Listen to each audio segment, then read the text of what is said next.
Good morning, and Grandma Gotti goes to court. The Meddler. Her fate is coming. All right, so we're late. I'm pulling it right up.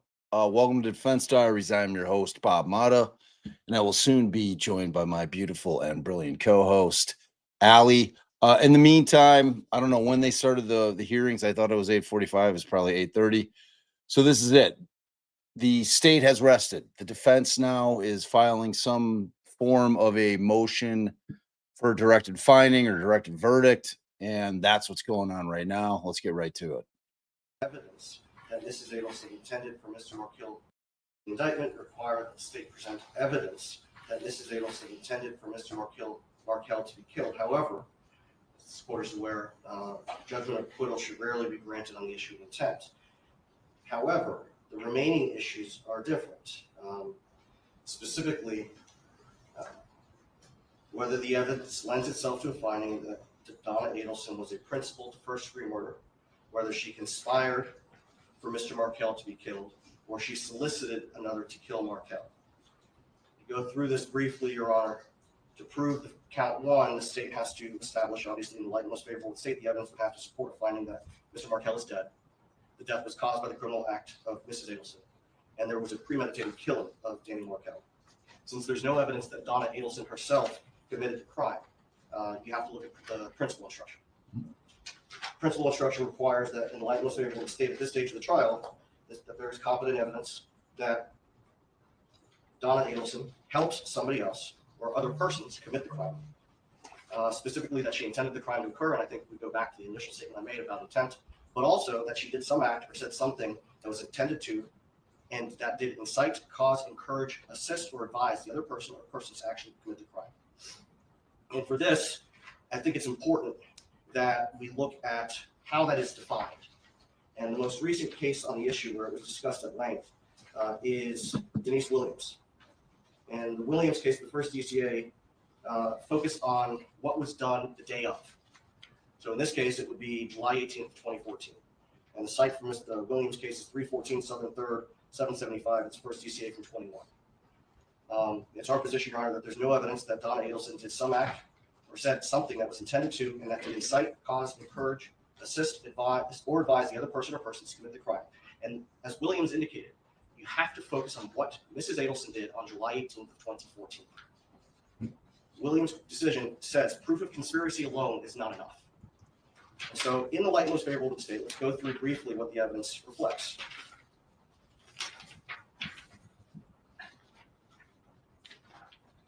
Danny Markel was killed by Sigfredo Garcia, who was driven to and from the scene by Luis Rivera on July 18th, 2014. Both of them were solicited by Katherine Magbanua to drive from South Florida to Tallahassee. Luis Rivera testified that they were hired by the Wendi lady to get her kids back. Luis Rivera testified that he saw that Sigfredo Garcia had a picture of Markel with some writing which he believed to be an address. They made 2 trips to Tallahassee. During both of those trips, according to Mr. Recross, Wendi Adelson acted extremely anxious and exhibited odd behavior. At the time of both of those trips, Mr. Lacoste was scheduled to be heading out of town, and he drove a vehicle that looked similar to the ones rented by the shooter. There's no evidence that my client ever spoke with Katherine Magbanua, Sigfredo Garcia, or Luis Rivera. Your client did speak, however, with Charles Adelson in a chain of communications. I believe the state's wording was the train cars. Yes, Your Honor, I'm going to get to that. Go ahead. Thank you. The evidence, the undisputed evidence, is that Charlie Adelson kept stacks of stapled cash in his house. There is no evidence that Donna Adelson did the same. The evidence also reflects that Charlie Adelson had a safe the size of a refrigerator. There's no evidence that Donna Adelson had a similarly large safe. Before Mr. Markel was murdered, Wendi Adelson told Jeff Lacoste that the only way she could leave Tallahassee is if something happened to Mr. Markel. There is no evidence that Donna Adelson was aware of the statement made by Wendi Adelson. And there is no evidence that she also agreed that there was no way that Wendi Adelson could leave Tallahassee unless something happened to Dan Markel. Before Mr. Markel was murdered, Wendi Adelson told Mr. Lacoste that Charlie looked into hiring a hitman in the summer of 2013 after relocation was denied. There is no statement in evidence whatsoever that Donna Adelson was either aware of that, said or did anything to encourage that or incite that. There's also no evidence that had been admitted that Donna Adelson was aware of the claim, that Charlie Adelson had actually looked into that. And additionally, before Mr. Markel was murdered, whenever Charlie was on the phone with his mother, he would walk out of the house to speak with his mother on the phone when Katherine Magbanua was there. After Mr. Markel was murdered, Katherine Magbanua went to Charlie's house. Charlie, according to the evidence, the light was favorable to the state, Charlie told her that his parents had just left. I rewatched her testimony over the weekend. During her testimony, she did not say that Charlie said anything at that point about his parents leaving money at the house. She testified that she woke up the next morning and Charlie said he had put the money in the trunk. She then left and tried to locate Sigfredo Garcia. She testified that when she got the money back later that day or the following day, the money was stapled together. Her testimony was pretty clear. She said, a couple days later, I'm pretty sure I contacted him and asked him why the money was back. She did not say that she did. After Mr. Markel was murdered, Donna Adelson followed her daughter's instructions and used the last name Adelson for her grandchildren. After Mr. Markel was murdered, Donna Adelson conveyed the message from their family attorney, Weinstein, to Rob Adelson to not talk to the cops. After Mr. Markel was murdered, Donna Adelson wrote checks from Charlie Adelson's business account to Katherine Magbanua at Charlie's instruction. The evidence that has been admitted reflects that that business belonged to Charlie from 2012 to 2020. As this court knows, being a manager of an LLC is not the same as being an owner. After Mr. Markel was murdered and the bump happened, Donna Adelson begged the undercover to go to the cops and tell them what he knew. After Mr. Markel was murdered, Charlie kept up the lie that he told Donna Adelson when discussing the arrest of Sigfredo Garcia and Luis Rivera. Now, the only way, it is our position, the only way that the state overcomes counts 1 and 3 is by improper stacking of inferences. So they have evidence that Donna Adelson allegedly hated Mr. Markel. The evidence is that Donna Adelson didn't like how Dan Markel treated Wendi. The evidence reflects that from 2012 to 2013, according to the emails from Donna Adelson, a non-negotiable was relocation. However, after July 31st of 2013, there has been no evidence admitted in this trial that Donna Adelson said or did anything to convey the message that she would do anything for Wendi and the children to move to South Florida. There's no mention. As to the argument about inferences, however, inferences plus a confession, and you're saying the state is not going to murder? Judge, I'm getting to that. Please do. It's giving them the business. There's no evidence that she solicited anyone to murder Markel aside from these assumptions. The emails, the text messages, the testimony, no one has said that my client solicited anybody to commit murder. The evidence reflects that Donna Adelson vented to Charlie Adelson about how Markel treated Wendi. But as I said, there's no evidence aside from assumption that she went a step further. The state has submitted the July 17th, 2013 email to her parents' shared account, and one of her parents responded, wow. The evidence also reflects that had it been Donna Adelson that responded, all the other email correspondence that's been admitted reflects that she would have sent something much longer. But even if she did know it, the motion itself, and I would ask the court to take a look at the prayer for relief in that grandmother motion, it was not to prevent Donna Adelson spending time with the boys. It was to spend, or unsupervised, it was to prevent her from spending time with the boys in contravention of the right of first refusal, not to prohibit any unsupervised contact. So even if the court were to find that in the light most favorable to the state that my client was aware that the grandmother motion was filed, the relief that the state believes was sought is not what was sought in the motion. As to the alleged confession, Your Honor, what the confession, as I heard it, was that she wrote the checks. She paid the money after. I think we'll get the court order to read it if need be, but go ahead. Man. What she did after the murder is not evidence of her intent prior to the murder. And that's what Williams talks about. What evidence is there in the light most favorable to the state that prior to the murder, Mrs. Adelson did something? I think that if we were before the court on a different charge and the statute of limitations had not expired on it, that the situation might be different. But we're here for principle of first degree murder, conspiracy, and solicitation. Venting about how somebody's treating their daughter is not the same as asking somebody to have them killed. The evidence reflects that. I know that the state's argument or belief is that the birthday gift is a murder. The birthday gift, the evidence reflects, was the party and the caterer. You have to make an inference, on top of another inference, that the birthday gift was murder. So focusing on what evidence exists as to my client's statements and actions prior to the murder actually happening. According to Williams, judgment of acquittal is appropriate on count 1. Concerning Williams specifically, was there evidence of consciousness of guilt admitted against the defendant in the same way it's been in this trial? In Williams? Yes. I don't believe so. So in addition to any circumstantial evidence and inference, we also have in this record the defendant allegedly making a confession, sworn perjury, and attempting to flee. As to those pieces of evidence linking up with the others, what is your argument? Well, Your Honor, I think Williams speaks to the fact that there's even more evidence. Williams, you had the co-conspirator testify directly that Miss Williams was involved in the planning, but she wasn't involved in the execution. All of those, the after the fact things, yes, it might be relevant to consciousness of guilt. However, it doesn't overcome the absence of evidence as to what Donna Adelson did on July 18th of 2014. That's what Williams speaks to.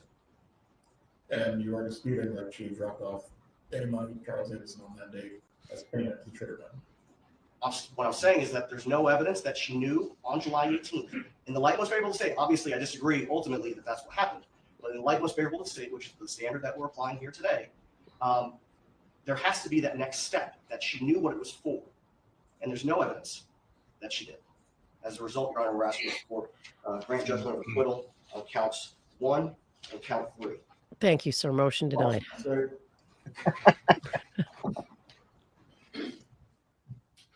Hogwash. This JOA argument as to whether there is sufficient evidence for this defendant to be a principal to the charges. The state first wants to point out the emails in this case that detail the defendant's hate for Dan Markel and her motive. If he's out of the picture, then Wendi and the grandsons can come to live in Miami where she is. And she was the person who benefited most from this crime by them being able to do that. We also heard from Luis Rivera. He said that he and Garcia followed Dan Markel's car from his home to the daycare, to the gym the day of the murder, and had surveilled Dan Markel's comings and goings from the park outside of Trescott Drive in the month before and the weekend of the murder. We also saw on the defendant's planner where in 2014 she had the year, make, model of Dan Markel's car as well as his license plate. We also heard from Katherine Magbanua. She said that Charles Adelson said that his parents had just been at his house the night of the murder when she arrived, and then also told her his mom had washed the money. This was the same money that was provided to the killers and that Magbanua found was wet. That testimony was corroborated by phone evidence showing that the defendant stopped at Charlie Adelson's house the night of the murder. We saw the text message from her saying she's outside his house, and that was during the short stretch of highway where she has 1 hour unaccounted for on her drive, when the rest of her drive she was able to accomplish within the estimated time that the mapping software would think that she would have. We also heard from Rob Adelson and heard that she told him not to talk to the FBI, and when he let her know that he already had, she said, well, you don't know anything anyway. She also had a complete lack of curiosity about what happened, according to him, and said that, I don't know and I don't care what happened. It's not my concern. We saw from the evidence that this defendant had an access to a large amount of cash, kept her cash in a safe, and that it was very common for she and Charlie Adelson to transfer cash back and forth to each other. We That saw doesn't that she help. signed 44 checks to Katherine Magbanua from Adelson Institute over the course of 2 years. This is despite the fact that Charlie Adelson had signing authority there. He could have done it himself if it was just him acting alone here. We also heard that in 2015, Harvey Adelson bought Adelson Institute back from Charlie Adelson. And we saw on the summary of the checks where roughly half the checks written to Katherine Magbanua were written from fall of 2015 to spring of 2016, where Harvey Adelson would have been back as one of the primaries in the business. Donna Adelson, we also saw from the bump video, she was handed an article with Danny's picture about the murder.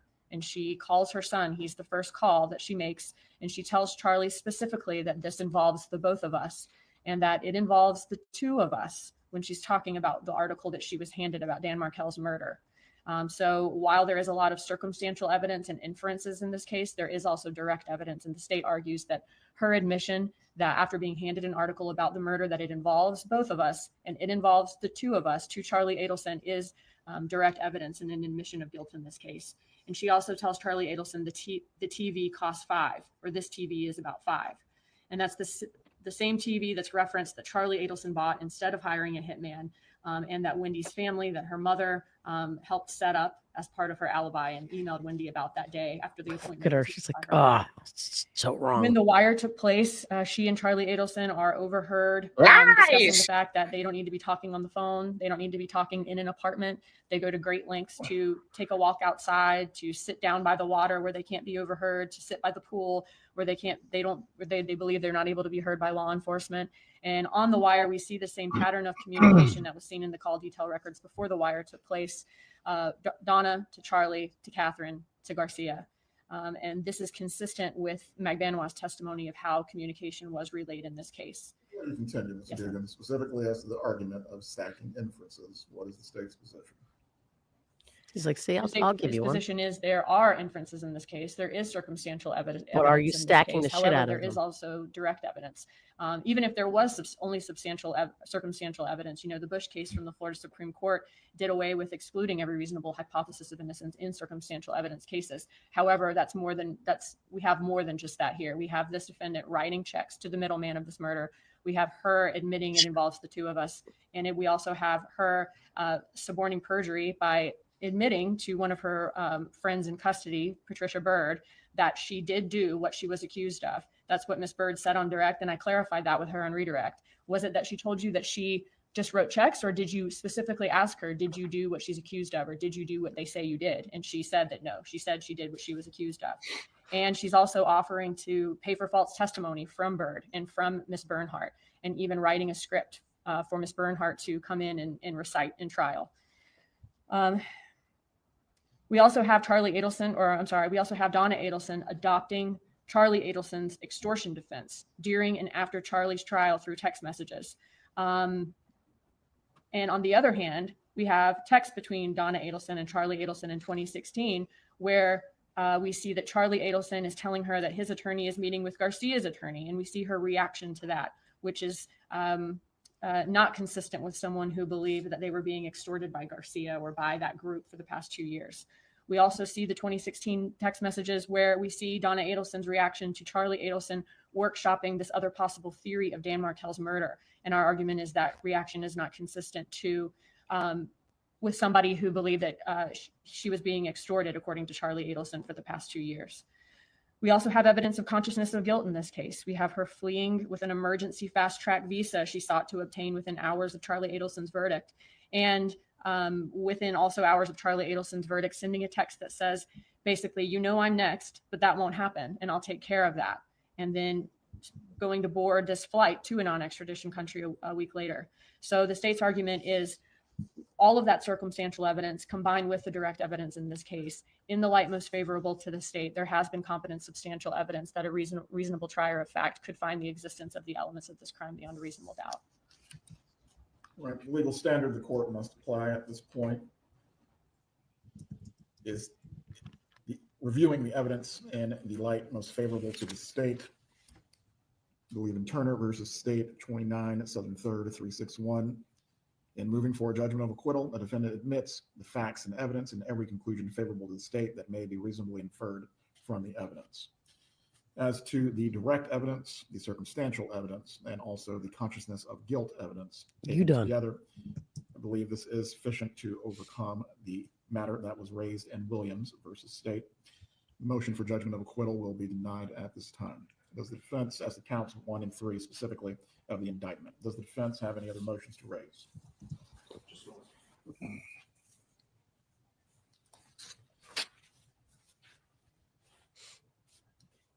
Got a poll up. Is Donna going to testify? Will she testify? Judge, there was an issue that you want to raise last week concerning advice of counsel. I don't know if we can approach to address that. You may.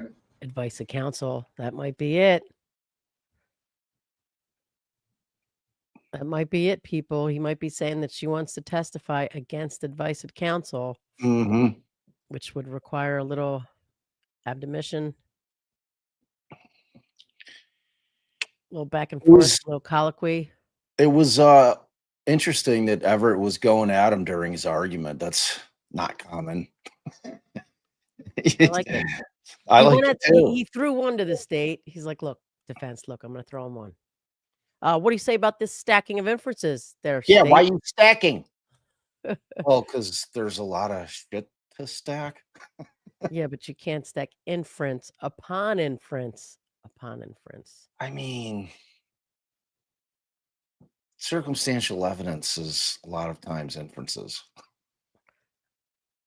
You know, well, I mean, you have to draw inferences upon circumstantial evidence. Do you think she's going to testify, Bay? What's your guess? Put your vote in. I don't know. I'm starting to think that at this point, she thinks if she doesn't, she's fucked.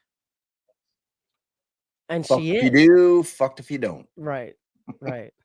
Yeah.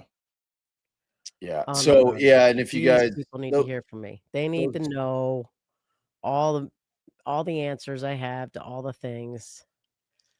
I'm smart. She's We a really very thought this out. narcissistic person. I really thought it out. I got an answer for everything.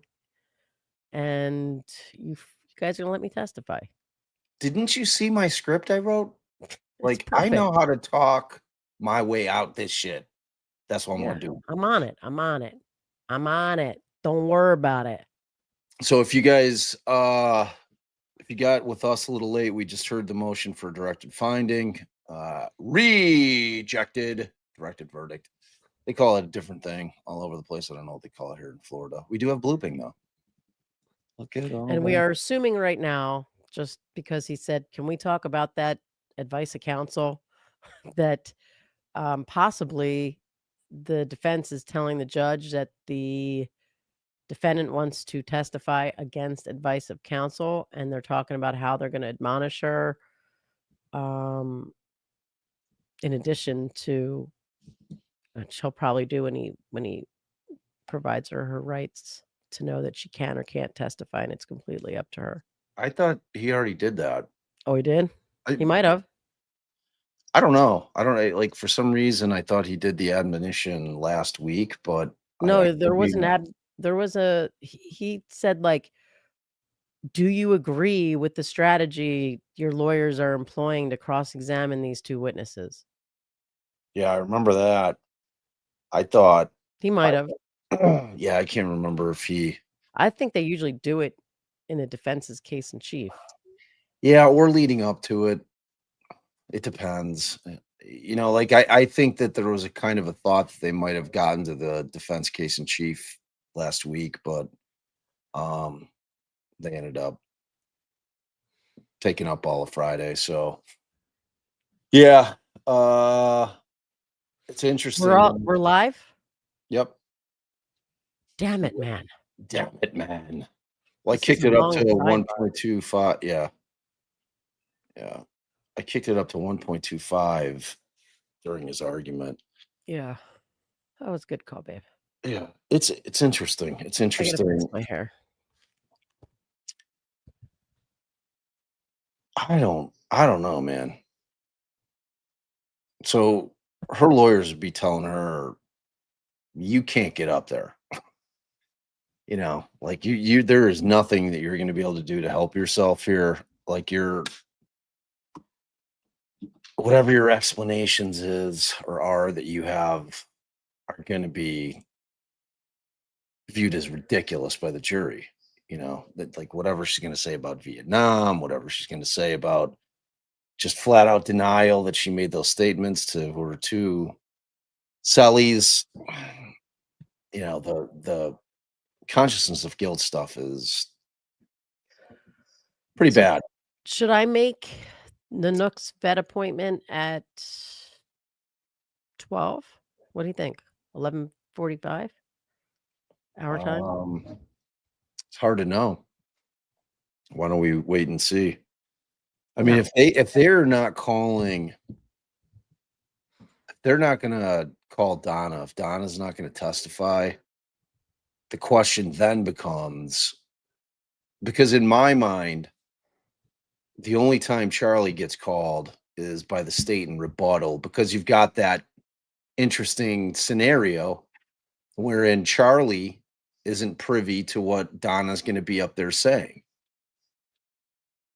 So, I mean, you have this thing where you're just putting him up to basically contradict things that she said during her testimony because he won't know what she said. I mean, he may have an idea, but the devil's in the details. Like that's when I think if they were going to call him, that's when it would have been. I don't, you know, I mean, with her though, I don't know. All right, I'm I gonna don't know. call. See what times they got. Well, why don't we just wait until we find out what? I mean, the My defense point has is, other witnesses. do they? Yeah, they've got a whole list of witnesses. Do they? I know they have a list. They're If they calling don't call witnesses. her, I don't know who they're putting on. I think they have an expert. Regarding what? Washing money? So No, listen, no one in their right mind would actually think that laundering money means to put it in a washing machine. all right, let's see what's happening.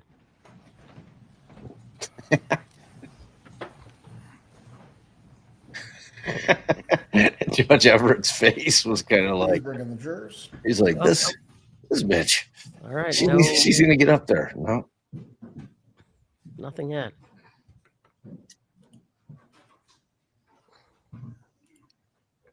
Oh, to be a fly on the wall in that little sidebar.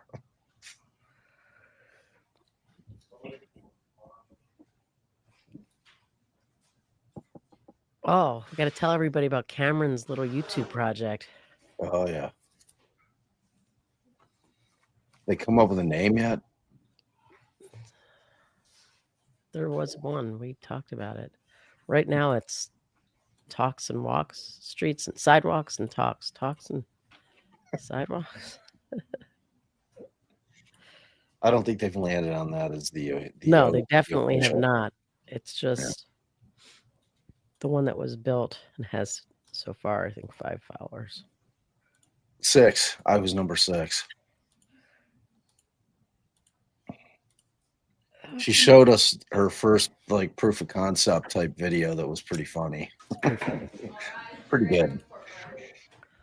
I'll tell you about it all later. All right, I'm calling the vet now just to see what times are available.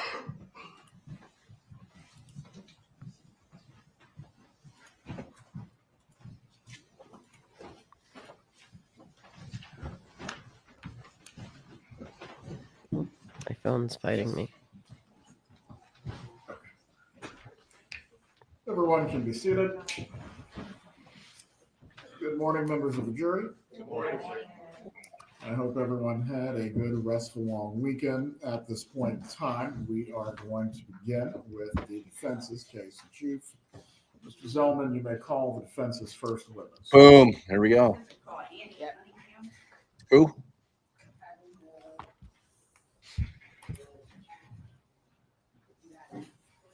Oh, putting some sweet old lady up.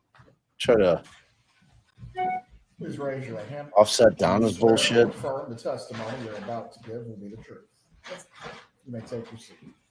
Please speak loudly and clearly. You can adjust the microphone as you need.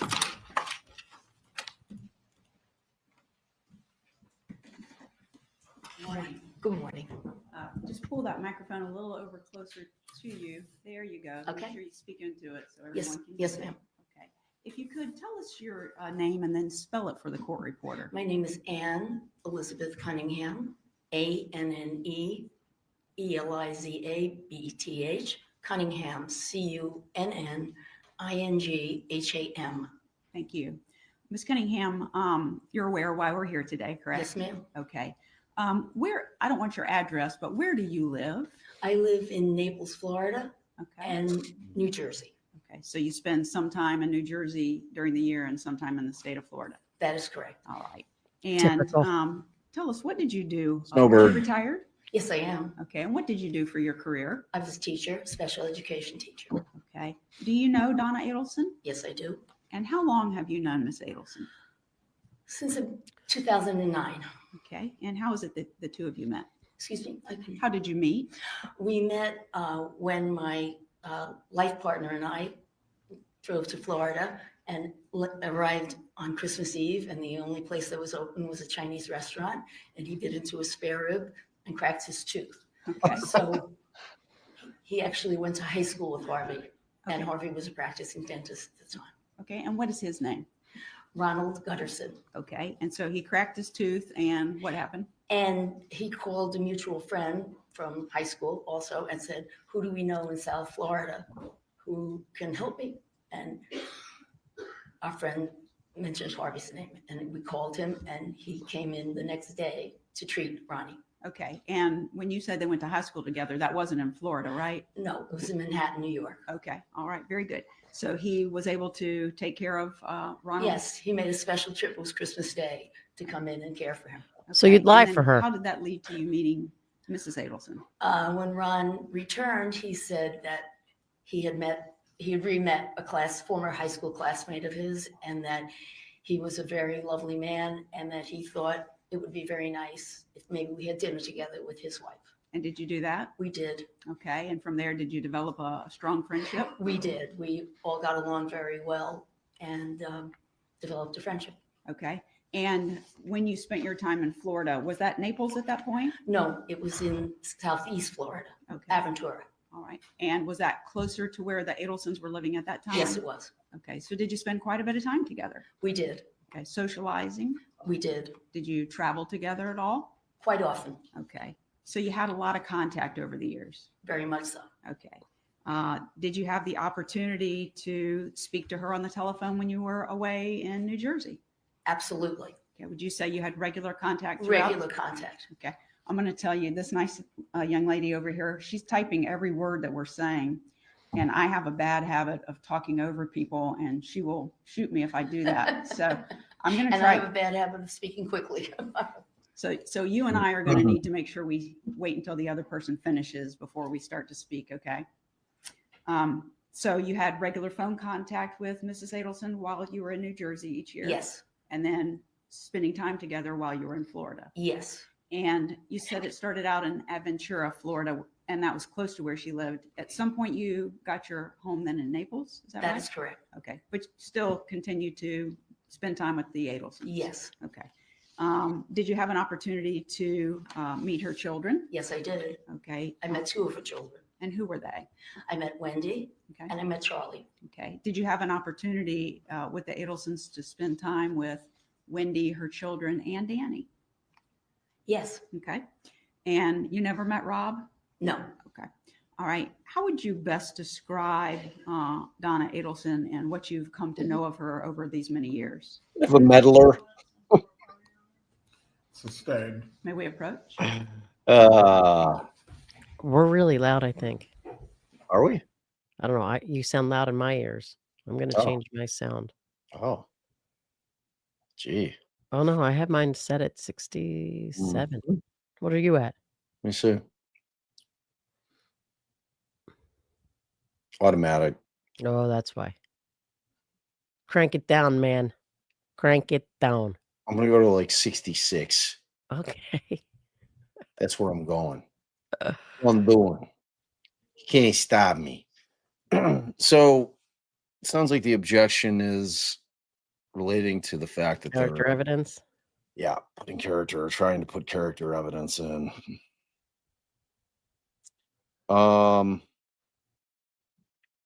So I don't, She could put in some character evidence. she put a little bit in. Donna was awesome till she became a murderer. She has a character reputation for peacefulness, law abidingness. She's law abiding. I Very- remember a time She abided. She I really remember abided. when she got this parking ticket and she couldn't sleep for weeks. She paid it right away. I mean, Harvey's still there, front and center. He didn't go anywhere. Yes, It's a lot of talking. Nice gal. Nice A gal. lot of sidebarring. I still Hmm. haven't called the farm. There's like my phone froze up and Oh, can you imagine the knitting circles with this gal when she gets back to Florida or Jersey, wherever she's probably Hey. probably going to jail. why are you putting her in the middle of a knitting circle? I mean, Metaphoric knitting circle. yeah, metaphoric knitting circle. All right. You know, Talk to the her vet. bingo club, or whatever she's doing there. Really cool. The way you popped your collar was fire. Objection Look is overruled. beautiful. On 404 grounds as to the relevance. Let's move to that, Ms. Wolford. Thank you, Judge. With respect to Mrs. Adelson and your observations of her over these, I guess, 15 years, have you found her to be a hateful person? Never, Is she aggressive towards others? never, Have you ever heard her threaten anyone? never, Have you ever seen her harm anyone? never, Have you ever heard her threaten to have somebody harmed? no, Did she ever make statements to you? Well, let me ask you this first. You were friends with her, obviously, when Wendi was going through her divorce. yes, During that time period, through the divorce, and up to the time that Danny Markel was killed, you're aware that he was murdered. yes, Okay. At any time during that period, did she ever say she wanted to have Danny Markel killed? never, Ever say she wanted him to be harmed? never. She got upset, correct? Yes. Okay. And how is it that she displayed her anger over that situation? She would be frustrated, and then she would calm down, and she told me that she, Sustained. Okay, you can't say what she said. yes, ma'am, Okay. But during that time period, did she ever do anything other than vent to you about it? never, Did she ever claim she was going to do anything about it? Never. Okay. Would you say that she is supportive of her children? very, Okay. And she's Jewish. Are you as well? yes, I am, Okay. Did you find her parenting consistent with the traditions of raising Jewish children? yes,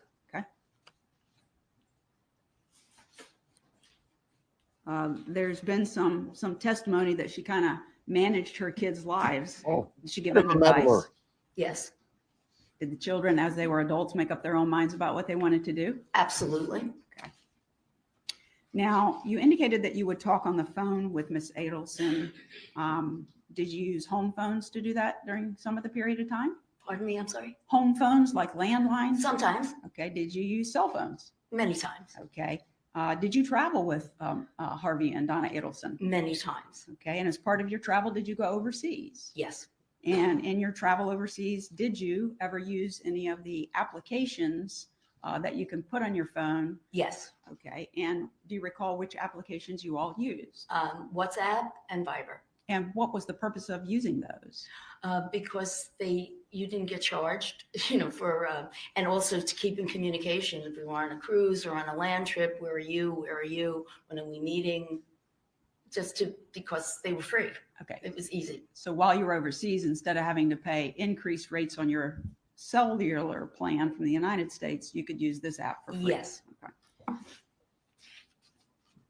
Did you use those apps with Mrs. Adelson to hide any information from law enforcement, like encrypted, so that they wouldn't know what was going on? No, Are you I want to sure? talk to you. Her and Dr. looking forward Wolf. To the date that Danny Markel was murdered. That was July the 18th of 2014.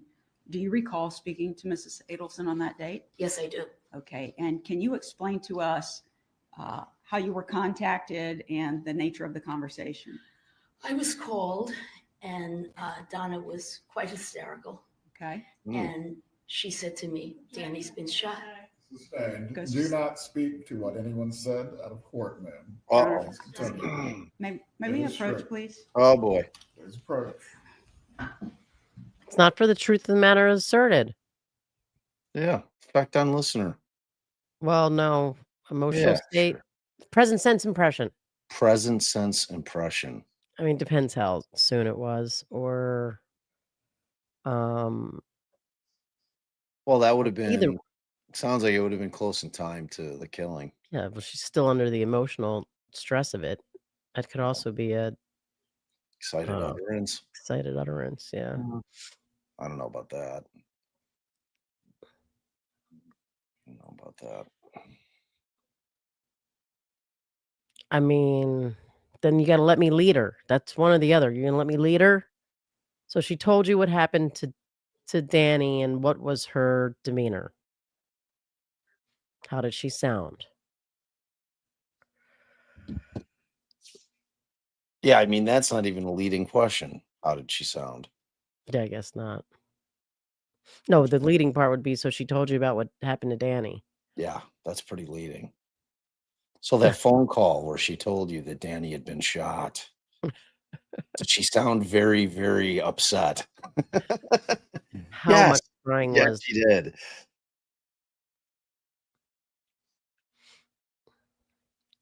Oh, Danny's mom's wearing her sunglasses. Yeah. Ruth.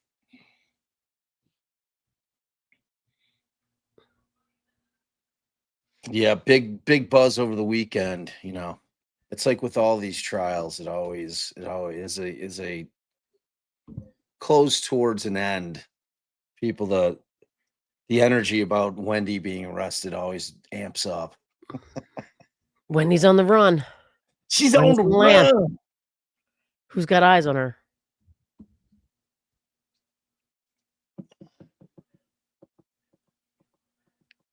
Yeah, I Wendy's don't not know. on the run, people. We're just joking. Yeah, Wendy's not on the run.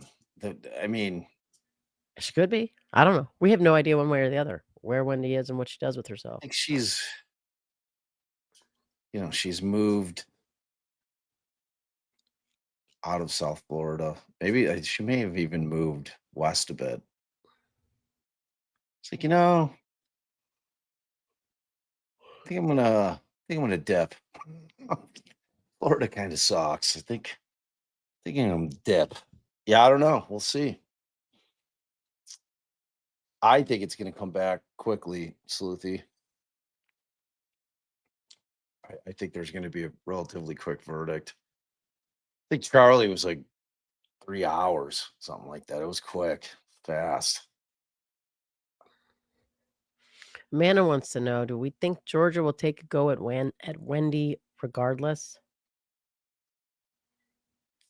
I mean, It's possible. yeah, it's definitely possible.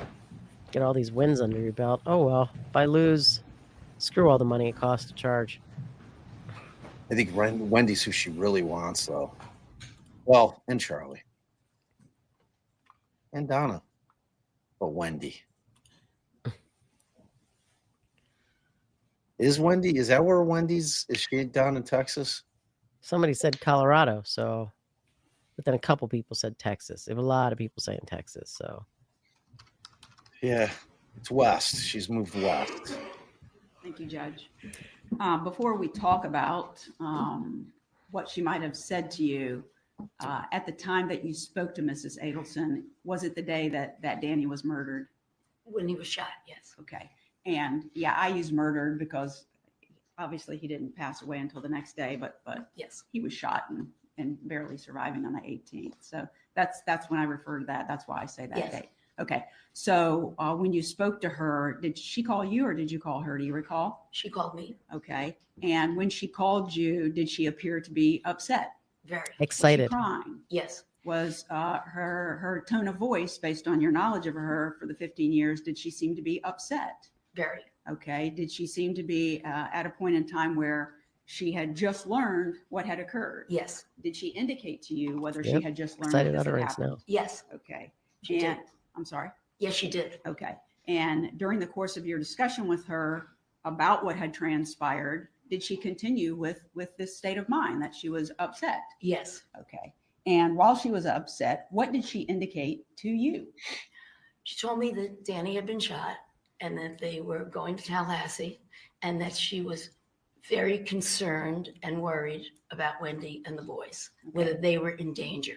Okay. Because And she did not know who had shot him. okay. And did she indicate whether she was concerned about Danny and him being in the hospital? Absolutely. Okay. Did she indicate whether she had plans to go to see him at the hospital? I don't recall. Okay. During the time that you had this conversation with her, was this the only time that you spoke to her that evening? I believe so. Maybe one more time. Okay. And is it your understanding from later discussions with her that she and her husband Harvey actually did come to Tallahassee? Yes. Okay. Did you have an opportunity to speak with her later on while she was in Tallahassee? Yes. Okay. And did she provide any information to you about a memorial service that took place? Yes. Okay. And did she tell you what had transpired at the memorial service? She told me it was incredibly sad and painful and wrenching. Okay. And at the time that she was telling you this, did she still was she still very upset about what had happened? Yes. Okay. Still emotional, right? Still emotional. Of course. Feeling all the things. I want to go forward just a little point in time. Did you continue to stay in contact with Mrs. Adelson and her husband from the time that Danny was murdered moving forward? Yes. Okay. And you were aware at some point that her son, Charlie Adelson, who you said you had met, was arrested? Yes, I was. In the case. Okay. And did you keep up with the case against Charlie in social media or news or anything? No. Okay. I really don't do social media. Okay. And of course it was on the news. Okay. Did you watch it on the news? As little as possible. Okay. There came a time that Charlie Adelson was on trial for the charges against him. Were you aware of that? Yes. Okay. At that time period, in speaking to Mr. and Mrs. Adelson, was it brought to your attention that Sustained. at some point, did you allow Mr. and Mrs. Adelson to stay in your home in Naples Yes, I did. for the purpose of watching the trial? Yes. Okay. And are you aware that they actually did stay there for a good portion of the trial? Yes. All right. And at some point, moving forward, did you become aware that Charlie Adelson was convicted of the offenses with which he was charged? Yes. Okay.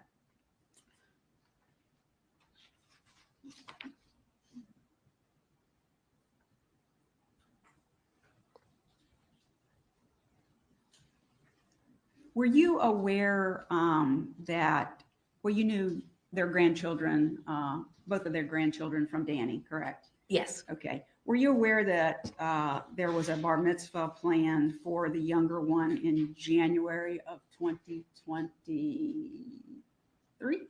No, 2024. Yes. Okay. And did you actually attend that? Yes. Okay.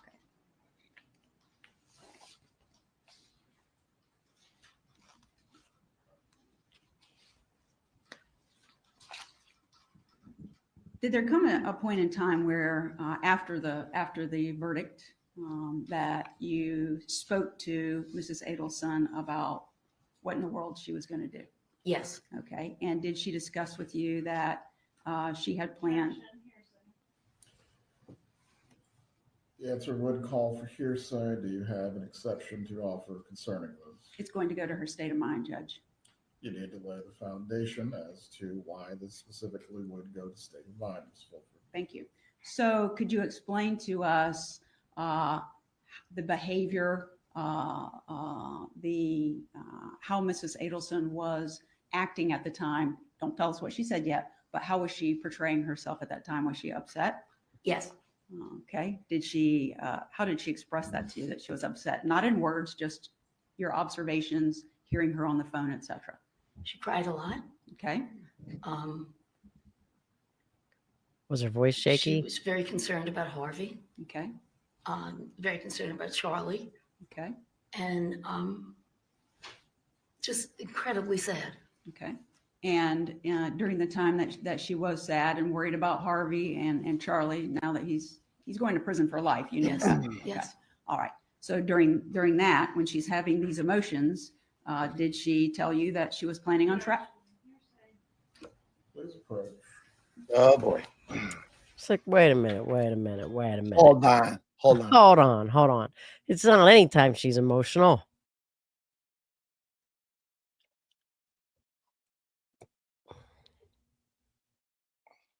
It's motive. It's planning.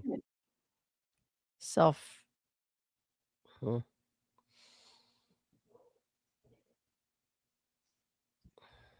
Yeah, I mean, Intent to go on a trip.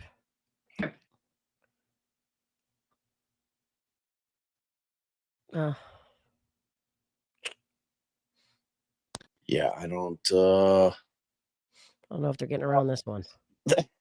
I mean, I don't know what she's really, but she's a very sweet lady, but I don't know how much she's helping things. Hey, can you put on the performance of a lifetime? Just make We sure know you you know how to pop the act. collar. Pop the Just collar. no, Donna, just make sure you're emotional when you say the words you're going to say to the people you're going to say them to. She's taking her own, acting advice. So the vet's all filled up, but Yeah. the doctor's going to call. Apparently, they called just before. I was getting a Sugar Grove call at the time we were going live, and I thought I didn't know what it was. I forgot about that. Yeah. He's got a guy has some kind of thing going on with his throat, or he's got this like cough thing he's been doing since Friday. Allie made a couple trips to the vet Friday. The emergency room, the think vet there was a emergency room. horrible misdiagnosis over there. It sounds like a kind of a coughing thing. It's weird. It's like he has a cold. I think he has a trachea injury. Yeah, Some well, sort of throat injury. or he could have a dog cold. Don't you get dog colds from other dogs? He's not around any other dogs. I mean, maybe that should, or it could be allergies, bae. We've had this dog 5 years, and when he gets allergies, he sneezes, he wipes his eyes, doesn't do this thing.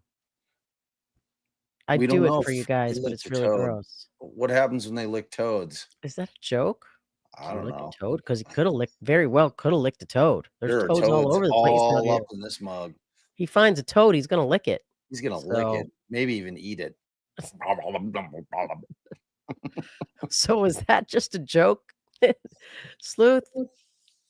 There's not really any discharge from his nose, which kind of like the kennel cough. We've kind of ruled that out. No discharge. But he's had his Bordetella boosters like recently. Yeah, but you can still get it, just like anything else. Yeah. But he hasn't been boarded recently. That's when he got the last Bordetella. Yeah. Did he lick a toad? What's Sleuth saying about that? Is that just a joke? Members of the jury, we are going to take a brief break. I'm gonna call it Continue with the My direct dog licked a examination of toad. this witness. The Vet. bailiff will take you to the Toad jury licker. What's Sleuth saying? Is she following up on this, babe?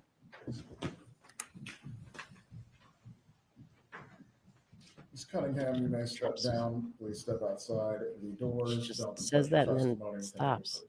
Maybe it was a joke. Oh, not at all a joke.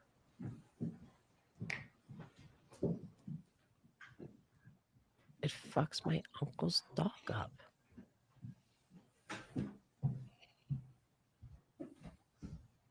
MAGA Barbie, I was wondering if it Everyone could can be a be seated. reverse We'll sneeze, but resume with the testimony. We'll try to at least within the next 5 minutes. That should give the defense an opportunity to confer with the defendant. If anyone needs to use the restroom or stretch your legs, please do so now. so I don't know what a reverse sneeze is, but he does a little gasping for air, like when he gets excited. His It's like a breathing's fine now. Well, I think what he's doing now is he's trying to not quite cough as violently as he was. You know how it is, like with us, like if you have a cough, you kind of try to suppress it a little bit, especially if your throat's getting raw from all the coughing. I don't know. We'll see. I had to bring my dog to the vet for a reverse sneeze. Donna had to. But he's also doing like this, I feel like I'm gonna puke, but I'm not gonna puke thing. I mean, Bob likes to point out he's not actually like Yeah, it's a different sound. like Like like when he's retching, when he's not like, retching, but he's retching. He's still like mouth open, like he's trying to puke up a hairball if he were a cat. yeah, he's got that thing where he's like, first we thought he had like a little piece of bone lodged somewhere in there, something lodged in the throat. Allie's convinced because we've put him, Don't admit it. which It's was a so bad idea. horrible. Because For we first would time pet owners. we'd put him on his, what do they call it? Tie Tie out line, which is like 30 feet so that he can wander around because we can't have fences out here. But we had it, we're putting it around his collar, but it's been like that for years. But Allie's convinced that he may have hurt himself, Yeah. you know, like making a run at a squirrel or something, and which is possible. I mean, I looked into that quite a bit, and it's definitely not Google like reverse sneezing. trachea collapse. Like trachea collapse, we'd know. Like he'd really be struggling to breathe. It would be No, he's not lethargic, people. He's like, that's no, why the second time I went to everything's the vet, I brought him the emergency room. I brought him home because he was just like tail wagging, loving everybody. And they thought that maybe it was like this reverse stomach thing where your stomach flips. And there was another guy there whose dog was getting the surgery for that, like at that very moment. And he's like, nah, you'd know if this was it within like an hour of him starting that weird, thing. Um, reverse sneezing is a sudden involuntary respiratory reflex in dogs that resembles a backward sneeze. oh, look at idiot Wind. You were an amazing person. All right, let's Didn't see. I'm gonna didn't idiot Wind win something? I feel like she won something. I don't think it was that. I don't think it was I that. thought she did finally win something. I No, don't I'm know. sorry. I'm watching videos on dogs. Oh. Okay.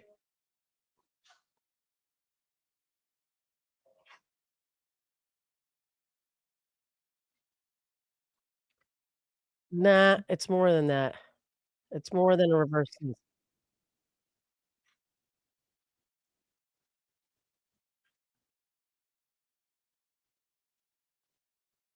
Oh, that'd be even scarier.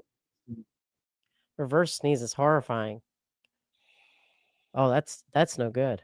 I don't think it's that because he's not breathing in and like hyperventilating like that. I gotta take a video. He's doing it right now a little bit. Mouth open. It's like, yeah, it's like when it sounds like he's trying to clear his throat. Let And then me it'll clear turn my into like a full like that, like a cat trying to cough up a Right, and then it's like full on gagging, but not gagging. yeah. And it's like kind of like short-lived. I don't, you know. It's like if he gets a little, but we took him on a pretty long walk to the park the other day. It's fine. He's running around, wasn't doing it. I'm like, is this guy like he can tell we're all very, very empathetic towards him, and we're always like, oh, like anytime he does it, like the whole family's like, no, buddy, we love I you. saw so He be our manipulating us, like he's faking it, and he just like stop. he wants a walk. So he's like, I'm gonna try this. I'm gonna try this like choking, gagging, coughing thing. And these people, they'll take me for a walk then. See, that's what I'm saying, Meg. So our son's dog had kennel cough, and I was there for it, and it was way more coffee. Like, I don't want to Yeah. be rude. I feel like these defense lawyers are normally bad. It's like they don't care what happens. I mean, she's guilty, in my opinion, but they should be presenting her as innocent, right? Well, they should definitely be mounting a defense. Look, sometimes you just have really bad facts, and it's really, really hard to. He said sorry, babe. Our dog faked. See that fucking guy. I mean, I like don't pretend like he's not manipulative. Like he does. He's been doing this for too long. He does not like it. He's got new tricks. No, New tricks. stop. No, it hasn't gotten him anything. Come on. He gets all kinds of treats. He gets walks. He always he's getting nothing more. But I'll tell you, one of my kids, maybe more of the kids, I'm pretty sure it was Courtney, but they learn pretty quick in the car. If they make a noise like that, you're stopping, you're pulling over, you are doing, your attention is completely diverted. That's what makes me think it was my first child, because I was probably like, you know, so she definitely started faking that. Oh, thank you for distracted. Mello asks, is she throwing Wendy under the bus too? Damn. I don't know. I mean, not so far. A lot of Charlie. It had to go to a break. I mean, what's happening? They're doing some legal research right now. He's asking, you better get me something. Somebody do something. Wrangling. Yeah, I mean, it's a lot of bickering over a witness whose testimony I think is going to be little of no my impact. notifications back on so I don't miss the Fed call back, actually. Thank you. Sorry, I have the hiccups. Milo. Hey, speaking of thumbnails, Mandy's not here. I got to text her. We need one for tomorrow for Drummond. That's the 4th. Oh. I thought you said it was the 4th, not the 3rd. Yeah. We also, there's been a filing in Aaron Spencer's case, a motion dismissed by the defense. We've got to go live on. Oh, yeah. I think I've decided when Donna's done, we're going to have to watch the whole Cardi B trial because it's fascinating. And that plaintiff's lawyer is so bad. It's like, oh my gosh, unbelievable. I watched a little bit after we got off and he just got worse. Oh, well, Spitfire sent me some clips of the, I think it was the OBGYN, like who testified, and like the questions why was asking was like, what are you doing, man? I was like, after I heard the assistant or the office manager, whatever she is, and the doctor testify, I was like, what in the hell? Why would this lawyer take this case? Why? And he's desperation. You're a Cardi B fan, so you'd say just about anything, wouldn't you? She's like, I mean, from this dude's music's perspective, all right. He's probably like, it's like, I'm not gonna have to sink a bunch into this case.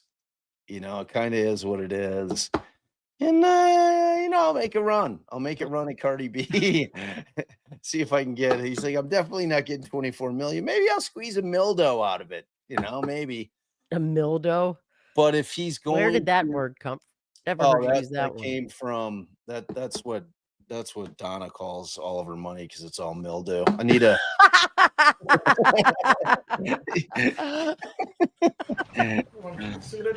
Oh, mildew. Oh, that's good.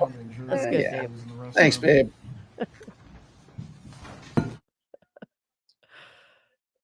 I'm hearing you. Is Jack watching us? Is Prater watching us? Jack was waiting for an opportune time to ask one of us to turn off our camera so he could shower. I thought he was coming. He's going to the basement. You got to close your door so you can't hear. I mean, I won't cackle like that again. That was actually offensive when I heard it back. I heard it up there too. We give him his heartworm medicine monthly, so I don't know. I don't. He just took it yesterday. He got checked a couple months ago, like they did, like I think, like they did all the checks. So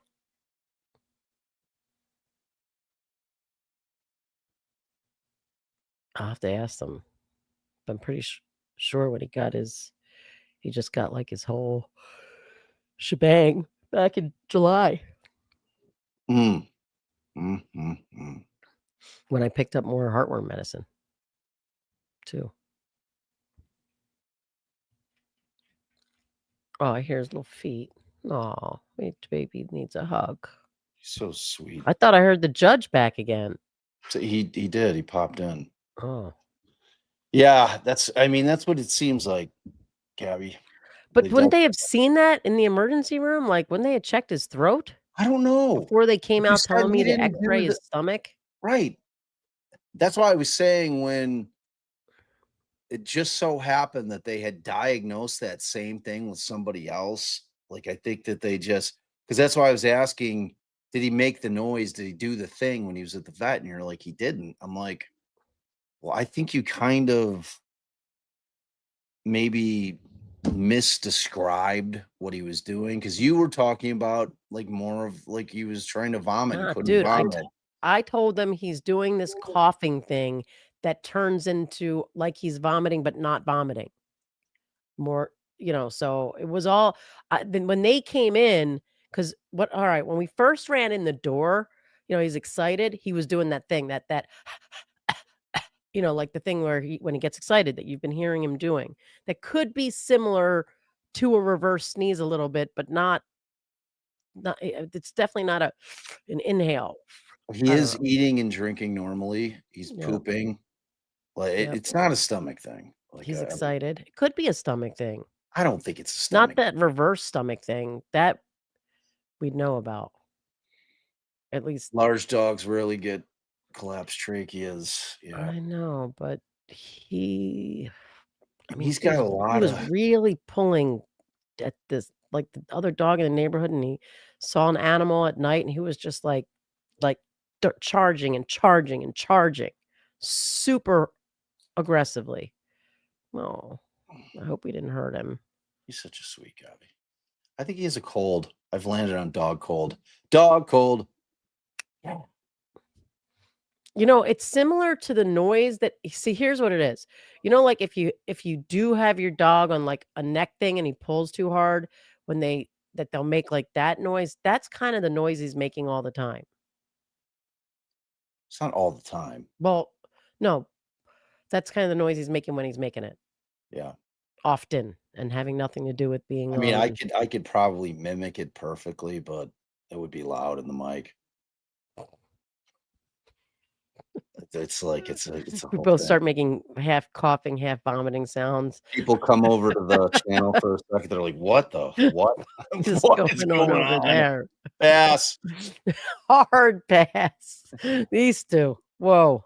Sinead, don't be a dumpty. Hit the like, folks. Thank you. Yeah. Thank you, Thanks, Sinead.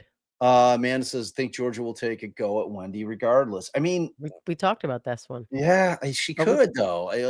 I don't know. Like prosecutors, if they're not real secure about getting a conviction, they don't like losing, because especially if she goes on, tries to get Wendi, and then Ruth and Dan's father have to sit through the trial. But I mean, Ruth's probably like, I don't get like make the That's run. what matters is what Take they the want, run at her. really. Right. Because like, I take kind the of run feel at her. like they might feel like, all right, we've got enough people and the kids need their mom.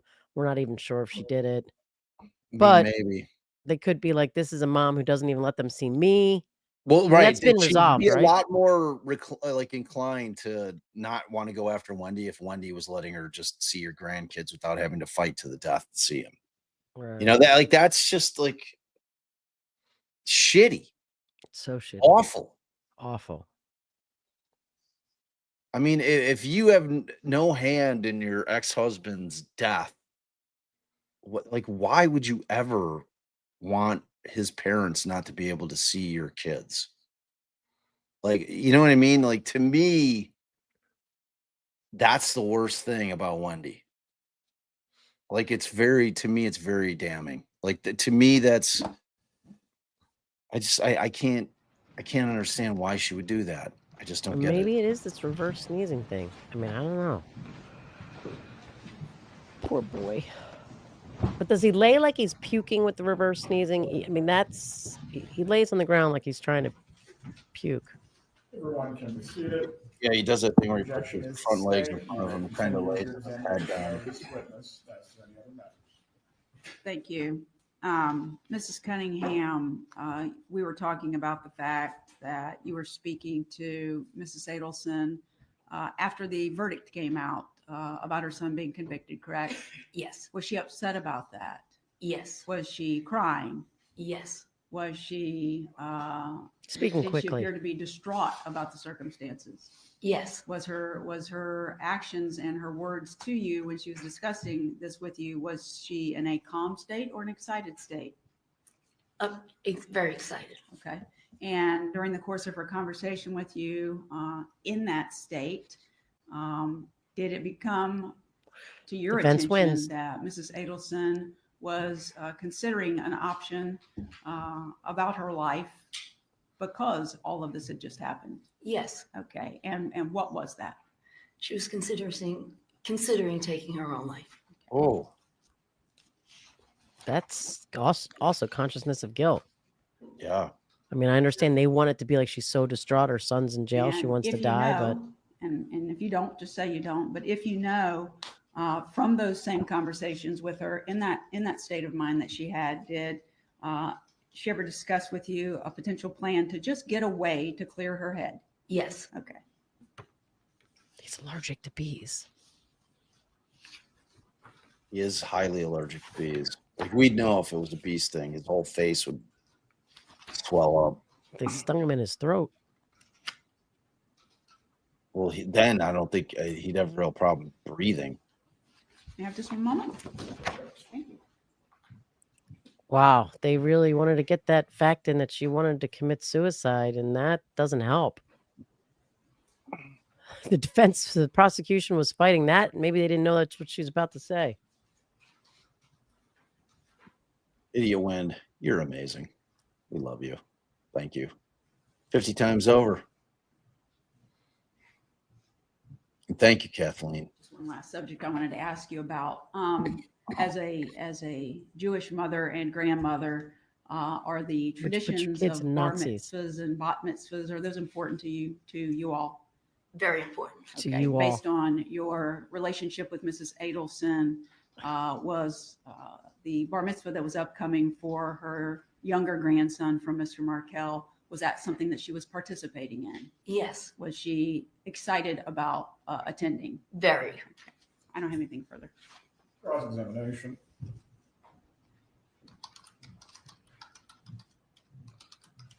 Are you familiar with the defendant's statement that she could be buried in the bar mitzvah dress that she bought?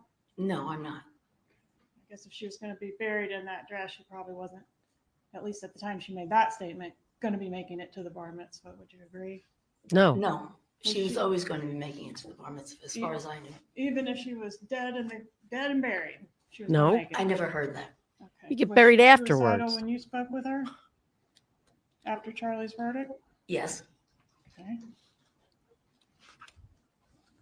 She's like, do I need to charge you? yes, And she would call and vent to you about Danny Markel.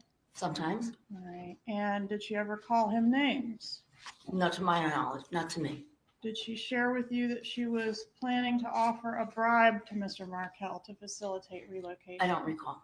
Did she talk to you about plans to threaten or to convert the children to Christianity in order to strong arm Mr. Markel? She mentioned that she had said that, and she said that was so foolish of me. When did she say that?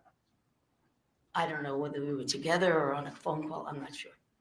Did You she asked, ever tell Georgia. you that she was being extorted in reference to Mr. Markel's murder? Eventually, yes. Okay. And when you say eventually, when did she tell you that? We were on a trip to Japan together. Okay. When was the trip to Japan? We took so many trips. I'm not exactly sure the year. Was it between the murder and the first arrests? I don't recall.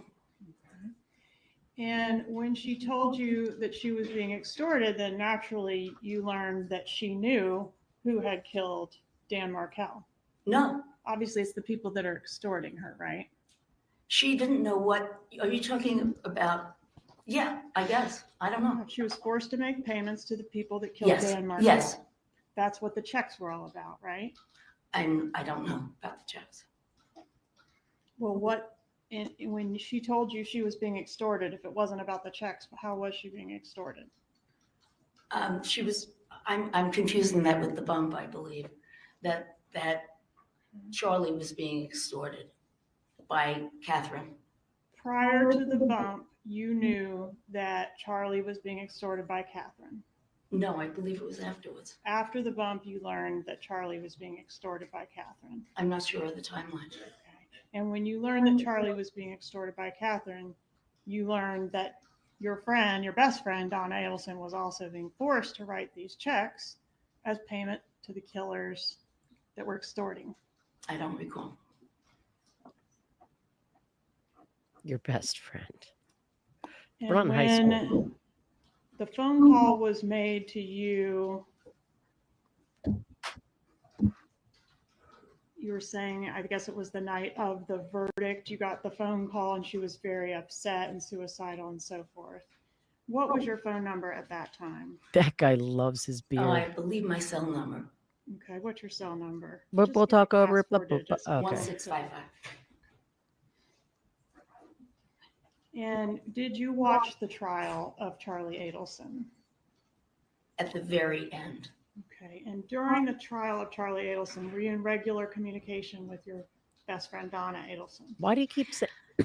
Yes, but we didn't really discuss the trial.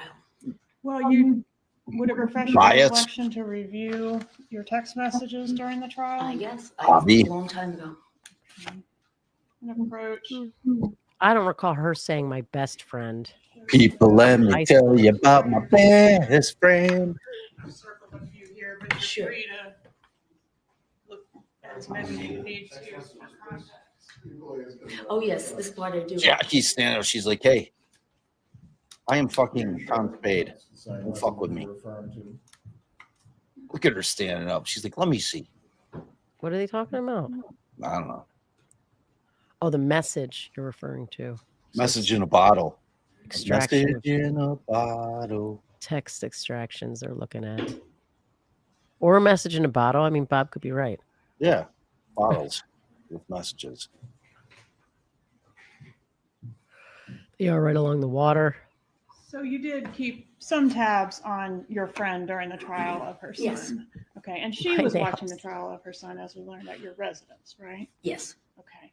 And when Charlie Adelson was convicted, you disagreed with the verdict, right? Yes. You think the jury got it wrong, didn't you? Yes. And that was out of loyalty to your friend, right?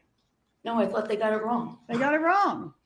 Okay. And you, in fact, said to Mrs. Adelson, I know you are all innocent, all caps, all, right? Yes. Meaning Charlie's innocent, Yes. Wendy's innocent. Definitely. No Adelson had anything to do with the murder of Dan Markel. Isn't that what you think? Yes. And when she went to Vietnam, or was trying to go to Vietnam to clear her head, she was going to clear her head in a non-extradition country. Can you agree with that? I wasn't aware it was non-extradition. Okay. She was going to clear her head with a one-way ticket to go do the head clearing. She had no idea how long they were staying or where they would go. Are you familiar with her statement that she's hoping to make it out of the airport on time? Yes. Hoping to make it out before what? No, she meant the plane was on time. No, ma'am. I'm referring to hoping to make it out before law enforcement apprehended her. You aware of that? No, She didn't say that statement to you. I don't recall really. Okay. Do you I mean, you don't remember Mrs. search Adelson texting you Extradition after to the go on verdict and vacation. complaining that Come Wendi the had not fuck even on. called? I do. No, I don't. Would it refresh your recollection to review that message? Are you going to be able to extradite me? Some shit goes down. Shit goes down. Better be ready. extradited. If the shit goes down, Better not be again, get extradited. Which one? This poor lady. Now George is giving her a beat down a little bit, Yes. Oh boy. Does that refresh your memory? giving her stink eye. I remember her describing Harvey being on the floor and crying like a baby. Harvey's on the floor crying like a baby, and Wendi hasn't even called, right? Isn't If that she what wrote it that. says? If she wrote that, didn't you just see where she wrote that? I did. She wrote that. And you offered to come and be with her during that difficult time, didn't you? I feel Really, you older than did. this lady right now.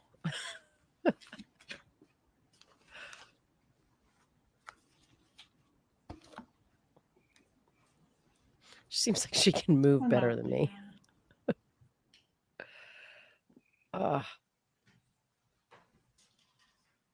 Donna. Oh, Donna.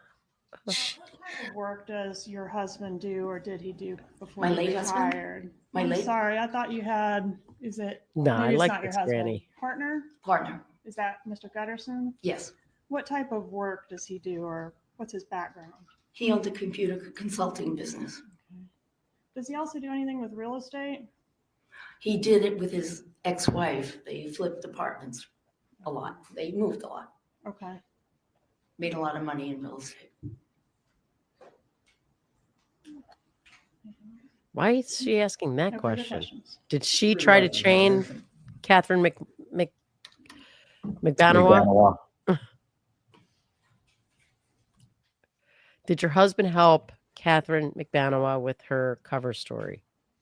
To make sure I understand your testimony correctly, Donna didn't tell you at the time she was writing checks that she was writing checks, correct? No. And when you spoke about extortion, you were talking about Charlie being extorted. Yes.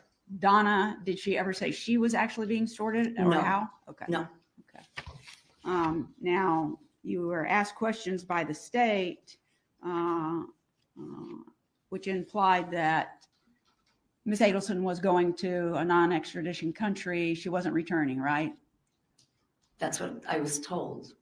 Just now while you were Yes, testifying. yes. You didn't hear that before. No, Did Donna ever tell you she wasn't coming back? never. In fact, she told you she was coming back, didn't she? Definitely. And she was coming back without a doubt to go to what? Lincoln's bar mitzvah. I don't have anything further. You may step down. Will this witness be recalled by the defense or the state potentially in rebuttal? Oh, she's so sweet. No, we're not Will calling this her be Jen recalled by McCabe. the defense? Look at her You little are released, Ms. outfit. Cunningham. Look at her. You are So- She's released. delightful. Have a good Delightful. Yeah. Please call your next witness. Your Honor, defense, the next witness would be Ronald Guterson.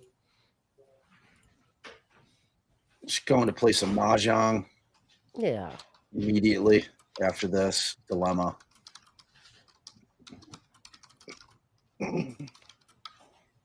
Donna is the martyr of all martyrs. Yeah. Oh, Donna. She's Oh. not sweet, Allie, Shiloh says. Oh, what the poor Mrs. Cunningham?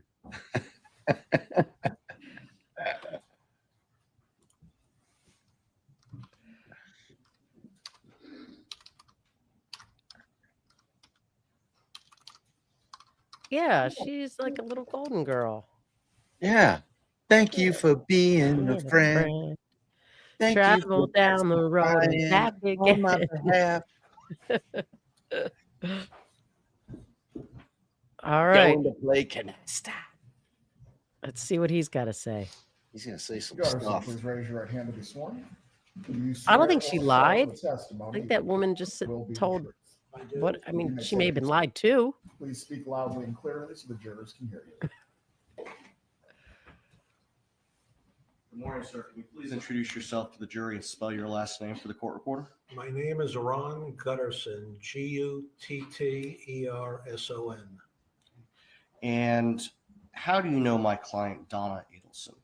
I know her through her husband, Harvey Adelson, whom I went to high school with. Is this the same? High Is school the where? husband of the same New York woman? City. It's no good. Where was that? Stuyvesant High School. Okay. Did you keep in touch with him over the years? Initially, I would Why see can't she Harvey. get her own- Yes. This is Initially, yes. this is At some point, you Cunningham's moved to life go apart. partner. You lived in Au contraire. Oh, After graduation, I saw Harvey next 25 years later at our high school reunion. And then we had one every 5 years thereafter, which I saw him. sore. And then in, around 2008 or 9, something like that, Oh, I Lord. was in Florida for Christmas, and this is funny. I was in Florida for Christmas. We get to Florida, Miami, Christmas Eve. Everything is closed. We're hungry. What do you eat? Chinese food. So we order Chinese food. I bite into the spare rib. I crack my front tooth. I call a friend of mine who's a dentist in New York who also went to high school with us. And I said to him, who do we know in Florida? I need a dentist. He gave me a choice of names, one of which was Harvey. The other fellows were academics teaching at the university. Harvey I knew from high school. I called him on Christmas. He saw me the next day and we reconnected and we became friendly. And then he and Donna and Annie and I would travel together and we really bonded. The chemistry was there. Can you describe their relationship, Donna and Harvey? Once again, Can you describe their relationship, Donna? a and very Harvey? loving They'd kill for couple, each other. very together, very warm. I Were mean, you aware that I their agree, son Fran. Charlie was arrested in this investigation? take it out on Yes. Mrs. Cunningham. Um, It's her fault. during Charlie's She's been trial, bamboozled. can you describe Donna and Harvey's state of mind, how they were feeling about things? You never know with To put those it my way, Floridians. Extremely upset, off the wall, Is that a? like most She's caring saying they're parents swingers? would be. Did there come a time, now your life partner is Annie Cunningham? Cunningham? Okay. And when you first reconnected in 2008 or 2009, did you all have a place in Miami or in South Florida? Yes. Annie had a place in Aventura. And at some point later, did you purchase a house on the west coast of Florida? In 2015, And where was that? Naples, Florida. Broken tooth guy. Some point during the trial, did you and Annie offer to allow Donna and Harvey to stay at your place in Naples? Yes. Why was that? We were not using the place. We're snowbirds. They're snowbirds. They, during the trial, were, for lack of a better word, pestered by bloggers and reporters. Those damn They bloggers. just wanted Bloggers. to avoid that. We live in a gated community. We offered them the use of our home, especially since we weren't there. And they availed themselves of this opportunity. My After daughter did the same in my um, parents' Florida house. verdict Well- was rendered in Charlie's case, did you speak with Harvey and Donna? Several days later, and Annie spoke to Donna, and obviously they Wow. were distraught, and Harvey was Wow. off the wall. What do you mean when you say off the wall? He was devastated. was not His son bad. was convicted. Wow. Running with the devil. Now, I Classic. want to back Van up a Halen. little bit. Can you tell us a little bit about your background and education? I have an undergraduate degree in economics. I have a master's and MBA in finance. I have several credits towards my doctorate in economics. Any prior military experience? I was in the Army Reserve Military Intelligence Division. And when was that? Approximately 1966 to 1971. Lord, This doesn't even count. Yo, After the conviction, I wasn't born Um, yet. Doesn't count. did you become Bob was. aware that Harvey and Donna what? were What year? trying to travel to clear their heads? Yes. You're a damn lie. Did No, you he said- know whether or not that was a permanent move or was it temporary? It was, to the best of my knowledge. What? a Why temporary call the move spouse? So approximately stupid. November, I guess he's and not they the were coming spouse. back Life in- partner. Life Same partner. div. Same div.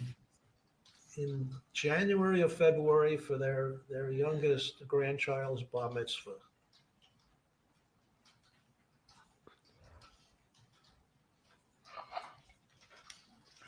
So, although they were traveling, they made it clear that they'd be back for the bar mitzvah. Yes, Donna had told Annie So it that must she be true. purchased the dress. Can't say what somebody else said. Just you Yes, were I was aware they were going to return. under any set of circumstances would they not have returned? Objection. Cause for speculation.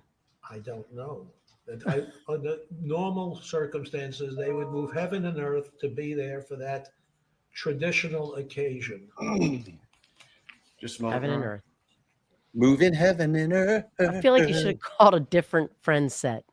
Like a couple saying the same thing is sort of meaningless. They're as far as I'm delightful. concerned. Delightful.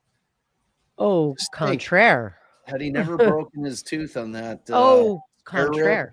he's never here testifying. See, one little life event: break your tooth, a spare rib, Mr. Christmas Guterson, Day, while end up Donna and Harvey were 50 years traveling, later. were you testifying. asked to assist with the rental property business? Yes, In what way? the handyman, Jared, was given my phone number. I was given his phone number.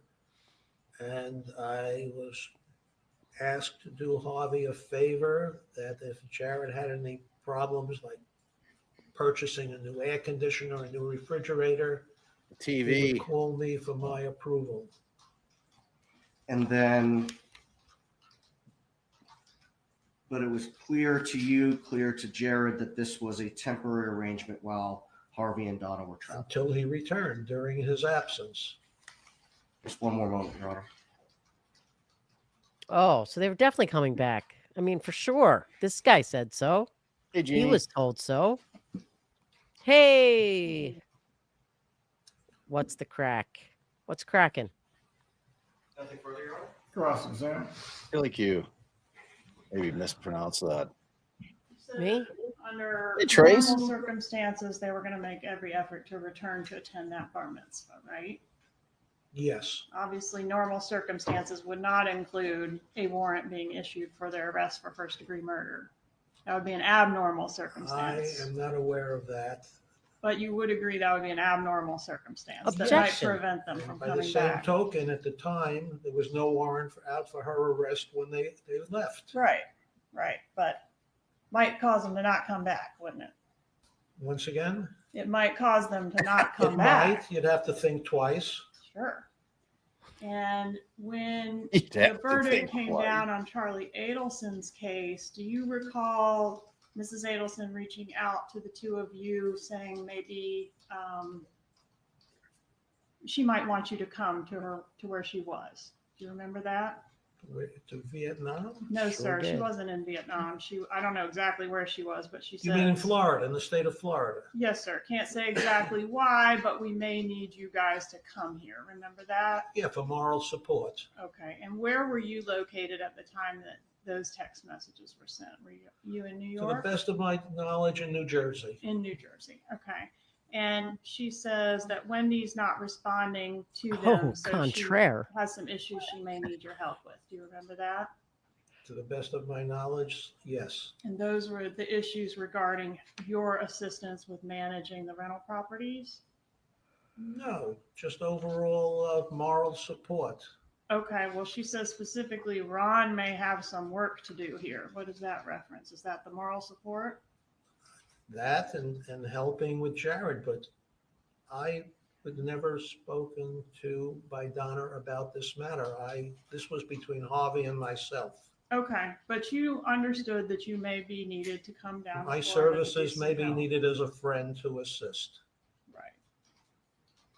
And you were happy to do that, right? That's what friends are for. In fact, the That's what responses, friends are whenever, for. whatever you need, were there.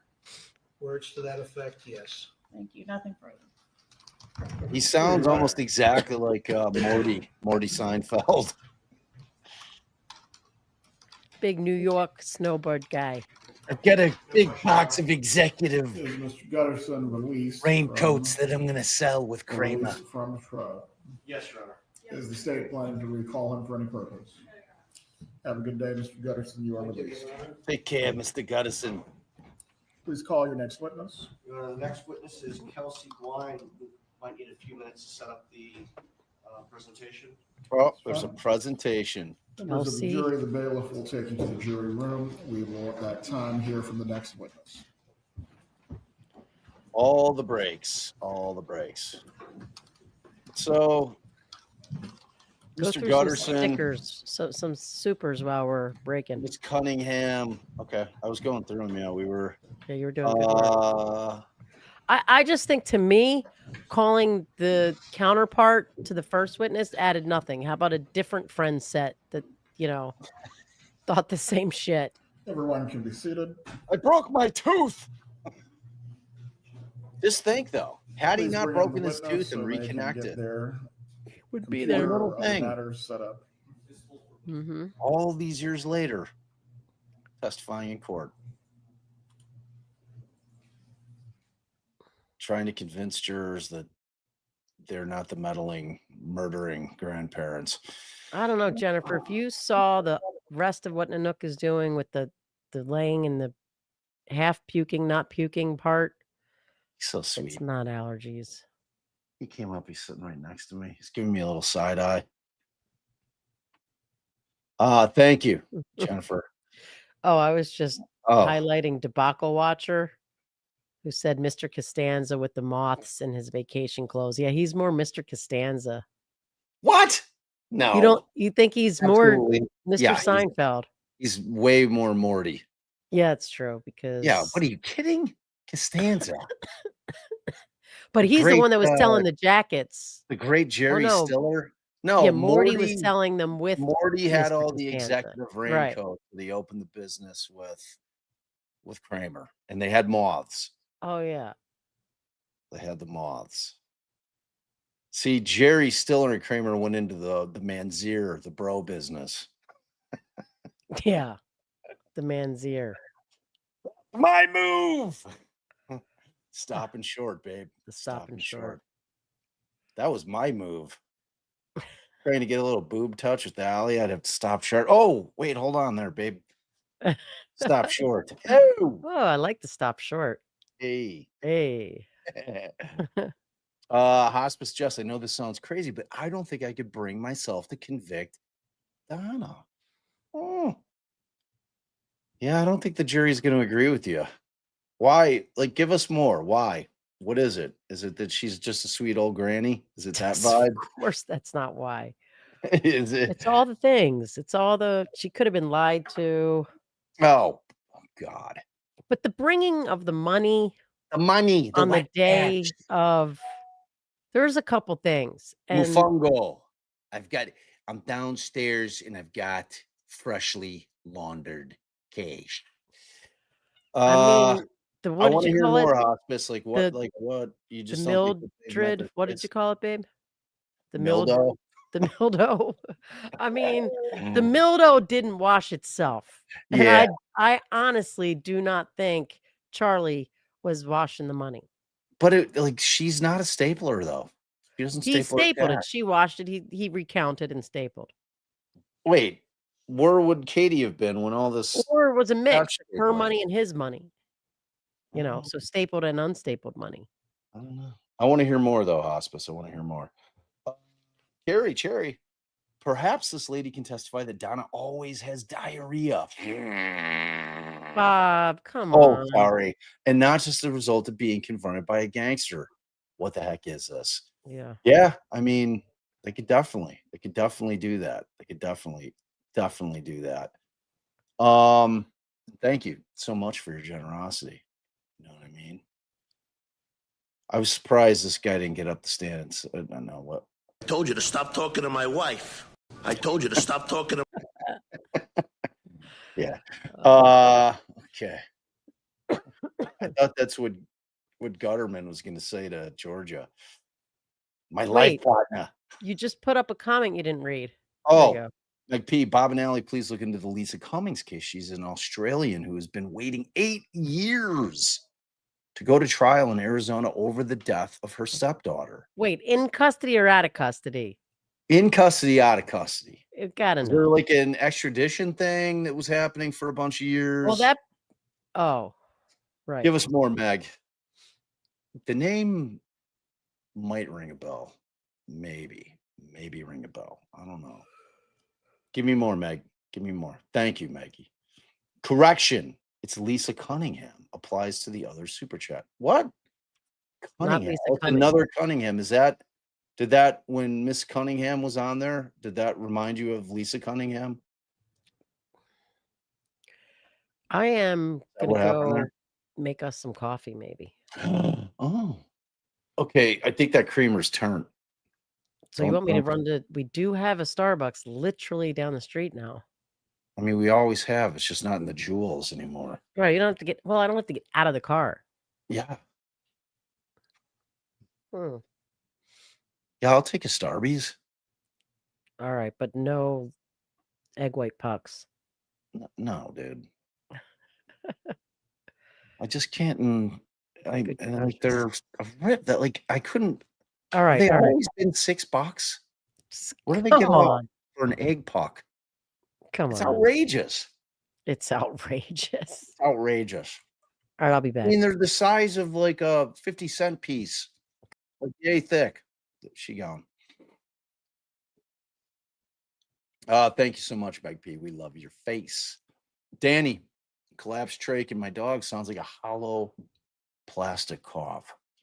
Yeah, I don't think he has collapsed trach. There's no labored breathing, like, and there's no wincing, like none. You know, because when he was first doing it, I was trying to, all I do when somebody coughs, I try to give him a little back pat. Try and do that for the guy. And then I would gently, we opened his mouth and we would try to look. He's got a very long, long tongue, this guy. Very long. It's like trying to see down his throat. We would have needed a tongue depressor for sure. I'd have to have found a ruler or something to look in. Yeah, I don't think that's what it is. I'm hoping that's not. I'm going to go 99% certain. I'm usually pretty good about diagnosing the guy. Allie is prone to run to the vet immediately. And I'm like, all right, let's relax. Let's do some Googling, see if we can diagnose this shit. That's much like mechanics. Sometimes I don't trust. Just facts. But thank you, Danny. Amanda, love you guys. Love you back. Thank you so much. If you guys are wondering, we're on a break. They have another witness being called. And apparently there's some kind of presentation that they're going to have to put together for this next witness, for the defense. We've had 2 witnesses thus far. 2 adorable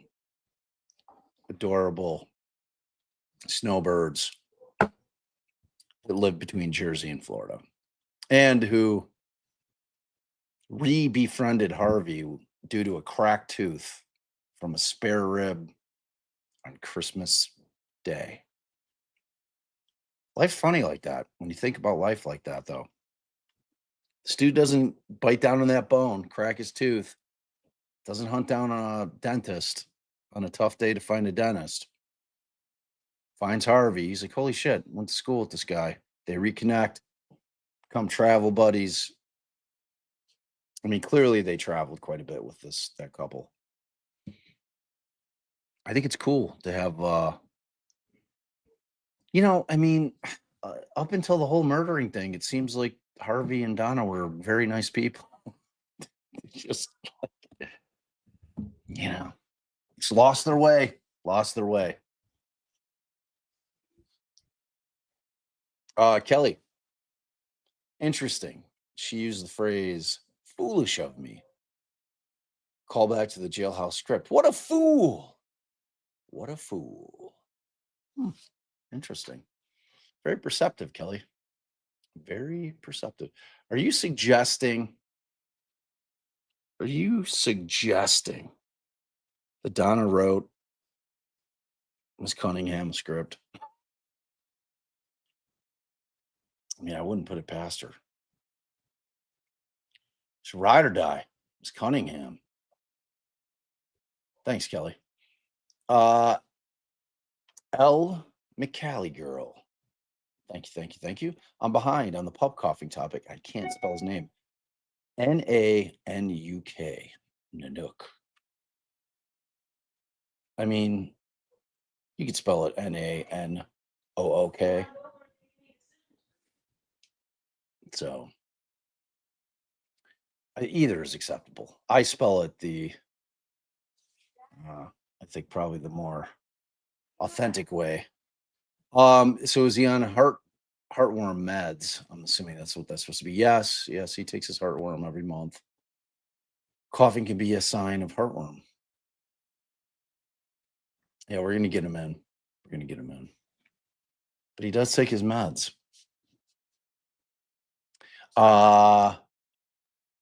Shannon, L. And I would have got away with it if he hadn't been for the meddling kids. They're all meddlers. The whole lot of them. Just a bunch of meddlers. Thanks, Shannon. Don Burke. What's up, girl? Do you guys have foxtails in your area? Let me see. Let me look. I want to Google an image.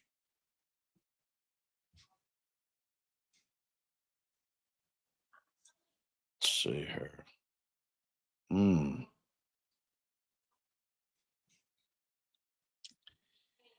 Oh yeah. We definitely have foxtails. Is that yeah.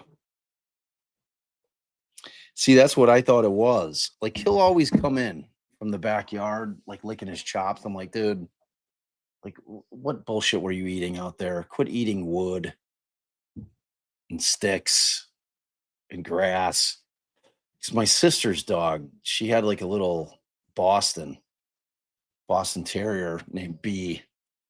You know how they breathe, like that whole thing. And she's like, that poor guy had gotten like a real terse, like piece of grass. Like it wasn't malleable. It was almost like a stick that guy had gotten in his sinus cavity. And she said it was in there for like a month. And like he was having a hard time breathing and was like doing the gagging thing. And then she finally said she brought him to the vet. They couldn't figure it out. And then one day she said she stuck a flashlight up there, saw this thing, pulled it out, much like George Costanza pulling the golf ball out of the great beast. C was angry that day, my friends. Why? What are you saying about the foxtails, Dawn, by the way? What about acid reflux for the pupper? I mean, I can't rule it out.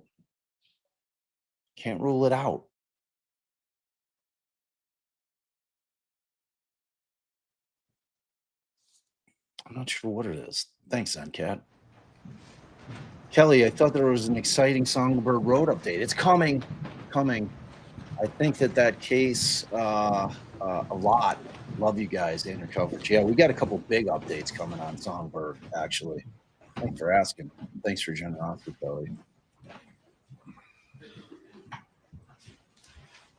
Everyone can be seated. Square, please raise your right hand. Do you swear or affirm the testimony you're about to give will be the truth? I do. You may take your seat. Please speak loudly and clearly for the jurors. You may examine. Thank you, Your Honor. Good morning. Can you please introduce yourself to the jury? My name is Kelsey Guay, and I'm a senior digital forensic examiner.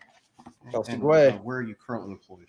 I'm currently employed by Roll-Off Digital Forensics, which is a small private company based out of Spokane, My Washington. pleasure, Joe. And tell us a little bit about your background and training in the area of digital forensics. Sure. So starting at the beginning, I graduated from Portland State University with my Master's of Criminal Justice in 2016. During that time when I was in grad school, I worked for the Clackamas County Sheriff's Office in their Family Justice Center, which is a domestic violence clinic. After graduating grad school, I became employed with the Portland Police Bureau, which is in Portland, Oregon.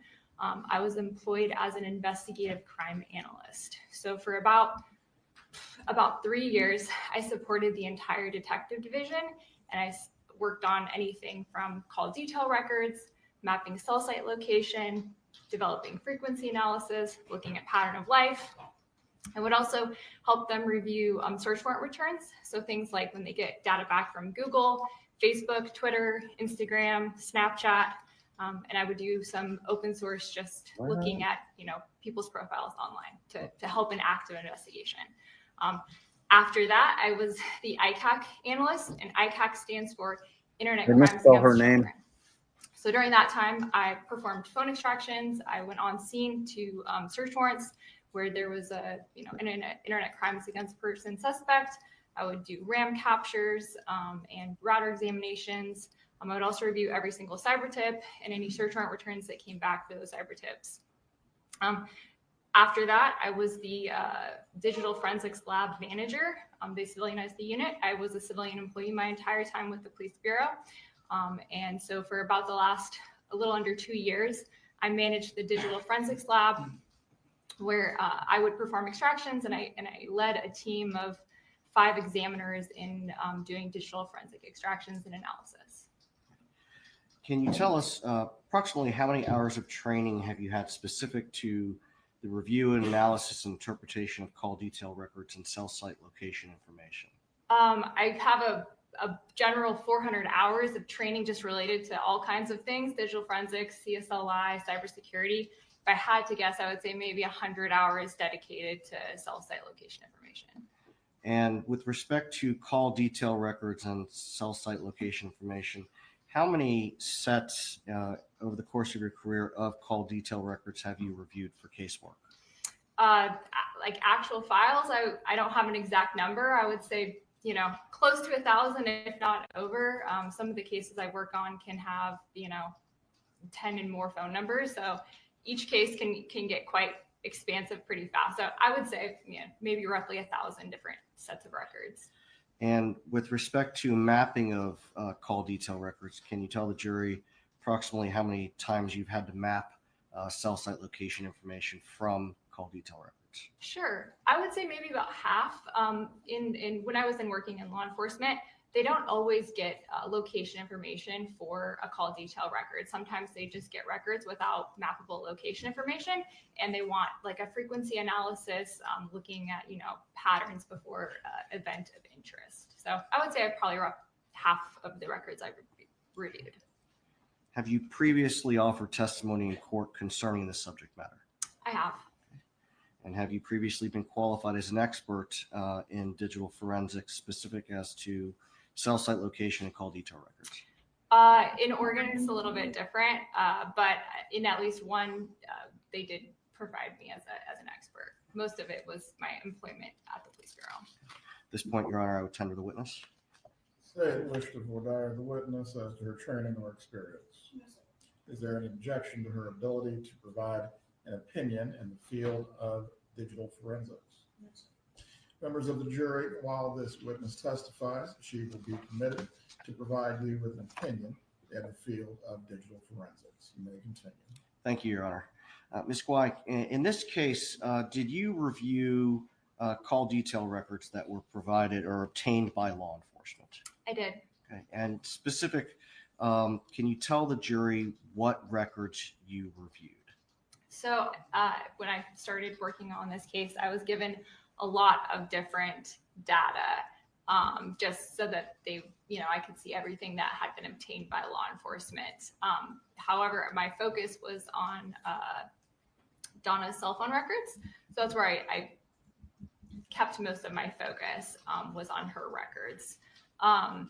However, I reviewed all of the data. So essentially there's a lot of AT&T records encompassing various time periods. Some of them, duplicate of the same time period. There were also Sprint records. I think there was also some Verizon and T-Mobile records. So there's a lot. Okay. Now, we did not provide you with the tower dumps. We just provided you specific with the records of the individuals that were obtained by law enforcement, correct? Correct. From like a company like AT&T, T-Mobile, related to a specific phone number. Did you also review any testimony that has been provided in the past by Sergeant Corbett? Yes. Specifically, what sets of testimony did you review?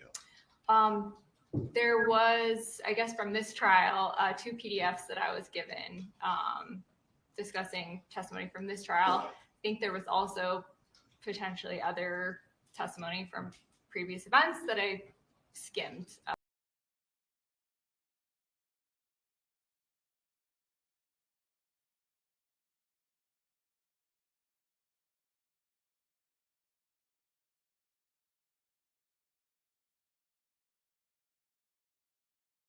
For Donna Adelson I was. and Charlie Adelson. I was. Oops. Were you also provided with a PDF of the I don't know what I PowerPoint did.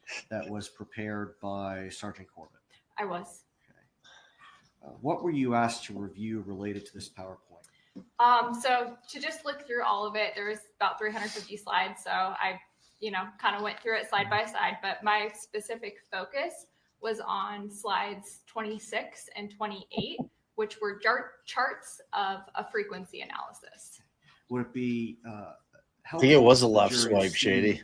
Specifically, what you reviewed and the work that you performed?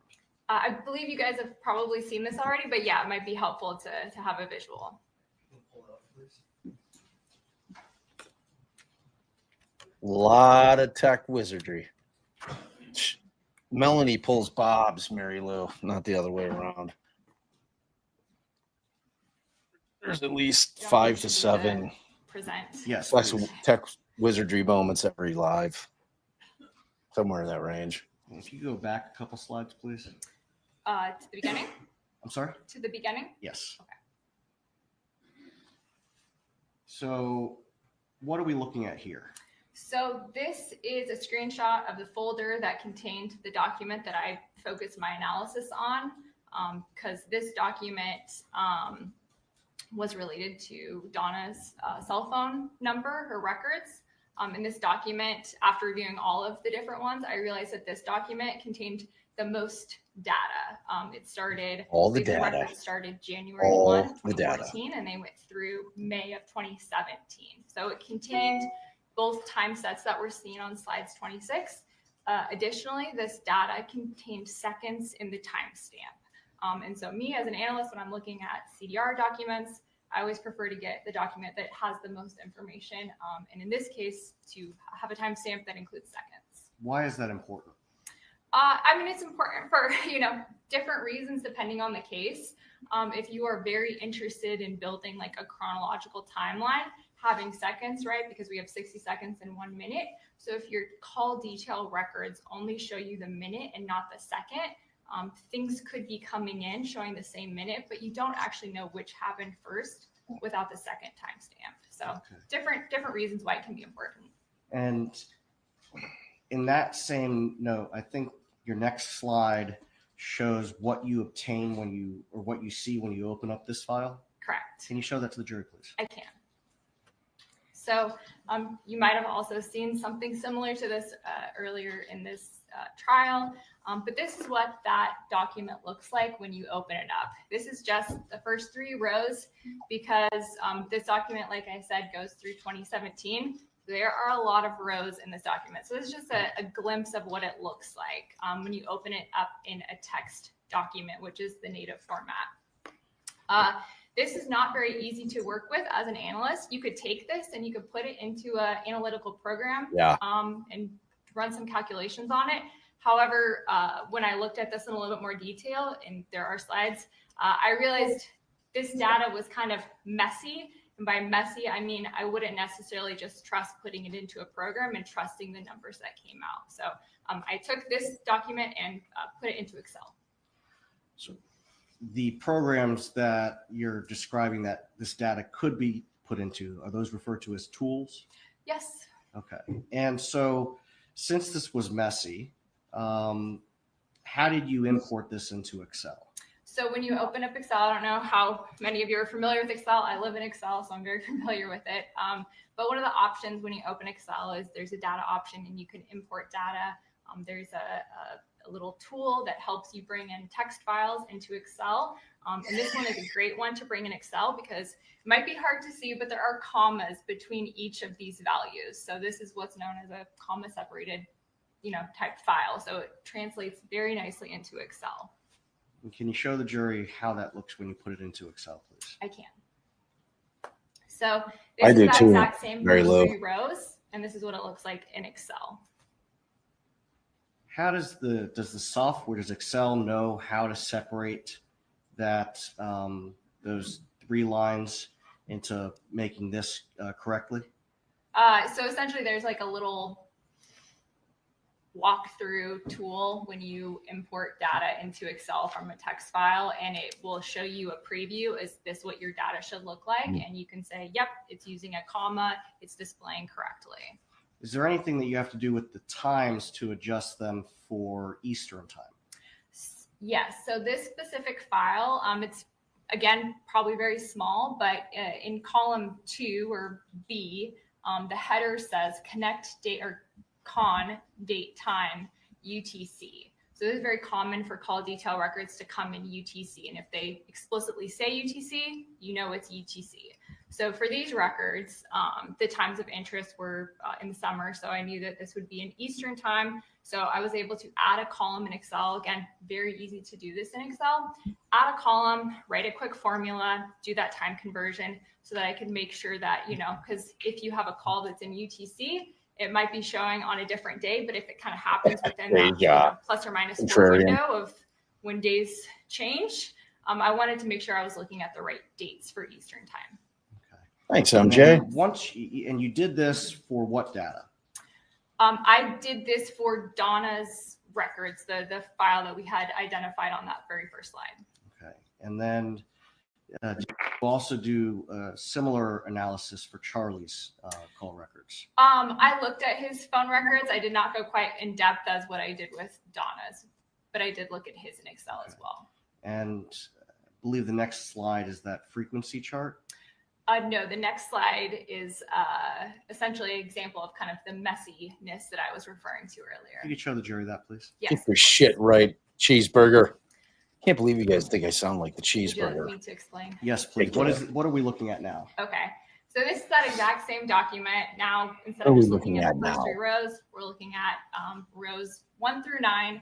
And this is at the very top of the document. So as I open up any kind of call detail records, I want to get an idea of what the data contains. So in this example, that red box is just showing 3 unique rows of data. But when I look at these 3 unique rows, I see a couple things that indicate to me that these 3 unique rows might all be referring to the same one call event. And by call event, I mean like an incoming or outgoing call. So if a program takes this, it might see this as potentially 3 different call events. Whereas me as a human, I can realize, oh, there's indicators that tell me that this is one call event. Is there any way you can zoom in on that a little bit? Not in the presentation mode. Okay, if you could back out of the presentation mode and zoom in so that the jury can see what you're talking about, please. I will do my best. 2 hours later. I don't know if this is getting any better or worse.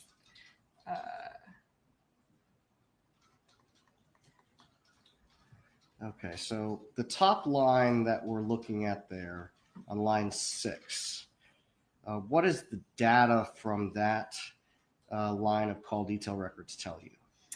So essentially, when I look at row 6, I see the connect date time. What I'm saying, Shiloh. When the call was Way initiated, deeper. whether it's an incoming or outgoing call.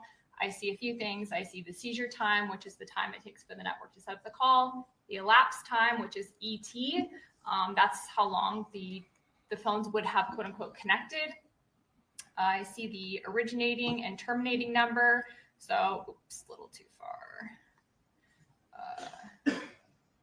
There we go. Originating number, so the call that it was started on, terminating the call, the phone number that the call was ending on.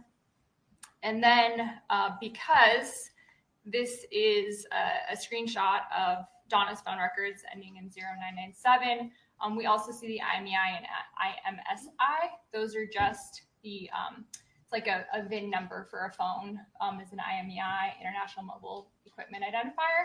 And then the IMSI is the International Mobile Subscriber Identity. I mean, that's how the network can tell that you are allowed to be on their network, right? And make calls on the AT&T network. We also see the call type, CT, mobile terminating is what that MT stands for. So again, it reinforces the fact that we see Donna's phone number in the terminating column, and then it's reinforced by that MT. In the feature, this is unique to AT&T records. So this is some random, they look like maybe what these might be random letters, but they all have meanings. And there's a record key that if you're not super familiar with what those letters means, you can go and look at that record key. But essentially what this is saying in human speak is that the number calling, there was number identity present, that's that NIOP.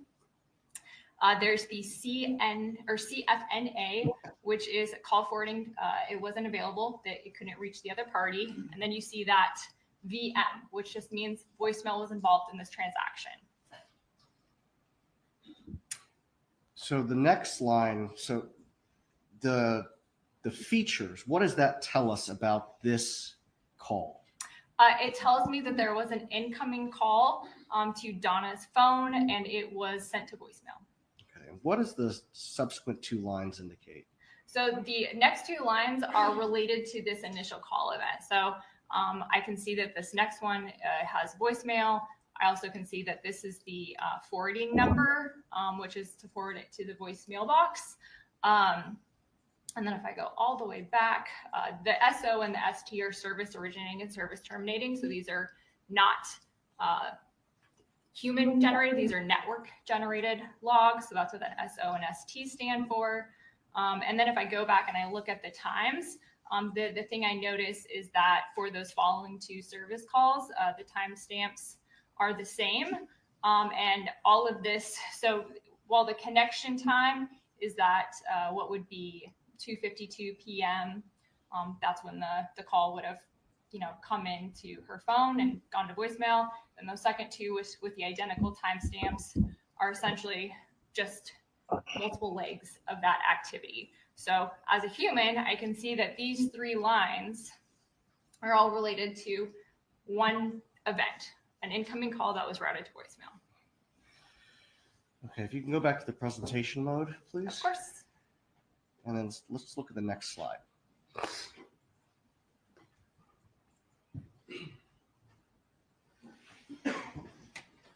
What do we see on this slide? So this is slide 26 that I referenced at the beginning of my testimony. So this was one of the things that they had asked me to specifically review. And the number that's highlighted, whose number is that? I believe that is Donna's phone number. And according to the state's slide 26, how many times, what's the time period of these records, of this chart? So each phone number has a slightly different time period, but for this particular phone number, the date range was May 2nd, 2014 through July 20th, 2014. And according to the tool that was used by Sergeant Corbett, how many times did Charlie Adelson's device attempt to communicate with Donna Adelson's device? So it's my understanding that this would contain both directions. Charlie calling Donna, Donna calling Charlie, and both connected and attempted, right? So if it's a voicemail or if it actually, like, there was an elapsed time of, let's just say a minute, right? So this would theoretically contain all of that activity. So based on this chart, it appears that this tool said that there were 417 unique communication events. Did you take any steps to verify the accuracy of this number? Yes. So because this slide particularly was focused or created using Charlie's phone records, I went through all of those files that we had described earlier and tried to see if I could find any one particular file for Charlie's phone records that contained this entire time span, May 2014 through, or May 2nd, 2014 through July 2014. Again, going back, there were a lot of different records for this case. I couldn't find one specific file that encompassed this entire time frame. I did find 3 different files for his cell phone number. So essentially, I had to take 3 different files to try to recreate this. And when I was doing that, I noticed that at least between 2 of the files, there were a few dates that overlapped, right? So when law enforcement gets a call detail record return, they'll ask for specific dates. So for example, you might ask for May 1 through June 20, and that would be one return. And then on another date, you do another warrant or a subpoena, and you ask for June 18th through July 18th, right? A month's worth of data. So when I found these 3 files, I noticed that there were at least 2 files that had some dates overlapping. Did you remove the overlap when you conducted this manual examination? I did. And the other thing I noticed was that out of the 3 files, 2 of them were in local time, so Eastern time, and then one of them is in UTC. So again, I had to, try to see if I could make this a continuous May 2nd through July 20th, taking out any overlapping dates and making sure, again, that the dates were all correct by seeing everything in Eastern time. What did you do did you try to recreate this chart that Sergeant Corbett prepared? I did try to recreate by how I just explained. And were you able to? I wasn't able to come up with 417. Can you explain to the jury what you did beyond what you've already described and what number you got to? So I did 2 different steps. I did the one that I just explained where I converted everything to Eastern time, ensured that there were no dates overlapping, and so that it was essentially just showing me, May 1 through July 20th. And I think when I did that and I took out these extra overlapping dates, and then I filtered to just only look at the incoming and outgoing calls. I did not deduplicate at all. That what I just explained, right, where I said that three for potentially one event, did not deduplicate. I just put a filter for Charlie and Donna's cell phone numbers. And at that point for these dates, I think I got maybe 383 unique call events. And that was, again, taking out the overlapping dates. The second step I did was I thought, well, maybe the tool didn't do that, and it just took everything and it didn't deduplicate the dates. So I tried it again, and I got 393 when I did not take out any extra dates. So, and these were just calls. I was only looking at calls.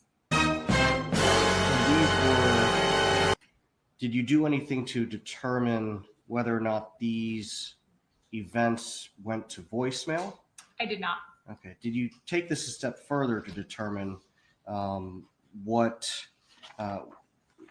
or not there were actual communications versus actual or attempted?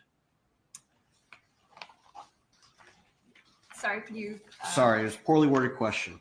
So the 393 Terrible. that you identified is both connected and attempted. Correct. Is there a way to determine whether or not something is attempted versus connected, aside from the voicemail flags that we talked about a few moments ago? So the voicemail flags are going to be the best indicator of if somebody didn't connect, because AT&T is telling you that the phone call went to voicemail. So as an analyst, that's to me the best indicator. Another indicator that you can use, I think different people have different thoughts on this, but if it's a very short duration, like let's say under 10 seconds, could the phones have connected and there's just actually no communication, or it may be, you answer, but you don't hear anything, so you hang up.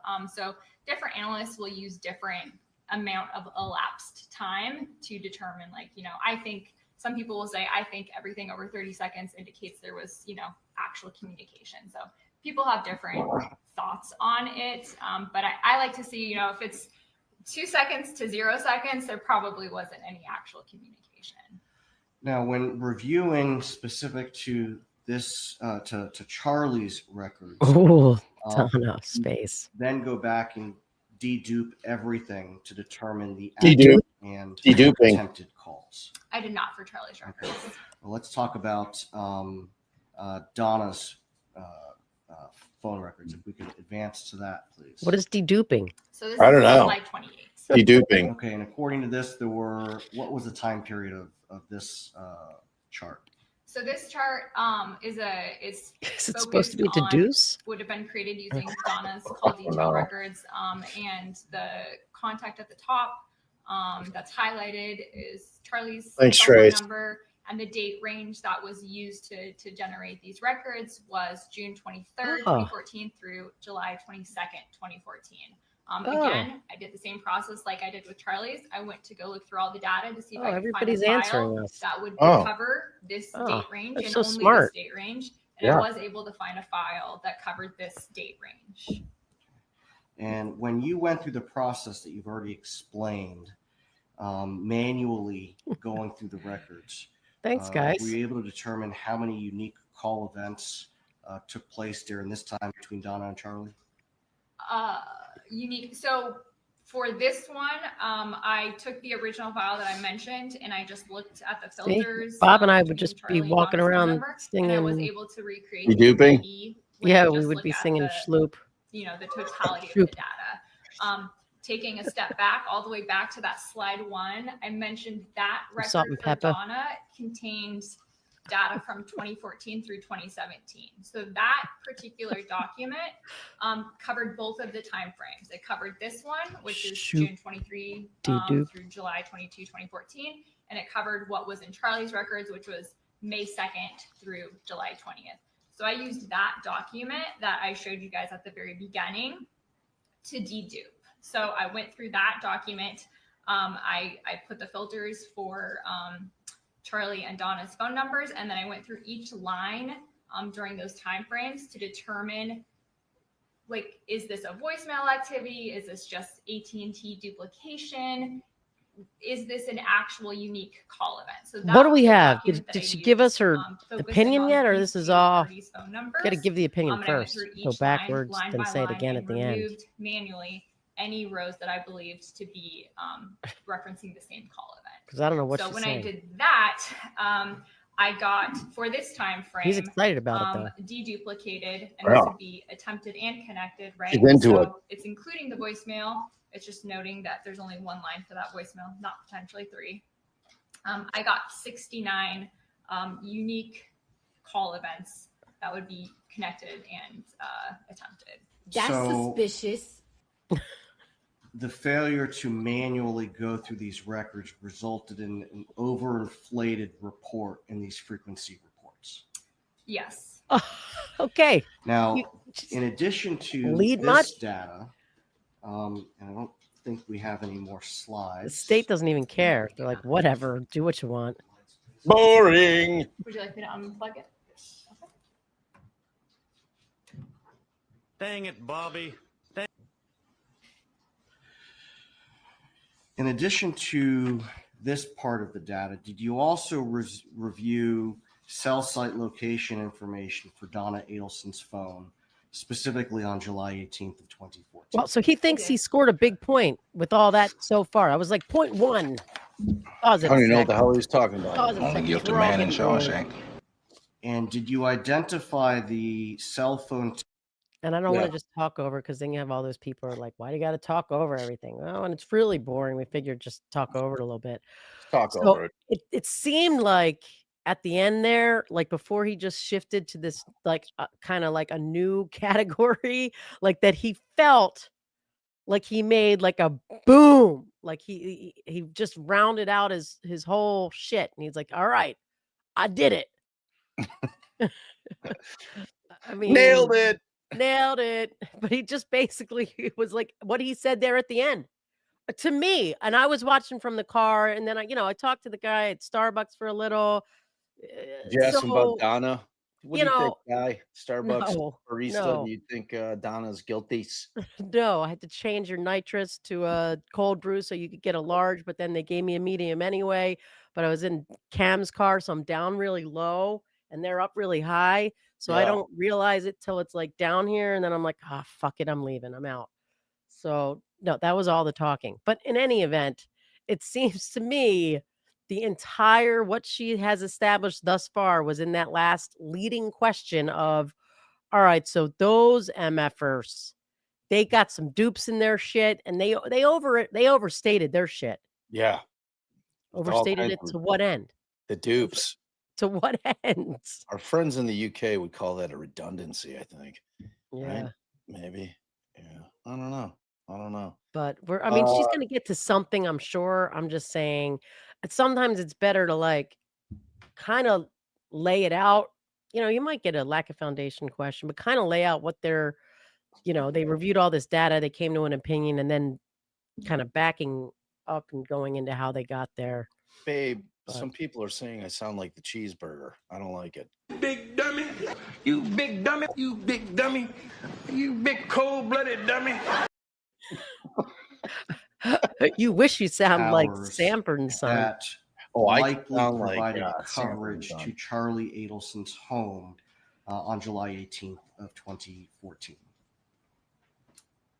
The towers that he She's like, could have been connected what? to from his residence. So I was not provided with like an AT&T master cell site list, but I mapped the records for July 18th that are available in the AT&T document. Who has access to the master records? Law enforcement. Those So bastards. presumably law enforcement would have gotten those records and taken a look at what cell site, what towers and sectors would correspond to Charlie Adelson's residence. Correct. Okay. And in your review of the records, the call detail records that We were timed her provided out? to you, obtained by law enforcement, did That's Donna kinda one Adelson's saver being handset modern. ever connect to a tower that could provide coverage to Charlie Adelson's home on July 18th of 2014? No. With those same records, was there any instance I don't on think July so. 18th Oh, of we didn't 2014 time her out. where Someone else Charlie did. Adelson's handset and Donna Adelson's handset were connecting to the same tower? No. Nothing further, Your Honor. Oh my God. Boring. I guess she better testify, and then nothing else. Okay, pause it a second. With any Pause it a of second. The mapping. Don't of make the it cell last site any longer than it locations has to. from Sergeant. Don't make it last any. I don't want to do the wrong tune too. So all that to say they weren't on the same cell tower. However, she sent a fucking text. I'm outside your door. He responds, okay, in 10. What is happening here? Am I missing something? Has this been addressed in like Charlie's trial? Like, what in the hell is happening here? Holy shit! No, you need your, that was great. Huh? What was great? That was great. Her direct examination. Wait, what? You see what the critics think. Was it great? Was it amazing? Oh, I know where you're at. I know what you want. Hold on. I have to find it though. That was wonderful. Bravo. I loved that. Oh, it was great. Well, it was pretty good. Well, it wasn't bad. Well, there were parts of it that weren't very good, though. It could have been a lot better. I didn't really like it. It was pretty terrible. It was bad. It was awful. It was terrible. Get him away. Hey, boo. Boo. That was wonderful. All right. Bravo. I loved It's that. pretty Well, good. Loop. It was pretty good. Oh, Loop. sorry. All right. All right. We will Orbits, resume with cross update the ticker. Do you disagree with any of the mapping of the cell site locations from Sergeant Corbett's presentation? No. No. That's it. We No further saw questions. on the section of his report where it shows a travel analysis of Donna Adelson the night of Dan Markel's murder. Do you remember that? The ones where there's like projected travel paths. Correct. I do remember that. Okay. And you don't disagree with the fact that her phone was communicating with the cell site in North Miami at 8:35 p.m. and you don't disagree with that site or sector that he mapped there, right? Correct. And you don't disagree with on the following slide that the next time she has location in her cell records is at 10:57, and you don't disagree with that cell site or sector that he mapped, right? So I think the 1053 I'm sorry, 1053. Thank you. was actually Harvey's cell phone. Okay. But if they're presumably in the same vehicle, the tower and sector is correct. Okay. So for the location south of Charlie's residence and the location north of Charlie's residence that we have location for, you do not disagree with that? No. Okay. And the iMessage where she says outside your house, would you expect to have location for iMessages? If it's from an iCloud return, no, I would not expect there to be location information from iCloud. Okay. So I just want to be clear. It's not that we do have location for outside your house and it's not consistent with Charlie's house. It's just that we don't have location at all for outside your house. Correct. There is no location. But Donna Adelson says her location in that message, right? I'm outside. Message from the iCloud, correct. Time to She punch says grandma. outside Well, your time to punch grandma. Well, time. Okay. Is that you? Maybe. Too much. When you looked at Donna Adelson's records, was there a phone call between Donna Adelson and I would Annie wanna just Cunningham on the evening spit or on the night defense of if I was July the jury 18th, right now. 2014? For this. I'm not familiar with that name. I'm outside your You're not house, familiar the with woman name Annie said. Cunningham? No. Okay. What if I gave you her number? Would you be able to look and see? I don't have the call details memorized, so Do you have them with you? the original documents I do. Laptop? Okay. Yeah. Would you be able to look and see? Objection outside of the scope? Please approach. Yeah. No. I mean, she talked about the report. I'd try to stretch it. I'd be like, well, she mentioned the report and this is off the report.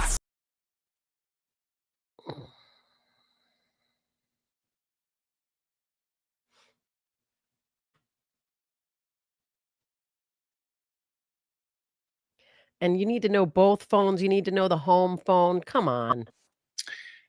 Yeah, I look at this point, you know, all the witnesses reek of desperation. So it's like, it's one of those things where you're like, God, you know, Donna really wants us to put some witnesses on. We got to try to figure some shit out. They paid an expert to say that Charlie's phone and Donna's phone were never on the same tower on the day that Donna texted, I'm outside your house, to establish that Donna was not ever outside his house.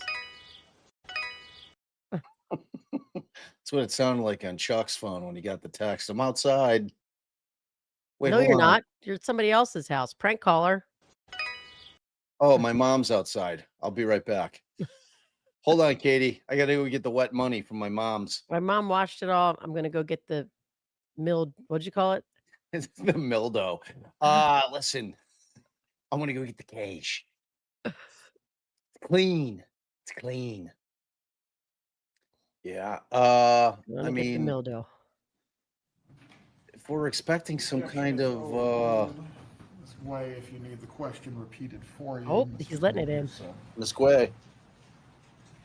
That's Ogway. I'm pulling up your call detail records for Donna Adelson. Of course. Do you know her home number? Do you know Mr. Life Partner's number?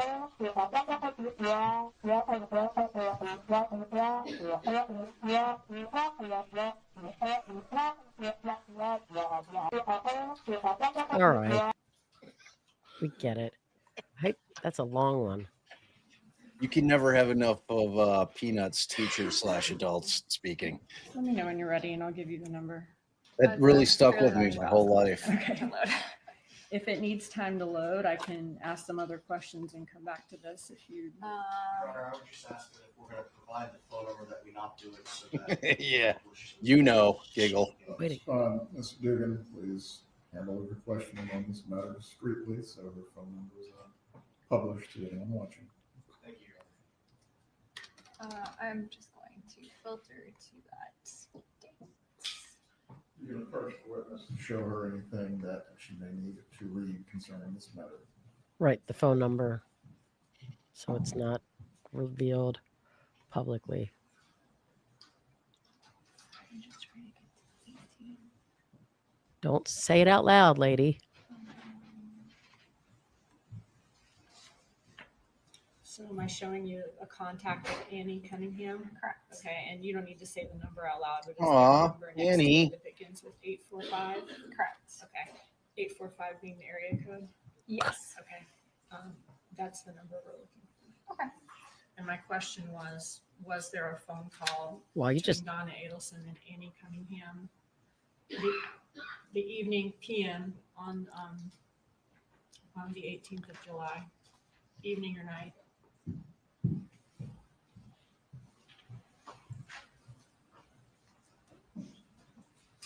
And to reiterate, it started with 845, correct? Show you. Or you show it to her. you've given the exchange and the last four. The middle three aren't too hard to figure out. I think Donna was just out stargazing. I don't. Yeah. I see the don't number get a and signal. I looked at the records for the evening of the 18th. When you and I do stargaze, not you're see a always call outside that number. Charlie's door. Okay. And that would be like in the afternoon, evening, or night that night? I would just redirect. July 18th. Do you have her home 2014? number? Do you have Mr. So Life Partner's number? starting It's Mr. Gutterman to you. from noon to noon on the 18th through midnight on the 18th. I don't Do you see have a little call doggy to up there? that phone number. Okay, thank you. Yeah, all Allie right, definitely give me a so backhand. You saw your point. presentation where Are you one petting the slide dog or was stretching? showing us what the raw records Putting look socks like, on. right? My tootsies are cold. And the Oh, next slide he's was showing us cold. an example poor of baby. how a duplicate event looks. It can look like 3 entries, but it's actually one event, right? Correct. And then we saw the Sergeant Corbett's frequency reports for Charlie Adelson and Donna Adelson, right? Correct. They got dupes. What is didn't the dedupe. purpose of a frequency report? There's a lot of different purposes. So when I worked in law enforcement, I would do them for lots of different things. Hey, little miss. One of the things that you can do is just see who's the number one caller for a particular person. Sometimes that's a significant other or family member. So that's one reason you can do a frequency analysis. Another is just to do more of a pattern of life and look at activity over matter of days, months, years. Is another reason like to show a relationship between two parties, whether there is one at all, and if there is one, how often they talk Yeah. Yeah, that's definitely a reason. in comparison to the other people they talk to? Correct. Do the frequency reports in Sergeant Corbett's presentation that we saw in your presentation, do those They got accurately dupes. reflect the call detail records? No. They represent the raw data accurately. Correct. Right. They represent the raw data of the records accurately. Correct. And do they accurately reflect that Charlie Adelson is Donna Adelson's most frequent contact? For that particular time span of June 23 through July, I think it's 22. Yes, ma'am. Correct. Okay. It's just that in Corbett's frequency reports, those are the raw records without duplicates taken out, right? Correct. When you reviewed his, and well, let me show you this. Oh, that's why the raw data has the duplicates. Let me show Got to you from dedupe. 73A, slide 20. It's not rocket science. Just a dupe.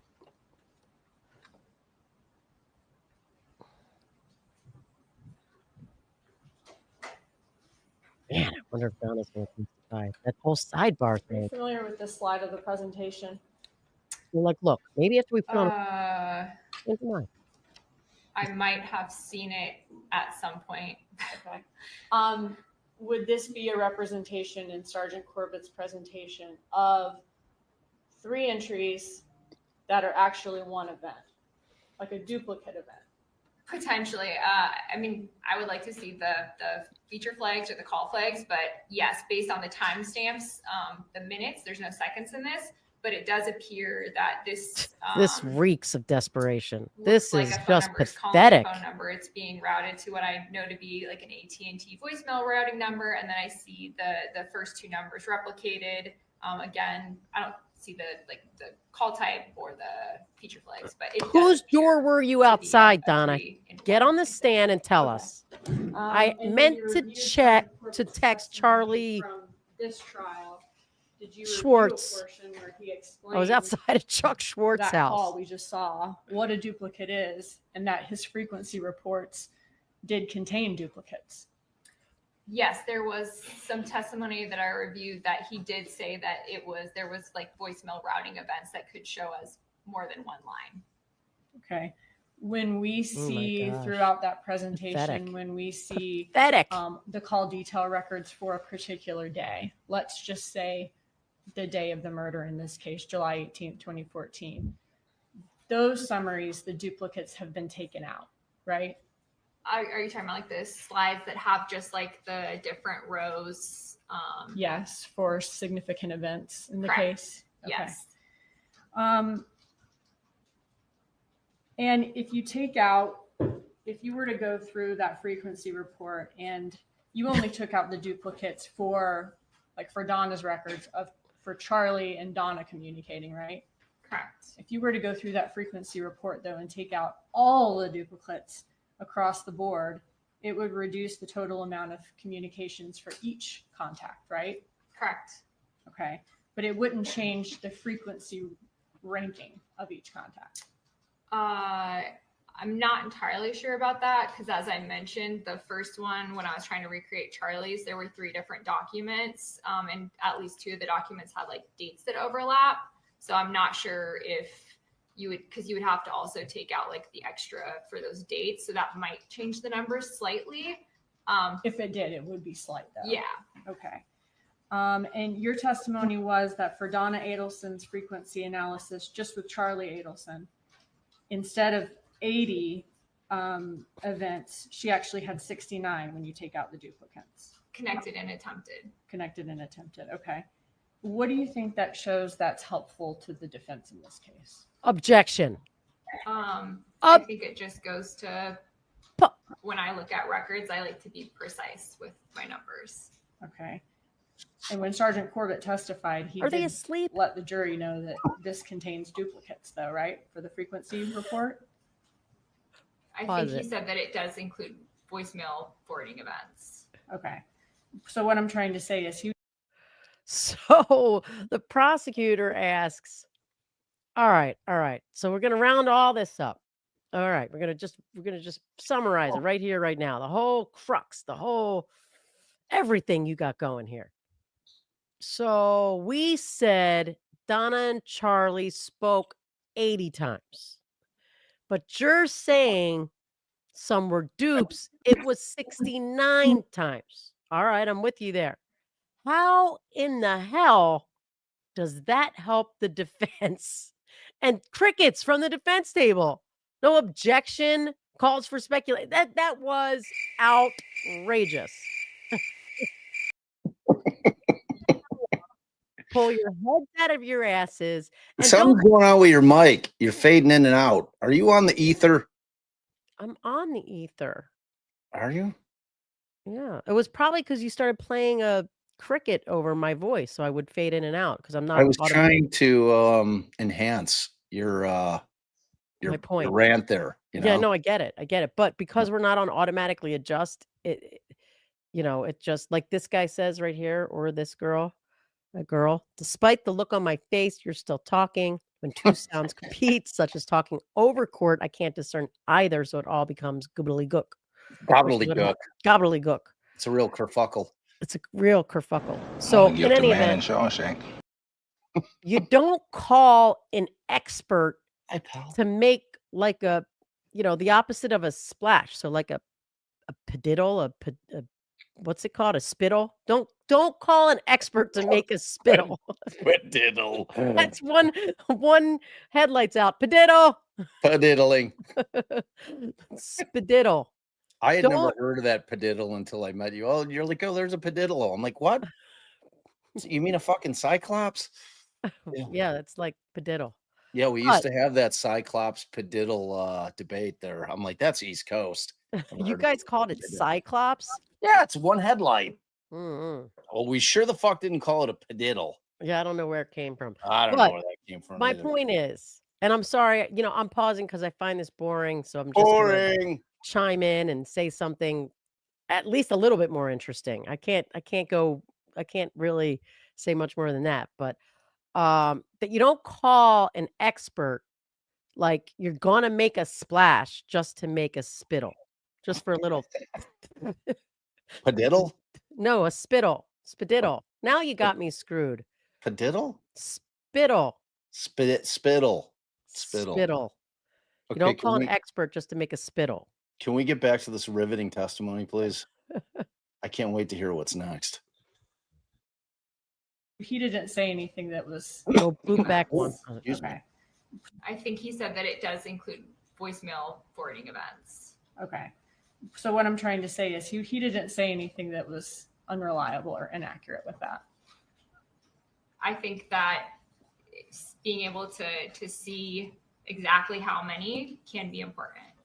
Because it's 69 and not 80 when duplicates are taken out, does that mean that Charlie Adelson and Donna Adelson don't have a relationship? No. And you still agreed that Charlie Adelson is still Donna Adelson's most frequent contact, right? For that time period. When I we had looked at one. Donna Adelson's frequency report Padiddle. A lot of padiddles up in this. in Dead your on. presentation Chat. and in Corbett's presentation, Oh, on this diddle. one, right? Number 2 on that list is not an actual person, right? I'd have to pull it up I don't have it memorized. Okay. You want to pull yours up? Sure. Okay. Oh, Pam. Did I Sorry, ever tell Pam. the story that one time the judge let me pick up my phone and dial a number mid-trial to see who it was? Well, do you know who that goes Is to? the No, did you second try? ranking on No. that How about we list try right now? her voicemail, AT&T voicemail routing number? Correct. Okay. So, and then third place on that list of most frequent contacts is Harvey Adelson, her husband, with the 9032 number. Correct. Okay. So Charlie Adelson would still be first, followed by the number of calls routed to voicemail. Correct. Where did you fly her from? Portland, Oregon. Okay. And how long did that take? 6-ish hours. And was that paid for by you or paid for by the defense? Paid for by the defense. And how much are you charging for your work in this case? $1 million. The roll-off charges $300 an hour. And does that include the work that you did that we saw here in court prior to coming to court today? Correct. Okay. And does that include your travel? Correct. As far as $300 an hour during the time that you're spent traveling? Correct. It's the company's policy.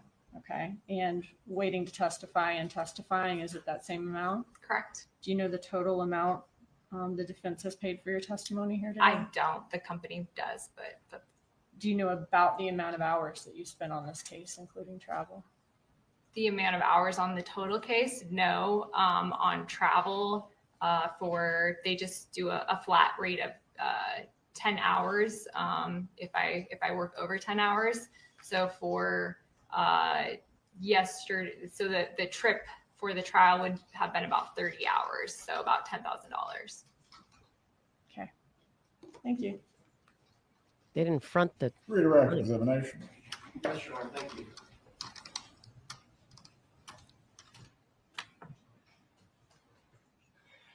Ms. Squad, did you prepare a written report that you provided to my office concerning the manual review of Charlie Adelson's phones? or phone with the frequency analysis for his contact with Donna Adelson? Using Donna's records? Yes. Yes. Okay. And using those records, you indicated that it reflected about 393. Would it be helpful to see your report for what your numbers were for unique call events from May 2nd to July 20th? For using Donna's records to deduplicate between that time period, I think it was 211 deduplicated. So 211 rather than 417? From the May 2nd through July 20th. Now, That's a lot. you indicated on Cross that you did not locate a call between Annie Cunningham and Donna Adelson on July 18th of 2014. If you had all her correct? landline I did not numbers. see one. Okay. Now, the records that are collected by call detail records, those are for communication events that are through the carrier. Correct. And so any communication event that took place through a third-party app would not be collected there. Correct. So, for example, are you familiar with the apps WhatsApp and Viper? Yes. Ooh, Viper.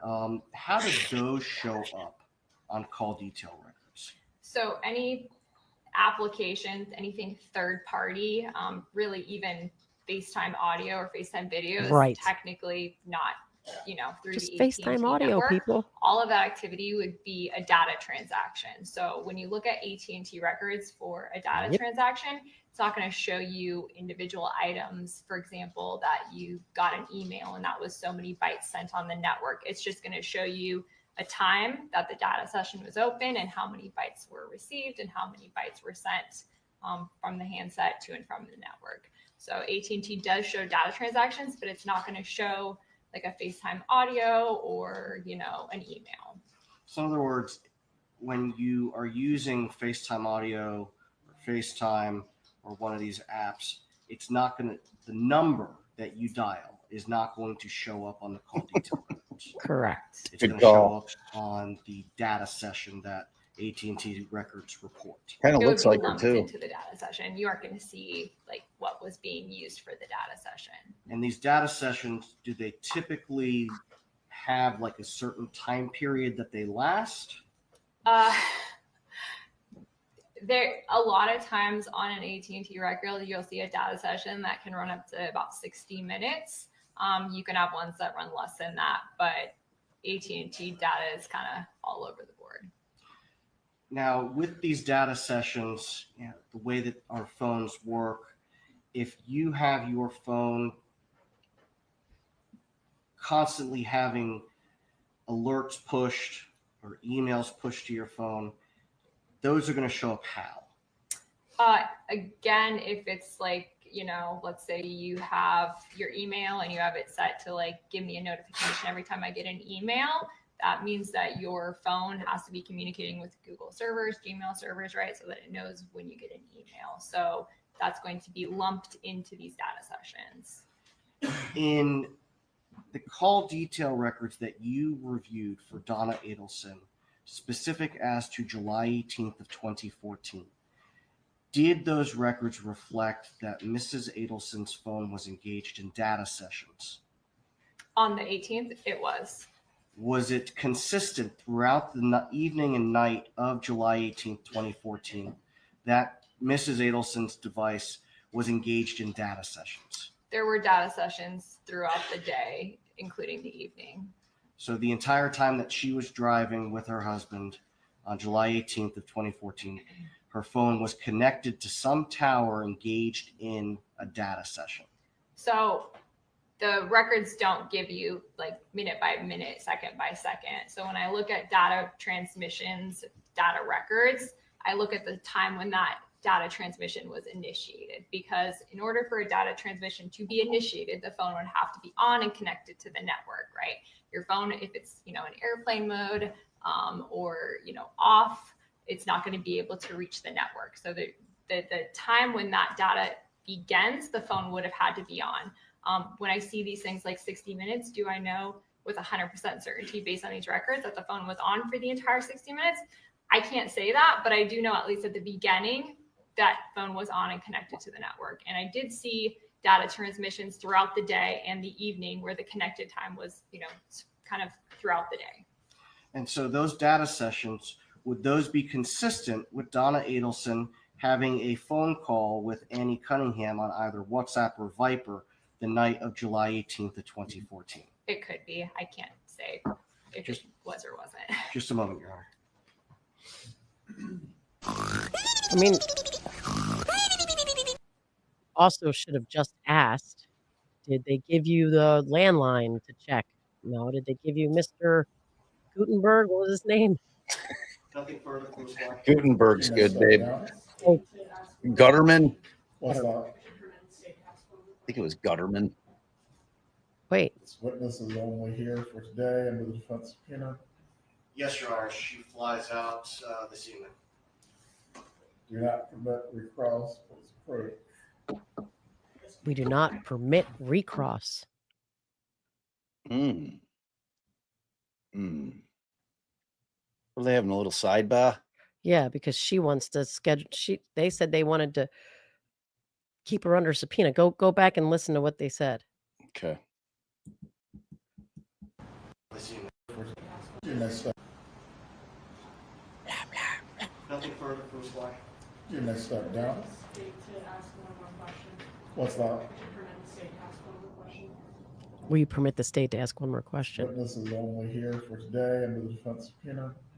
Yes, Your Honor. She flies out this evening. Do not permit recross. Please approve.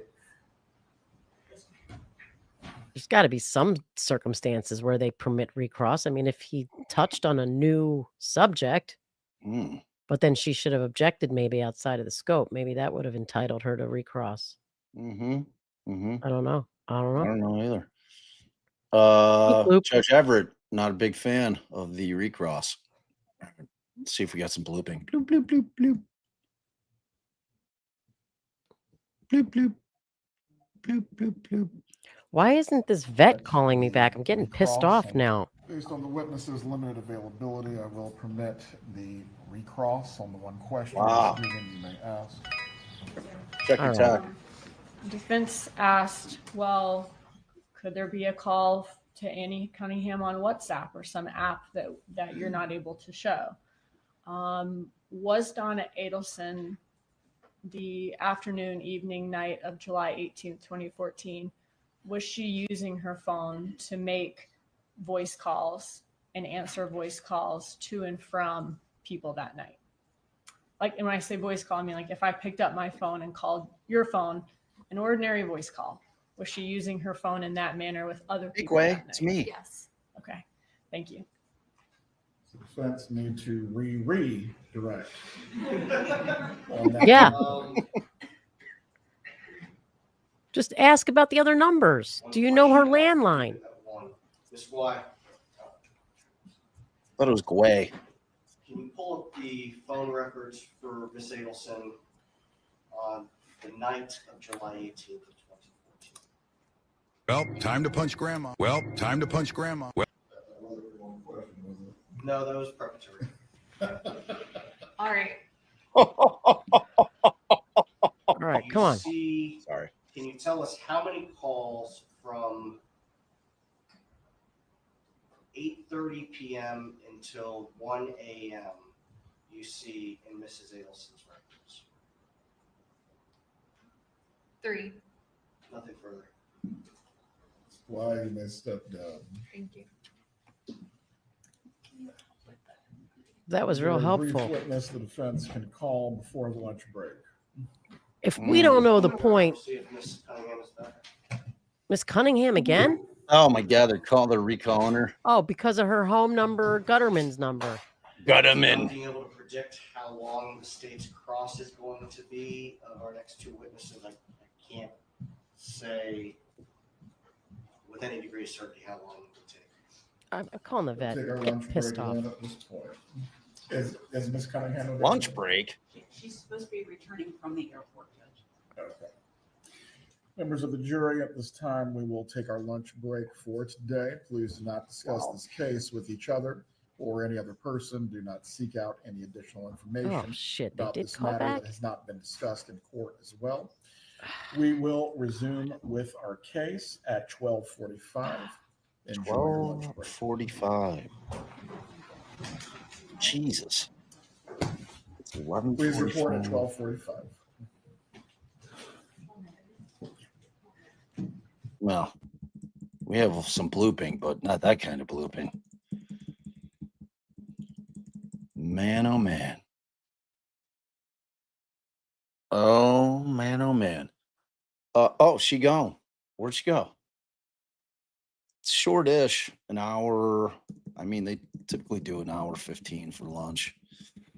So yeah, I want to watch the whole Cardi B thing, but I kind of want to watch her next day of testimony because it's a good respite in between Adelson witnesses. You know what I mean? Let me see if I can find it because it's just delicious.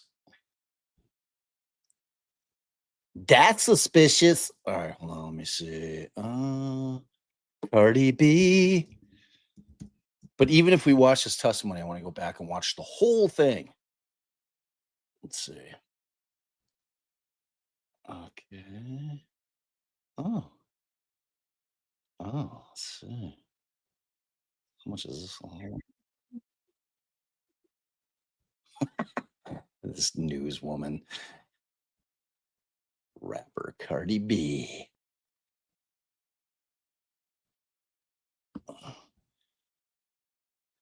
Let's see here. I'm looking for.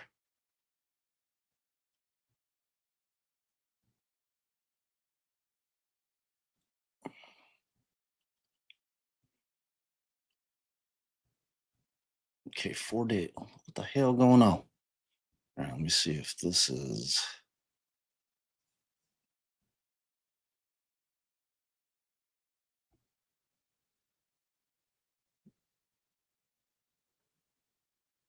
Let's see here. What is all this? So many graphics up on. Oh, this is the. Do you guys want to watch the OBGYN testify? Plaintiff's lawyers. Spitfire sent me an email. She's like, "You got to watch this. This dude." Let's get this. Plaintiff's lawyers' questions were next level bad.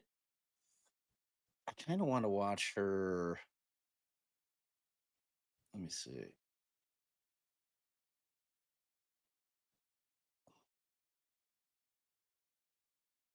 Oh, what the fuck is going on here, yo? All right, let me see.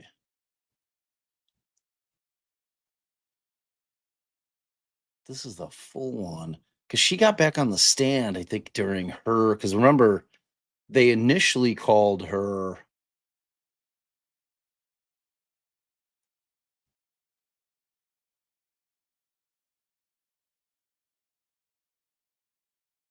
They called her during the plaintiff's case as an adverse witness, and then I think the defense put her on, obviously. So let's throw this up because it's good. It's good. We'll kill some time. We'll kill some time with Cardi B. What a better way to spend lunch, or what better way to spend lunch than with a little Cardi B action? She's such a delight.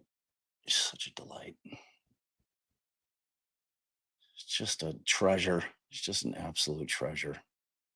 I'll keep this guy up. I'll keep our cord up while we are watching a little Cardi B. So if you guys don't know anything about Cardi B, civil case, civil assault case. She's being sued for $24 million for an alleged assault that took place when Cardi B was trying to go get her vagina looked at, according to her. And some security guard starts following her around, purportedly filming her, and Cardi B took exception to that and said, "Hey, what the fuck you doing?" Why are you filming me, mofo? And there's quite a discrepancy on what happened next. So it was either Cardi B gored her face with her 7-inch nails, or Cardi B told her to go fuck herself and leave me alone. And this woman's making it all up. That's where we're at. That's where we're at. So let's see. So let's peep this. Let's peep it. I forgot to ask you one thing about when you were chest to chest. Did you ever touch Imani Ellis's face or nose with your finger? No. You never touched her nose like this? No. Thank you, Your Honor. All right, so our morning recess, why don't we start back up at 10:50. Anytime you cannot discuss case with anyone. Wow. What the what? What the who what now? What? What? Legally. If you Oh my God. No, wrong. That was quite a that was a kerfuckle, because it made it sound like that was Cardi B, and like there was 10 seconds of it. Y'all full of some shit. All right. I gotta up my search term here. Let's see what's going on. What's really going on? All right, let me see. What are they showing it on, y'all? Like who's doing the whole trial? Who's doing the whole trial? Who's doing all the Cardi B? Okay. All right. Let's see. Day 3, 5 days ago, 6 days ago.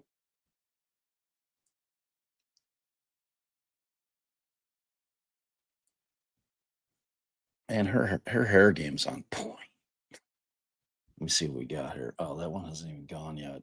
Let's see. I believe so, Your Honor. Yes. Okay. All right, let's see what we got. Got this guy.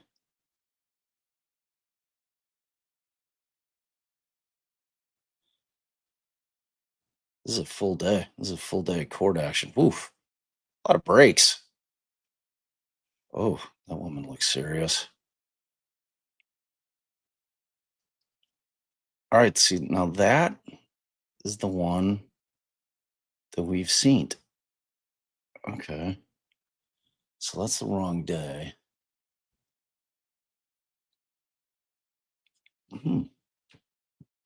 Day 1. That was day 2. Day tree? Check out day tree. Oh, here's the.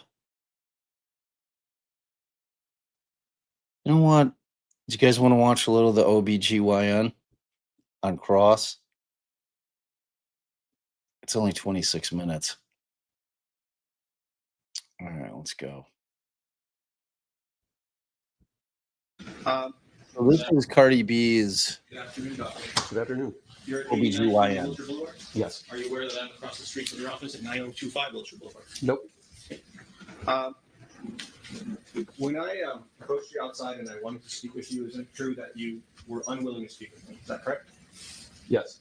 And when the defense wanted to speak with you, you did talk to them, correct? Yeah. Yes. You even prepared a declaration, and you gave them permission to sign it on your behalf. Yes. And you are here because you want to testify in favor of your patient, correct? I'm here because I'm one of 4 people who were in the hallway that day. Right. And I'm here to tell you what I saw. And you've been, I'm sorry, go ahead.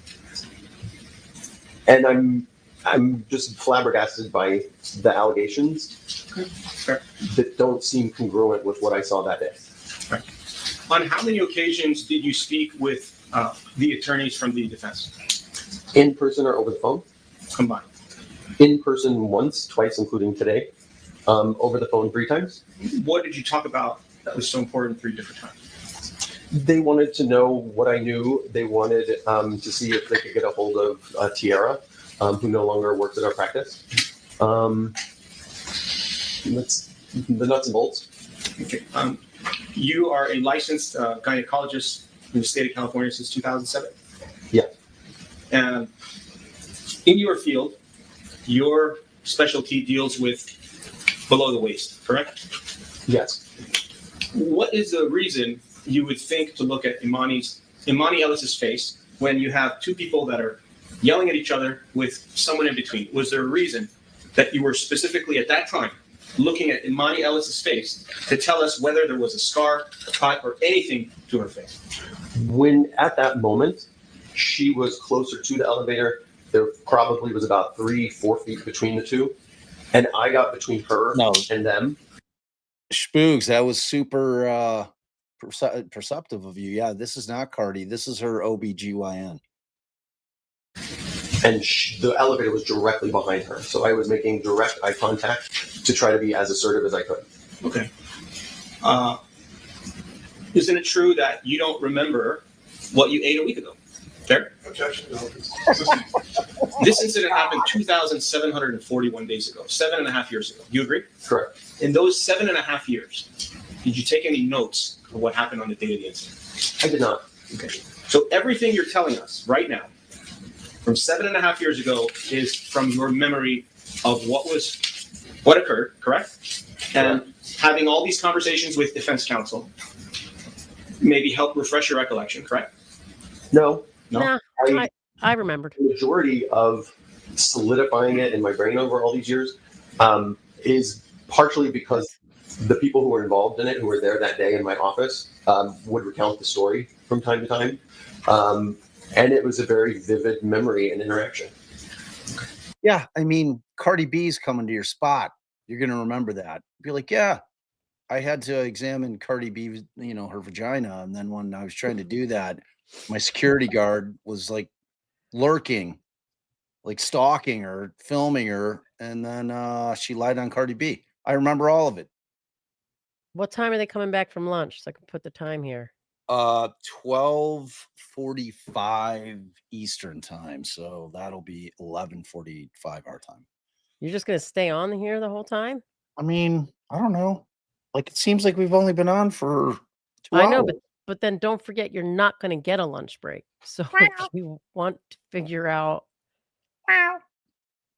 What are we going to do about food anyway? I had a banana. Yes, of course.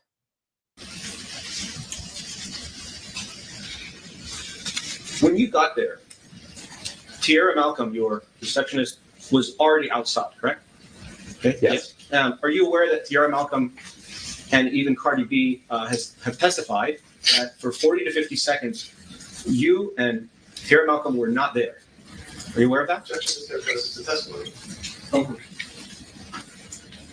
would guess misrepresent the it's shorter than testimony. that, but if their recollection is 40 to 50 seconds, I mean, as long as it takes me to go down the hallway and out into the hall, the type of yelling that was taking place was alarming. And so it was like, get there right away. I can't give you an exact time frame, but it wasn't more than 40 to 50 seconds. And aside from Cardi B, do you service other celebrities? I do. Many different ones? Over the years. And it's your impression, strike that. It's important to you to help Cardi B in this case so you can continue to receive celebrity clients, correct? It's very important for me to tell what happened that day and to ensure that anybody coming to my office, celebrity or not, doesn't have that type of experience. Understood. But you had not gotten there until after many things occurred between the two of them, correct? This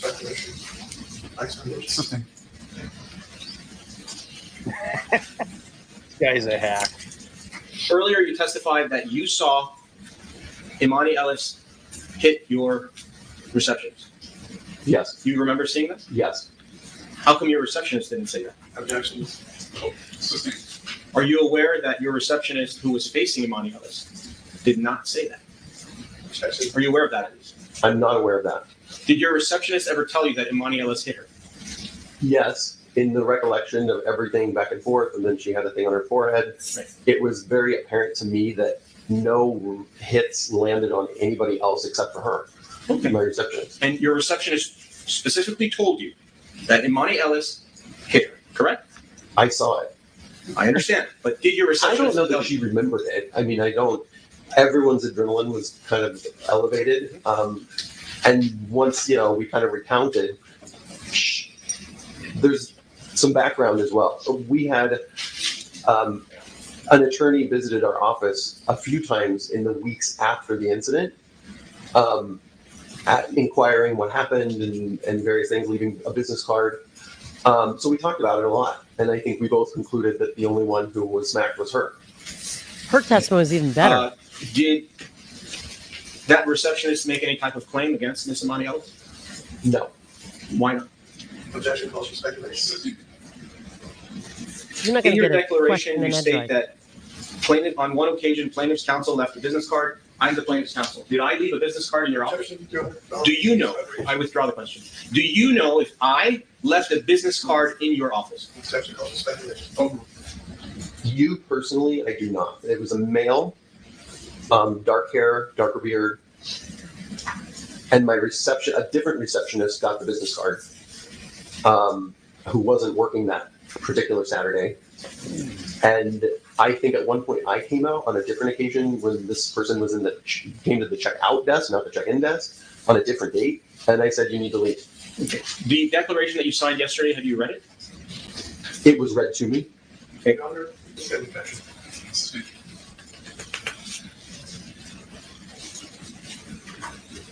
Can you look at the photograph in front of you? Could you identify the counsel, please? Do you see the photograph? I'm sorry, I don't remember the exhibit number, but it's a photograph of Cardi B from 2018. Oh, this is great. See, you needed to see the... For the record, exhibit 232. Do you see the photograph? I do. Are you aware that this photograph was taken on February 8th? What'd you say, Bay? Well, we didn't finish Cardi B's testimony. Then they put Cardi B up on direct, which was very short, which was before this doctor. Then they put on the assistant. I think that the I found the rest of Cardi B's testimony from that one day or her Well, direct of her on her case in chief. Well, is it blonde hair or black hair, Cardi? Which one? Because I found both. It's like there's a costume change, like in the middle of her full testimony. Well, I think when she testified on direct for herself during their case in chief, she also had dark hair. Yeah, that is a pretty good. That the doc's face right there pretty much describes exactly what's going on with this lawyer. He's like, what? That's a WUT face. What? So, but this is short. This is Yeah, short. they're both. So was the assistant. So yeah. 18th of 2024, which was 1 week before the incident. Are you aware of that? Objection, Your Honor. Do you know when this photograph was taken? Objection, Your Honor. Oh. No, but it probably was around the time of the incident, I guess. And man, actually, Watch this shit. Watch this shit. if you look at the fingernails, since you're a fingernail man, if you look at these fingernails in the photograph, and sorry, I wasn't trying to be rude, I'm just making a joke. If you don't mind. The fingernails that are in this picture, are these the same fingernails that Cardi B was wearing when she entered your office on the day of the incident? I think so. Are you sure? Wait. Are you sure? I didn't memorize them, but I know that they weren't 3-inch long with a spear at the end. But you're not sure if these are the same fingernails, correct? I believe they are. Sorry, guy, you didn't get the answer you're looking Was for. Cardi B's hair this way when she came to your office, the same way in this photograph here?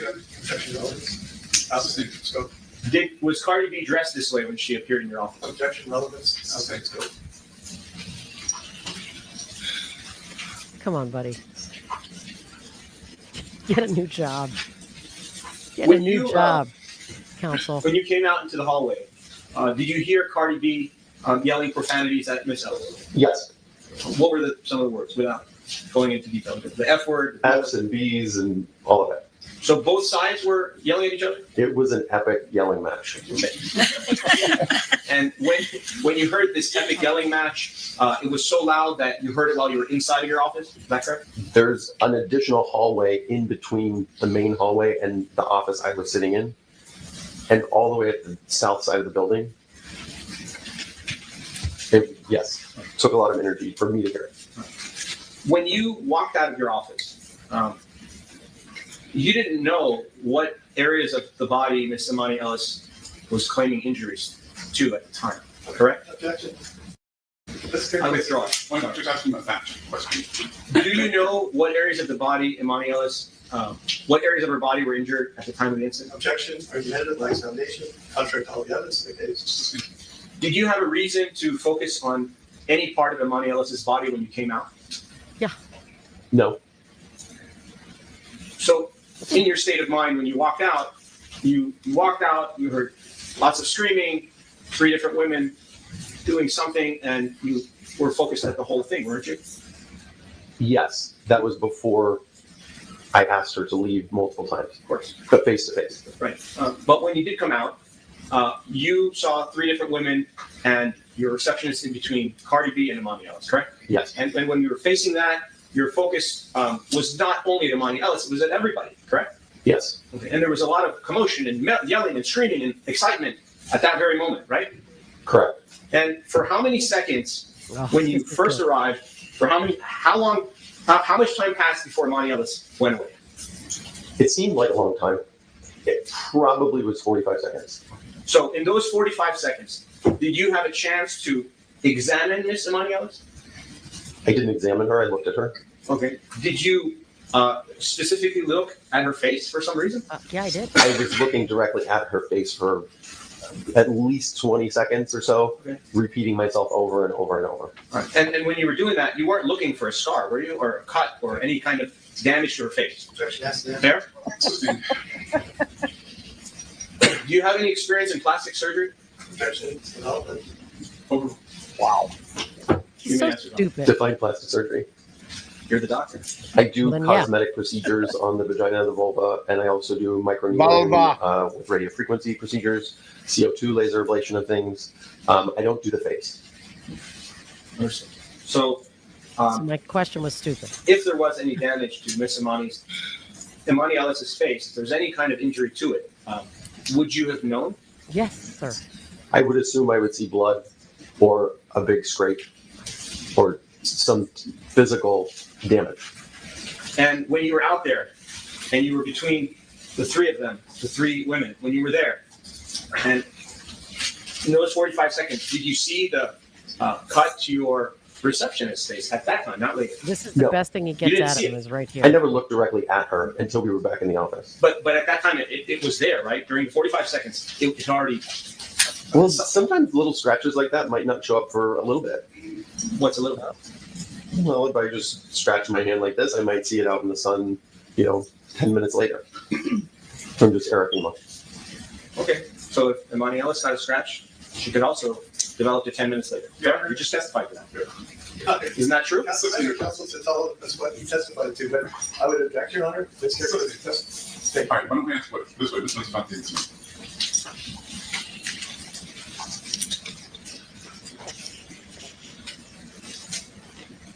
Oh yeah, I'm done. When you spoke to defense counsel 3 times, which attorney was it? Was it Okay, just to be clear, this isn't a defense attorney. This is a plaintiff's attorney. Oh, Remember? sorry. No, think I mis- wasn't talking to you. I know, but I might have said something too. Oh, Luna had said this defense attorney is trash. He's a plaintiff's lawyer in a civil case. So when you sue somebody, you're the plaintiff and you have a plaintiff's lawyer. So Cardi B, Is defending. her lawyers are the defense lawyers in this case. She's in a civil defending action. herself. She's defending herself. Many defense lawyers that work for insurance companies are princes of darkness.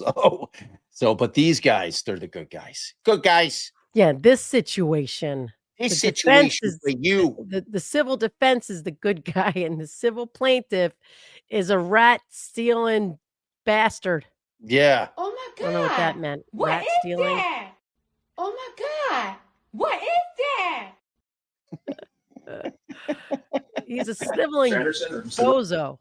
Yeah. Lamb or He Ms. Moore? sucks. Over the phone, Miss Moore. Every time? He's got to give his job up. Probably, yes.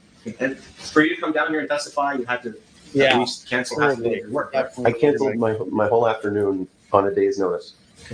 Are you getting paid to be here? No. Why are you testifying if you're not being paid? Wow. Were you subpoenaed? I was not. So you came voluntarily. I did. Yeah. And they believed that you would appear here today in court with no subpoena. That's how confident they were that you were here to help. Because your client's a lying bitch. Not happening in my watch there. When Cardi B came into your office after the incident, what did she tell you? I apologized. She was more calm than I thought she would be. She didn't complain about the incident or to me afterwards, which I was kind of surprised about as well. I would have been upset if I were the client. And then we proceeded to help her with what she came in for. Okay, well, could it be that she didn't apologize because she was the one that assaulted Miss Elliott? Not even what Did you How about stopping with the could it be's and just asking what happened, what you saw, what you heard, what you smelled? Yeah, counsel. Lawyering 101. More lessons for plaintiff's counsel. My God. Can you look at the photograph again? The one that you have in front of you, exhibit 231 or 232? Yeah. See, that's Cardi B. I recognize her because it's Cardi B. In the photograph, you will see fingernails with some rhinestones on top of them. Do you remember seeing rhinestones on Cardi B's fingernails when she came into your office on the day of the incident? Yeah, I mean, they were decorative. She was not made up. She was in plain clothing, but the nails were done. And those rhinestones, were they sharp and pointy? I think rhinestones in general have rough edges. And they're sharp and pointy with rough edges? Objection calls On for the back, speculation. on the front side of the nail, on the top of the nail, they look like they project. And I see that you're wearing glasses. Do you wear them? Were you wearing your glasses at the time of the incident? I'm 99% sure I wasn't, because we're about to get a Joe Pesci. And in what power are your glasses, ma'am? Can you see, ma'am, how many fingers am I holding up now? I'm going to walk to the back of the courtroom. I'm going to walk back here. Can we get a tape measure? Yeah. up until a couple years ago, I just wore contacts. Were you wearing contacts? Yes. So there was no vision issues? No. I have no further questions. Thank you, Doctor. All right, Leroy. Yes, go ahead. He ended on a real high note there. Doctor, you said that you were one of 4 people in the hallway. So that's you, Cardi B, Ms. Malcolm, and the plaintiff? Correct. Was there anyone else in the hallway? No. Is it correct? Counsel asked you about cuts bleeding. Do cuts and scratches tend to bleed more if they're on the face than if they're on some other part of the body? Objection. Calls for expert opinion outside the scope of this witness. He's a doctor. Can you repeat the question? Sure. Is there a difference in the tendency to bleed if the cut or scratch is on your forehead or cheek than if it's on another part of your body?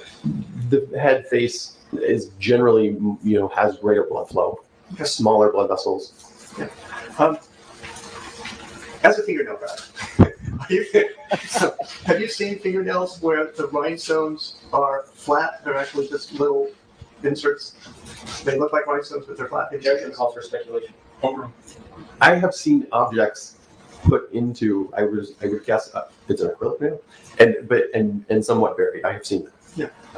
Do you have any recollection now, 7.5 years later, whether the rhinestones in that photograph and on Cardi's fingernails were actually 3-dimensional or were flat? Objection. Calls for expert opinion. No recollection. It's not called for expert opinion. You just asked him. You just fucking asked the guy. This fucking guy. Who's this chick? What the fuck's going on here? Who's circled? No further questions. Thank you very much, Doctor. Recross? No further questions. Thank you. All right, any questions from the jury? All right, wait a minute.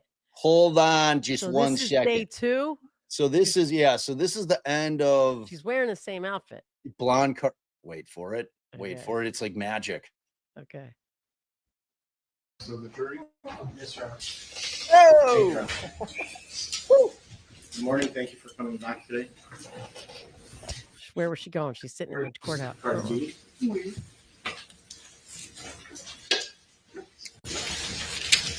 Party's over it. I'm fucking over it. So when we were discussing yesterday at the end, we were talking about the issue where you testified that Miss Ellis was recording you with her cell phone. You remember that? Yes. Okay. Do you know what type of cell phone she was using at the time? I'm not quite sure. I just remember it was square. What color was the cell phone? It had a case. It definitely had a case. But When- I'm not sure. Do you know if the type of phone that she was using when she was recording you, Cardi is the cutest. would a light go on or would some kind of noise? It didn't have a light. It didn't have a light. So if the cell phone was facing Miss Ellis, I'm assuming it was. Well, let me ask you that. Was the cell I love Marisa Tomei, just for the record. phone that you're talking about, was it facing you or was it facing Miss Ellis? The camera was facing me. When I got off the elevator, her phone was here. Then when I was walking and she was behind me, and then she said, "Oh my God, y'all, Cardi B, Cardi B." I looked back and the camera was like right there, like practically on her chest type stuff. I'm like, "Yo, why are you recording me?" Okay. And you've seen police officers where they have a camera on the front of them. Have you ever seen that where a police officer will have that? I never seen that, but that was her phone, not a camera. I understand. But I'm saying, have you ever seen a security officer, a police officer have a special camera on their chest which records what occurs in front of them? Wait, is this guy asking if this fucking Cracker Jack security guard bitch had a fucking body worn cam. cam on? So did my client have her body worn cam activated? I mean, right. what? So by the way, I put mine back too because this is loud. I don't know if you need the booster. I don't know if people are. I don't. All right, I could try. I had it down with the OBGYN, but it was a little soft. I'll try. All right, no, leave it, but just adjust yours to automatically adjust because the sound's better on this than it is on the trial we're watching. Oh, there's a lot of ambient noise in this trial. There's a lot of ambient noise. And I just want to note, you're going to see it here, but the judge, I think he is enamored with Cardi B as much as I am. Who wouldn't be enamored? I don't know, but he lets her just curse. More. I mean, they're not just cursing when she's repeating what has been said, but she just starts cursing. Like she just calls this bullshit, fucking bullshit. She wants like money. She's sitting on her couch in her living room. Judge ain't saying, he's not saying. He doesn't say a Miss B, damn thing. Could you please just keep the swearing to a minimum? He doesn't say any of that shit. He just lets her roll. No, but it's one thing when you're repeating what was said or what at the time and there were curses, it's appropriate. You say what was said. But no, you'll see it when she's just cursing. What could be more egregious? Oh, if she was recording you, I am asking you this question. If she was recording you, why does it matter? Because she's a security guard and I'm going to a doctor's office. It definitely mattered. You were causing a disturbance. Maybe I she wasn't wanted to causing a record you. disturbance. She's causing a disturbance. With her cuteness. Her mere presence. Do you own the building of 8920 Wilshire Boulevard? She's like Uncle Buck's hat. Just the mere sight of it angers No, but people. I'm about to if you don't shut the fuck up. I'm about to buy that shit. Ass, motherfucker. I'm about to put something up that blocks your business. Do you agree that you were a guest in that building? You were a visitor, correct? Yes or no? Yes. Okay. When a security officer tells you to leave, are you supposed to leave? Objection. Yes or no? Sustained if that's been answered. We covered this yesterday. Yes, we covered it yesterday. You were causing a disturbance in the building. She started the disturbance. Did you also... Ma'am, if you hear an objection, please wait. Oh, sorry. Okay. Which one? Do you remember yesterday you said that there was... No, I can't block Cardi B's face. No, Not doing please that. don't do that. Not doing that. The verbal altercation between the two of you. You remember that? Yes. Okay. And an altercation is a fight, isn't it? It's a verbal fight. You had a verbal fight with her. Asked and answered. Yes or no? Yes. You used the F word during that fight, didn't you? Asked and answered. Yeah, I did. What other words did you use? Tell us in your own words what you said. Call her a stank ass bitch. On my face. Why are you in my face? Why are you recording me? Ain't you supposed to be security? Tell it to Why? her now. Go ahead. Huh? Say it again. Say it. Objection, Your Honor. You want me to say it to I her want face? you to tell it to her face what you said on that day so she can hear it for The herself objection again. is sustained. And, Your Honor, do we have civility in the Yeah. courthouse? Why don't You've we got to pause it. keep the temperature down a little That bit? was the most Back to- outrageous. Look at Cardi B's face. She's like, she what? says it all. That was actually the most outrageous thing. How dare him? How dare him? I want you to say it again to her face right here. Wait, you want me to say? She's looking at to say it to her face. And then the other judge, the other plaintiffs, I mean, defense counsel, Cardi B's lawyer, is like, Your Honor, can we have some civility in here? Like, what in the hell What is happening? The Her judge face, needs to. You know what her face looks like? It looks like your face when I play this sound. I'm gonna fart so hard. Oh my god. Nailed it. It's exactly it. Nailed it. I That nailed it. face is. That's what that lawyer needs to be getting looked at by everyone, including the judge. And the judge needs to get a little control.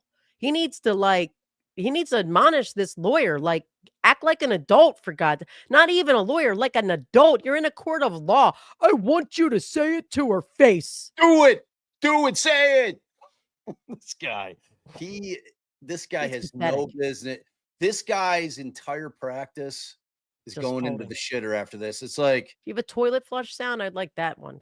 yeah, I mean, I'm Motion sure to I- add a toilet flush sound, because that's what's happening to this jagoff's career. Holy shit! You big dummy! That's what she looks like. That's what she just said to him. Oh, She yeah. just said that shit. You big dummy. Just ask her. Red box knows. It's not time to argue with her. What were the words that you used when you got off the Yes, ma'am. elevator to this security guard who's no longer security guard at this time? Objection to argumentative and also covered yesterday. It's been covered several times, so it's asked and answered. It's objection sustained. What did you tell Imani Ellis yesterday? So cute. Objection. Same question. Why aren't they objecting What again? were you holding in your Oh, hand you at the did. time when you got off the elevator? Objection, well, excuse me, argument. Overruled. Nothing. Correct? You weren't holding anything, were you? No. You had both of your hands free to do whatever you wanted to do, correct? Scratcher. Yes or no? Objection, relevance. Overruled. Yes or no? Yes, yes. Okay. And if you wanted to scratch or cut her face with your right hand or your left hand, if you wanted to do it, you could have done it, correct? But You're I not didn't. disabled, But I right? didn't because I had a baby inside me. How do you? How Yeah. Did you Time out. Let's slow down the pace just a little bit before the opportunity to give objections and for the court reporter. What was the objection? Argumentative, relevance. Overruled. And again, How I would long ask does it take to look counsel that or beautiful in the morning?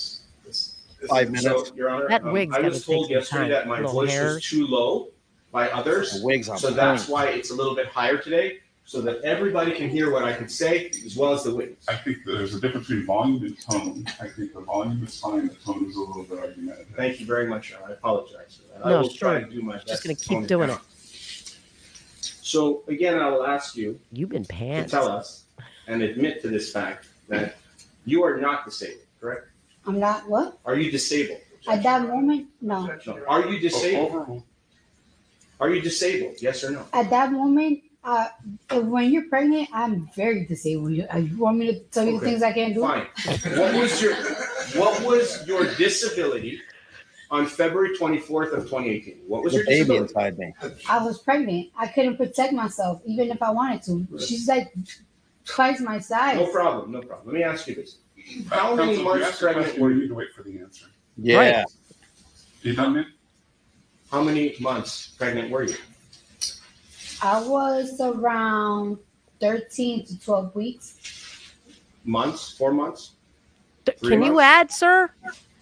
3 to 4 months. Fair enough? Did you have a bulging belly? No, I didn't.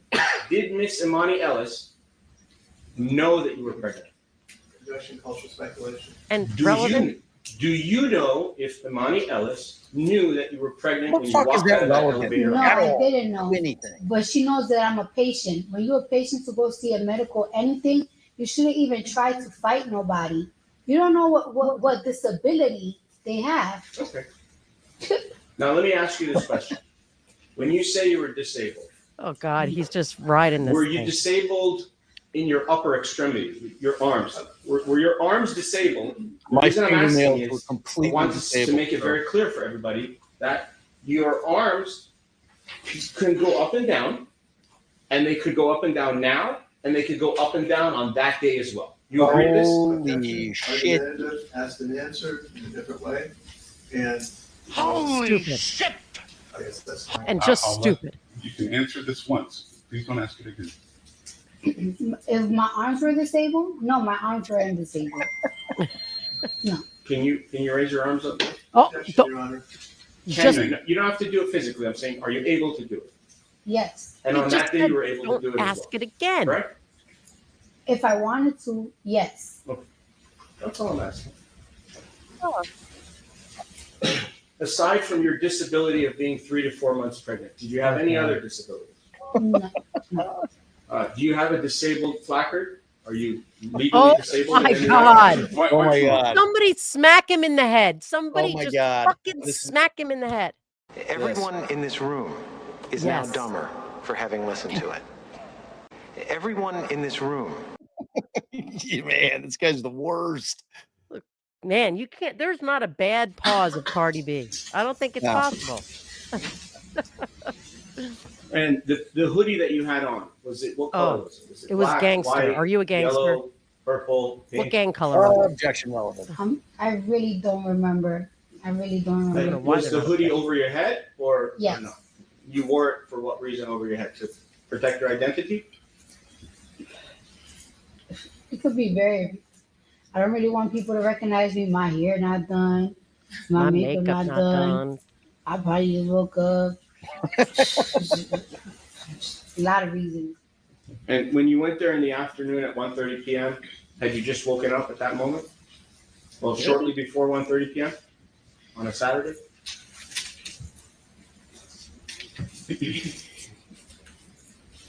Objection, relevant. Yeah.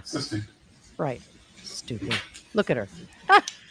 When you She went said to the stupid. building, You missed it. At 1:30 p.m., were you She did? fasting or you had eaten did it with her something mouth. before you went to see the doctor? Stupid. Look, he's doing it again. She's mouthing some shit. Now, when you saw Miss Imani Ellison and you got out of the elevator, not asking who did what, I'm asking was there any contact between you and her of any kind? What that means is fingers to fingers, shoes to shoes, knees to knees, any contact between you and Physical Imani Ellison contact, sir. of That's what any kind. Was what there? you're trying Yes. to say, I think. No. So she didn't touch you, correct? No. So if somebody comes here and testifies that she did do something to you physically, you disagree with that testimony, or you will, correct? She didn't touch me. Okay. She didn't get to touch me. No. She was going to touch me, but she didn't get to touch When you me. say she was going to touch you, She tried. how do you know that? You Because assume? we were chest to chest at one point. So then your chest did touch, right? I'll say that, but you did say when I got off the elevator, Okay. we Let's- we walked a little bit. That's when we got chest to chest. When we got off the elevator, we didn't do no contact. I understand. So here's how we're going to do this. Oh, here's the how. date of the incident is February 24th of 2018. You agree? Yes. Now I'm going to talk to you about the whole day, not just the minute you got off the elevator. When I say the whole day, from the moment you got off the elevator, you saw Imani Ellis, you had your fight with her, whether it was verbal or not. At some point, she went away and you went away. Mm-hmm. So during that segment of time of your life, which was how many minutes in your opinion? 5 minutes, 2 minutes, 1 minute? It was probably like a minute 45. It was so quick. Perfect. It was really quick. Perfect. So from during the 1 minute and 45 seconds. No, I didn't say 1 minute. You know, we haven't had a question yet. Please phrase one that's intelligible. During the few minutes or 1 minute or Brief whatever is an minutes intelligent you were with question. Imani Ellis. During that period of time of your life and her life, during that segment, just told us now, during that time period, at some point, you were chest to chest. You agree? Yes. There was physical contact between her chest and your chest, correct? Yes.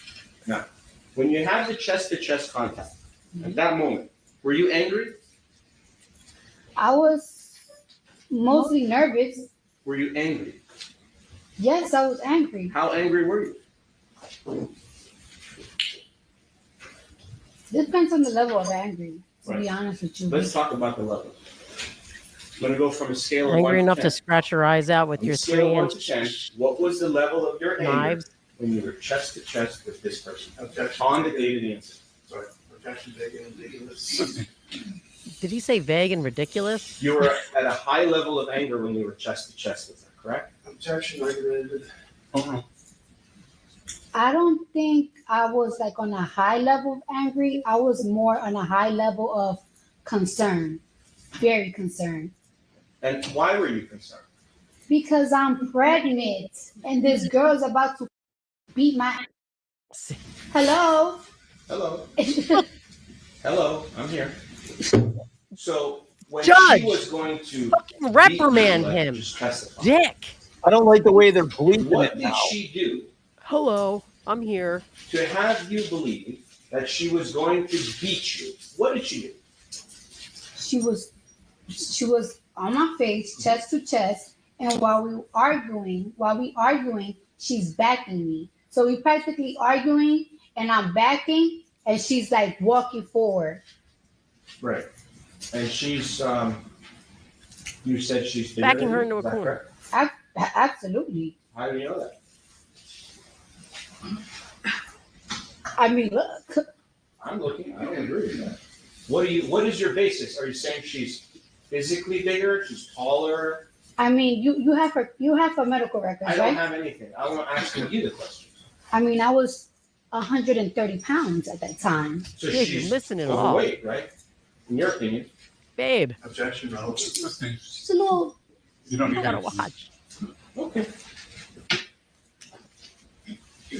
She said, Did you make fun of her that she was She said, overweight "Look." when you were there in the hallway? get it. I don't think so. Sucks. Did you call her fat? No, I was calling her. Yes. Do you think that's respectful to call a security guard? Objection relevant. Is that how you talk to everybody? Super respectful. Now you said you felt I don't know the words. Let's go back to it. Did you feel scared, threatened, afraid at the moment your chest was touching? Absolutely. You were scared? Absolutely. And you had your cell phone on you, right? I did, but she's in my face. That's fine. Let's focus on the question and just answer. Did you use your cell phone to call Karan Newton, your security guard, who was downstairs, or the police? Objection. Did you call anybody for help? Overruled. Bacon, what? I keep missing When it. I got inside the doctor's office and I said like on the little bed thing, I told him, yo, you wouldn't even believe what just happened. Meet me downstairs when I leave. I'm gonna call you when I leave. If you were really scared and really afraid, isn't it true that you could have called your security guards to come upstairs and help you? Or you could have called the police. That was a possibility because you had your phone in your hand, correct? Not in her hand. Compound mischaracterizes the testimony that the phone was objection. Sustained. You had your phone in your pocket on the date of the incident? Objection relevance. Can we agree that you didn't call your security guard to help you after the incident, correct? To help you. You did call him, but you didn't call him to come upstairs. I apologize. I thought you said mischaracterizes the testimony. Overruled. I didn't call him to help me. It was already done. It was done. Okay, now let's talk about the fingernails. Yes, he is, Yeah. Charlotte. Oh boy, we're back to this.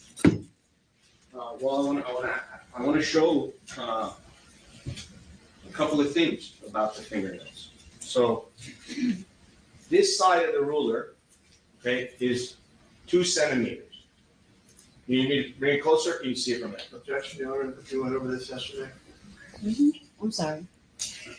2 centimeters. You know the size of 2 centimeters? How big it is? As an answer, I have like an understanding of how it would be. Yeah. 2 centimeters is a little bit less than an inch. Okay? Now,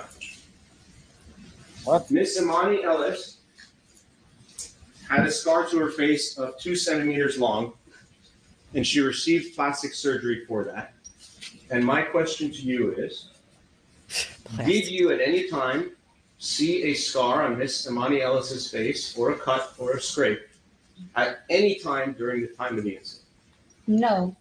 And she couldn't get a scratch from me because I didn't touch her. I understand that's what you're saying. I get it. Yeah, do you? It's hard to tell.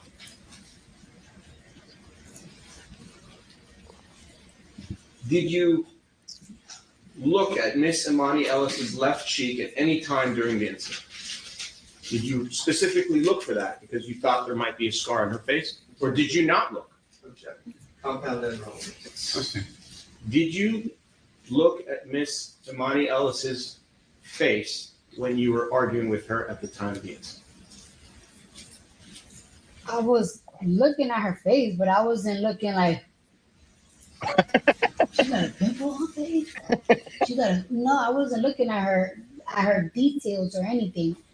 So if she had a scar on her face or cut, you wouldn't be able to know because you weren't. Oh my God, this is the stupidest fucking line of questioning I've ever heard. She didn't see a scar. Why don't you move on? Move on, counselor. Idiot. You testified yesterday that when you go to get your nails done, you tell your nail person Nail tech to be careful not to make your nails too sharp. You remember saying that? Yes. Do you tell them that every time you go to get your nails done? Objection, relevant. Sustained. Did you tell your Dumb nail fuck. person that before you had your nails He done? just said before that this wasn't incident? relevant. Well, I that one didn't might be all have right. to because of the shape. So the shape that I had that week, it wasn't like a shape that is like harming. It was like a square coffin shape. So it didn't have like no points or like sharp edges and stuff like that. I mean, there's pictures of me of that week everywhere. So Do you have a picture now with you? Do your attorneys have it? yes. The nails that you have on now, are they sharp and pointy? I don't consider them that. No. You consider them pointy. No. Can those nails that you have on now, can they become sharp to the point where they could cut somebody if you were to scratch them? Relevant. Sustained. Dumb Did fuck. you see any skin or any blood underneath your fingernail after the incident? Any of your fingernails? There was no physical incident for me to even see nothing like that. That's not what I'm asking. I'm saying if you saw anything. No. No. Okay. Did any of your fingernails break after the incident? No. All 10 of them were in perfect condition? Yes. When you went to see the doctor, Dr. Finke, did he look at your fingernails? Did he go over that with you? No. Did you even bring it up to him? No, I just told him like it's like this is your security. This is your security? Besides your chest to chest touching, did anything else touch? No.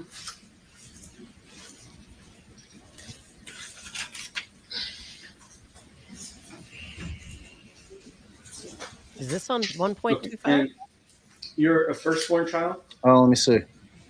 To my mother, yes. Okay, and you have other siblings, other brothers and sisters, right? Mhm. Is that a yes, ma'am? Is that a yes? Yes. Sorry. Okay, and as you testified yesterday that the baby in your stomach that was 4 months or 3 to 4 months old was your first child, correct? Mm-hmm. And you've had other children, correct? After? Yes. The other relatives. Assistant.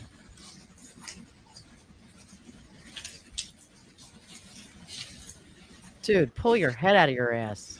Okay. Now, back to the words. Oh, no. I asked you yesterday if you used the N-word, if you called Mrs. Imani Ellis the N-word. You said you did not, correct? No, I didn't. But you've said that word before in your lifetime, correct? Objection, relatives. Assistant. And in your music, you actually say it many times, correct? Objection, relatives. First Amendment.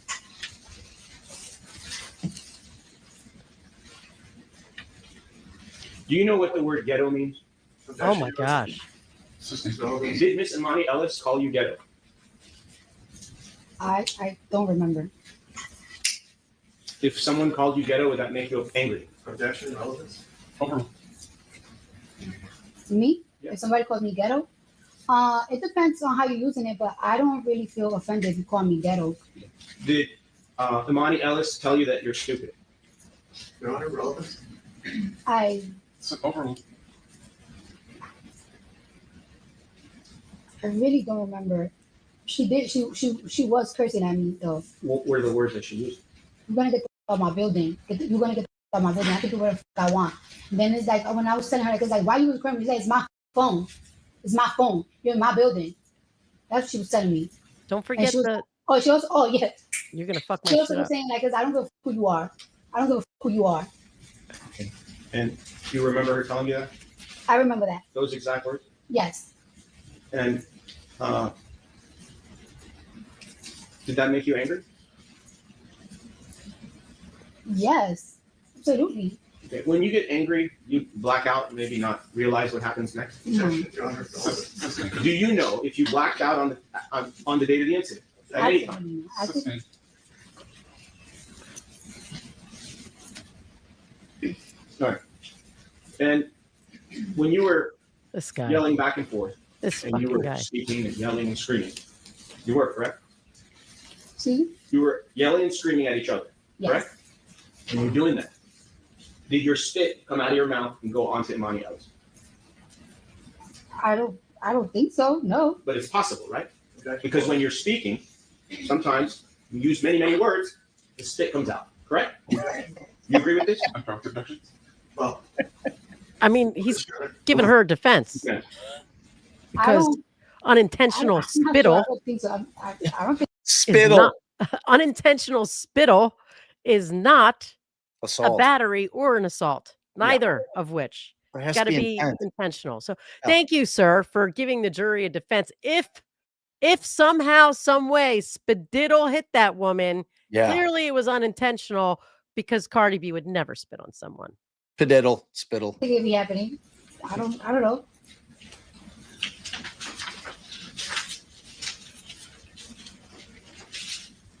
Wow, counsel, you just undermine your whole case. One Could question. it be that Could it be? Miss Imani Ellis was not recording you with her phone? Is that a possibility? objection, called for speculation. Aside from what you've just told us now about No. recording, is there anything else? I'm that not you have? recording you. Any other testimony about how you know Miss Imani Ellis was recording you with her phone? Objection. She told me when I told her why you recording me, she said, "Oh, my bad." She practically apologized. Did she apologize to you?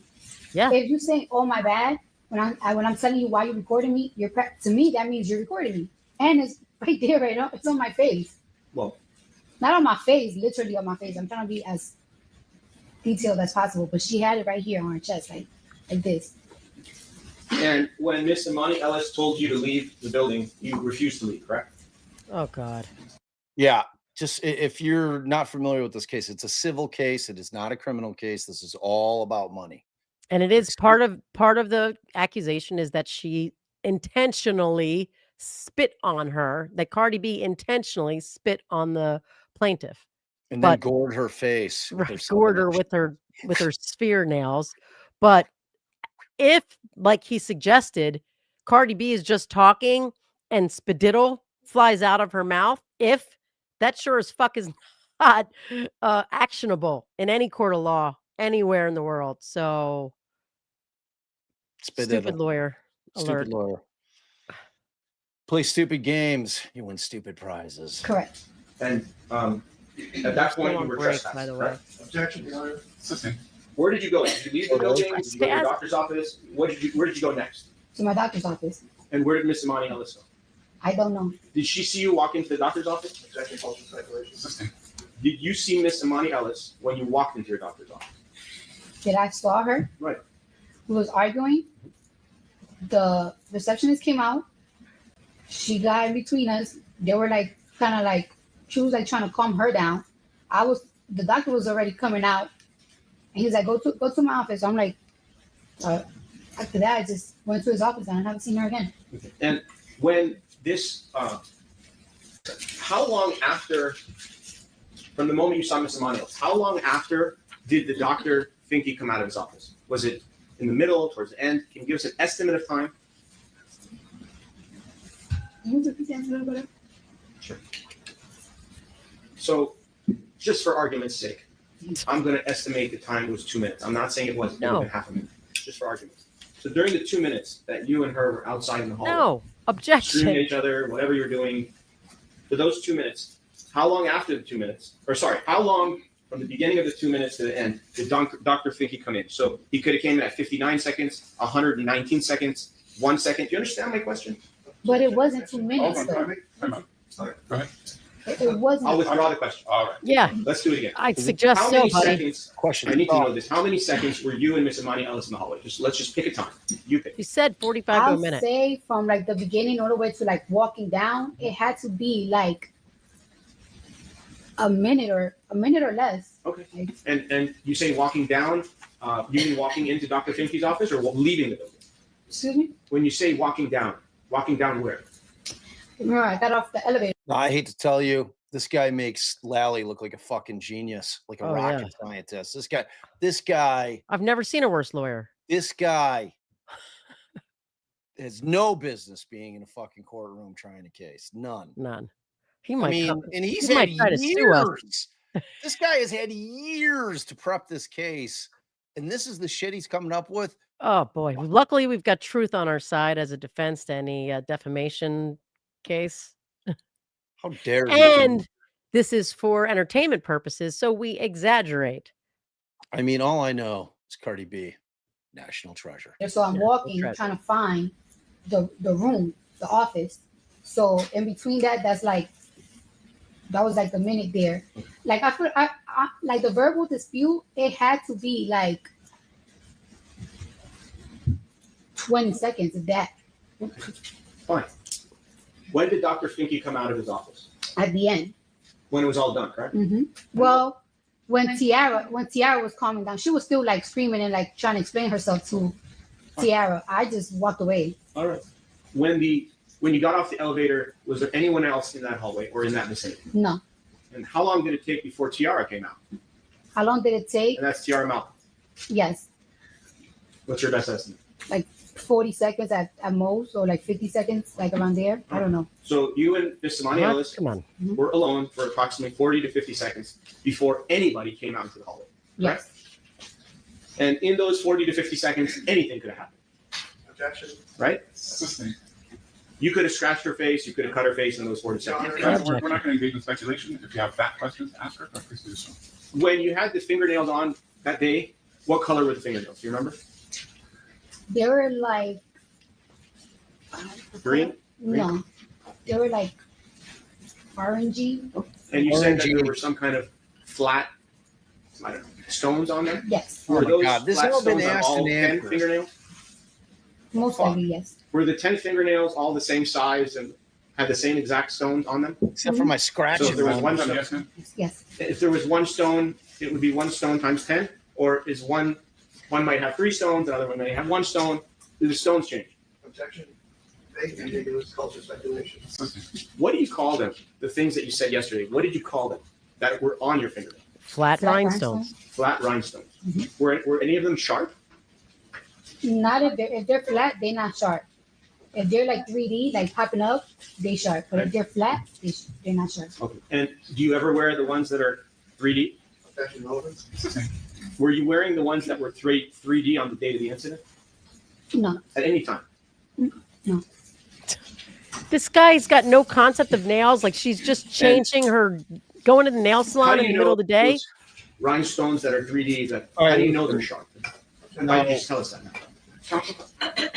Why are we talking about things that she didn't tell? I'm no nail guy, you know, like these rhinestones, they're not real fucking rhinestones. They're like bedazzled, like pieces of plastic, right? That look like rhinestone.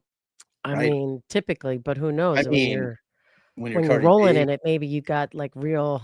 Maybe they put some real diamonds in them. real rhinestones. I know. I'm a real diamonds. rhinestone cowboy. All right, I'm keeping an eye on Adelson. We are Still on break. Yeah, but we're supposed to be 1 minute away, according to I'm Judge watching. Everett. So I got it on too. We'll switch immediately. Immediamente.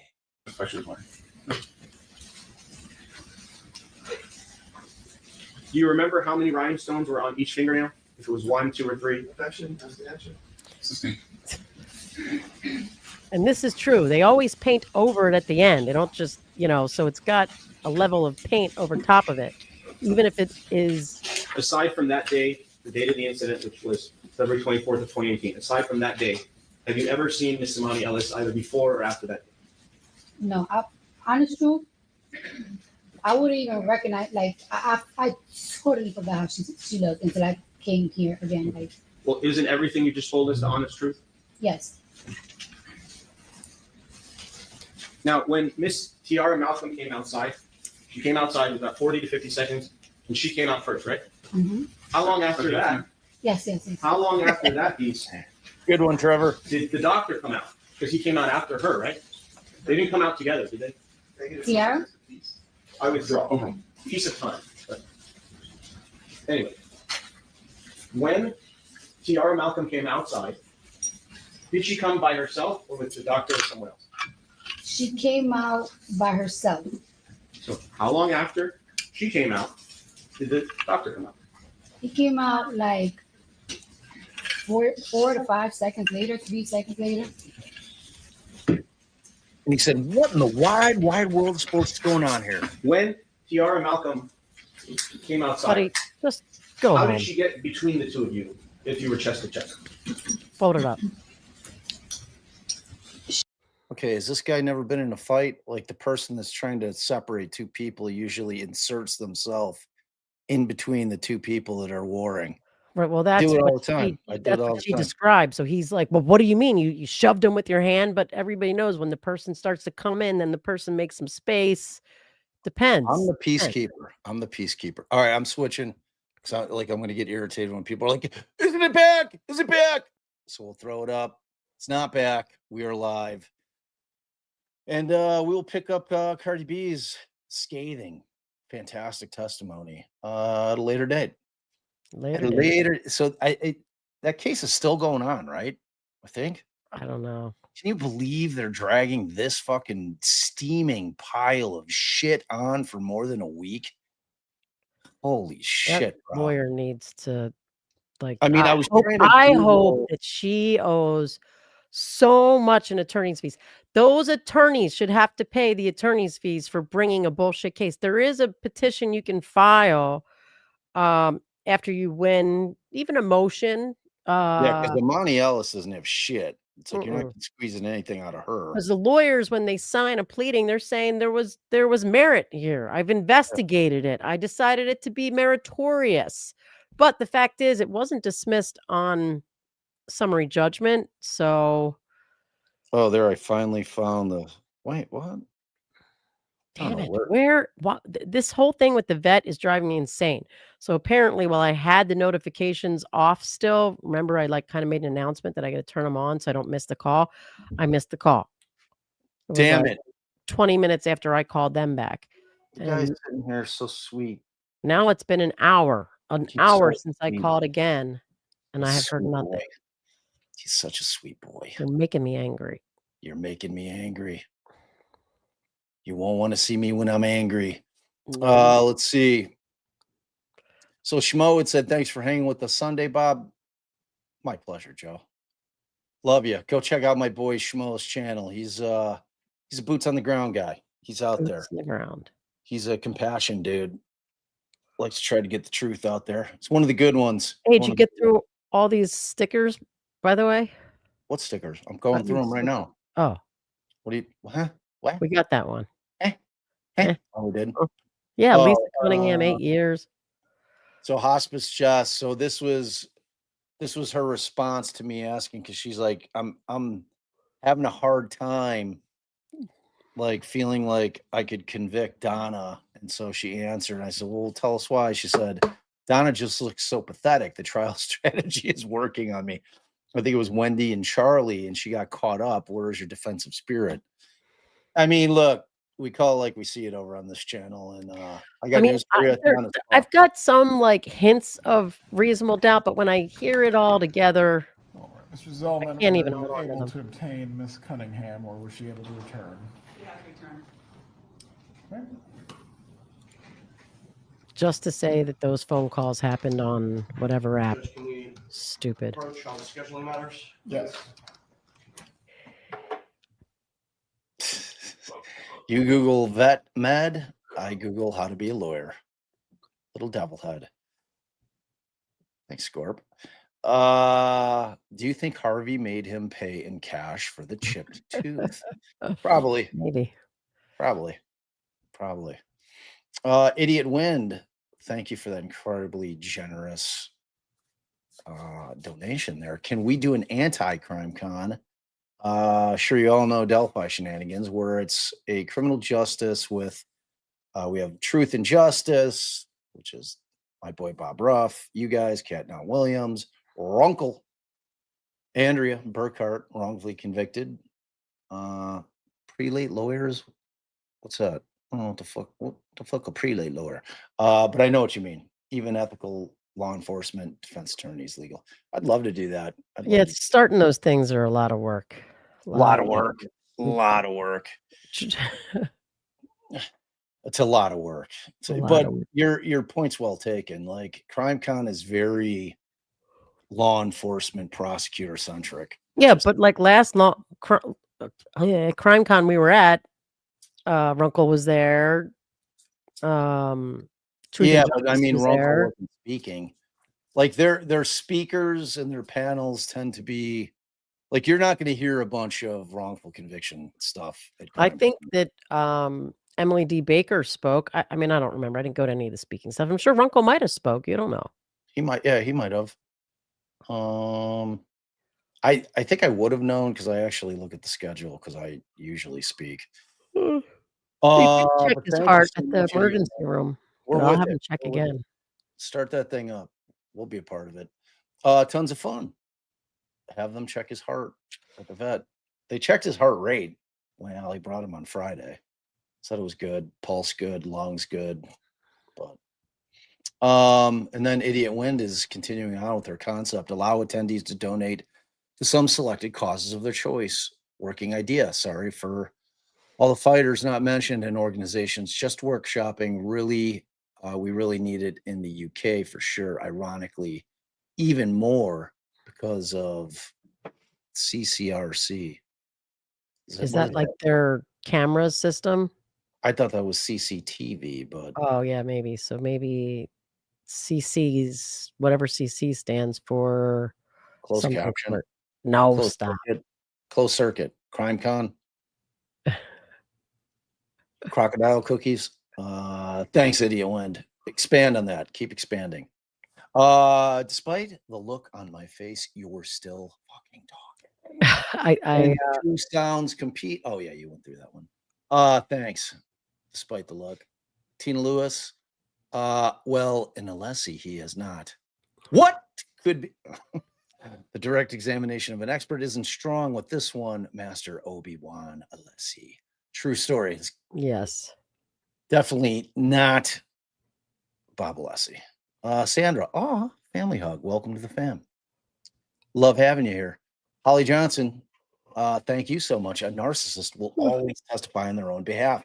We'll Thank see. you We'll both see. for covering the trial. Yeah, It think seems if like she went up might. there- I saw a post where somebody who was claiming to be in the know. They said two things. They said, one, Wendy's definitely getting arrested after this trial, and that Harvey would be next after Wendi. And then they said that Donna was not testifying. So we'll know how competent their information is. Well, what I want to know is what was that little sidebar about where he said advice of counsel? Sidebar. All I An can advice tell of you, counsel sidebar. all I could tell you is that I'm going to be doing a lot of this when Donna's on the stand. Donna, it's your conscience speaking, Donna. Don't be a fucking idiot. Don't say that, Donna. You're lying. Yeah, so a lot of that. A lot of conscience. Well, her conscience is going to be yapping the whole time she's testifying. People are going to be furious. God damn it. Why is her conscience keep like talking like that during her testimony? What's going on? Let's see. And then Tony. Bobby, your ability to come up with song lyrics for every moment is on point today. I do this all the time too, much to my kids' chagrin. I mean, Bob does it all the time. I do. I like to make up jingles. Danielle, member for 10 months, way behind from New Jersey, and my mom uses a diddle. A diddle. A diddle. Kerfuckle. No. No, not kerfuckle, hon. Different. Diddle. Those are Different thing, babe. babe.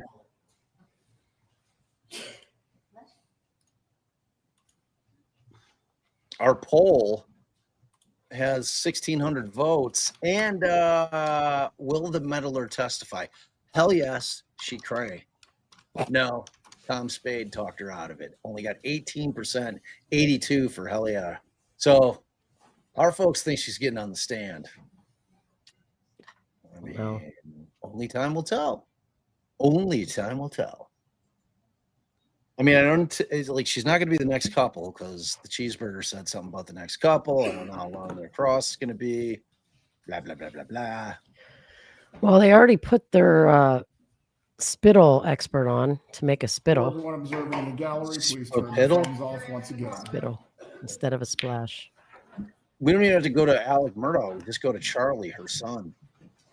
We thought he was Alec Murdoch and had the same result as Alec Murdoch. Aw, hi, Luna's mom. Family hug. Right back to you, girl. Hey, Luna's mom. 14 months. Fucking oh, gee. Members of the jury, I hope you had a restful break period. At this time, we are going to continue with the defense's case in chief. Defense, you may call your next witness. Amy, somebody. Oh, it's recalling Miss Cunningham. Riveting. She had to cancel her flight, reschedule it. Ms. Cunningham, you remain under oath from being previously sworn. I'm just going to remind you, you are to tell the truth in this matter. You may be seated, and at this point, you'll be examined. You may examine when you're ready. Thank you. If you could pull that microphone down, Ms. Cunningham. Oh, sure. Thank you. I have a question about your use of cell phone service, and we touched briefly on things like WhatsApp, and what was the other one you said you use? Viber. Okay, Viber. When you communicated with Mrs. Adelson, did you routinely use one of those apps? Quite often, yes. Which app did you use mostly? WhatsApp or Viber. Okay, all right. And as opposed to picking up and using the cell phone service, you would use those instead? Yes. Okay, I don't have anything further. Cross-examination. So you had gone to the airport after your last testimony, right? That is correct. And returned to the courthouse? Yes. To tell us what, that you used Viber or WhatsApp to make Yes. that phone call? Yes. So it wasn't a regular phone call? Correct. Okay, so you misspoke earlier or it just wasn't clear? No, I said she called me. Okay, and she called you and made a regular phone call on June 23rd, the month before the murder, right? I don't recall if she made many phone calls. And she called you on a regular line on July 20th, just 2 days after the murder. Do you recall that? If you say so. Okay, and July 21st. The objection? Yeah, the witness is not being shown the evidence that she's being confronted with. I believe she is not Doesn't asked, or she is not asked to recall, or let me clear this up. Ms. Cunningham, do you need to see the items that the state is referring to refresh your recollection? Do I? Would you Listen, like to see if I spoke with her, I spoke with her. Okay, so you have no reason to contest that you spoke with her via regular phone call, June 23rd, July 20th, and July 21st. If it's in the record, yes. But you're saying it was a WhatsApp or a Viber on the 18th. Yes, they were in the car, and they often called on those apps in the car. Would it surprise you to learn that WhatsApp didn't offer voice calls until March of 2015? Then it was on Viber. Must have been Viber, huh?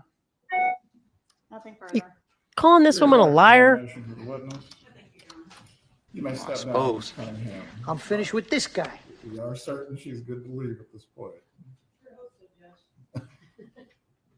Have a safe travels. Please call your next witness. And I like your top, ma'am. Richard Chagrin. Chagrin? I'm chagrined. Dick chagrined. See, that seemed like Donna forced them to do it. It's something that a lay person would get hung up on and be like, no, she needs to come back and tell them, because I think it was pretty clear, you know? Yeah. And that's why I said I also would have asked, you don't know the home landline number she used. You don't know Mr. Gutterman's number. You got no clue. I don't know anybody's number anymore except for yours. Like by heart. I love you, babe. Love you, honey.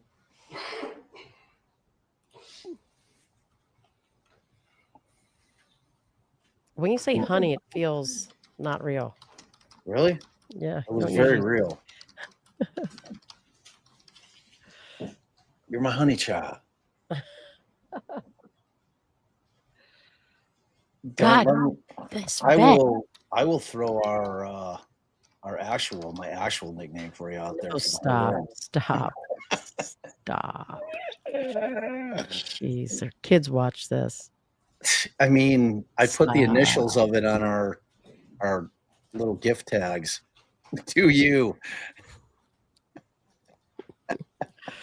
Oh, man. Ah.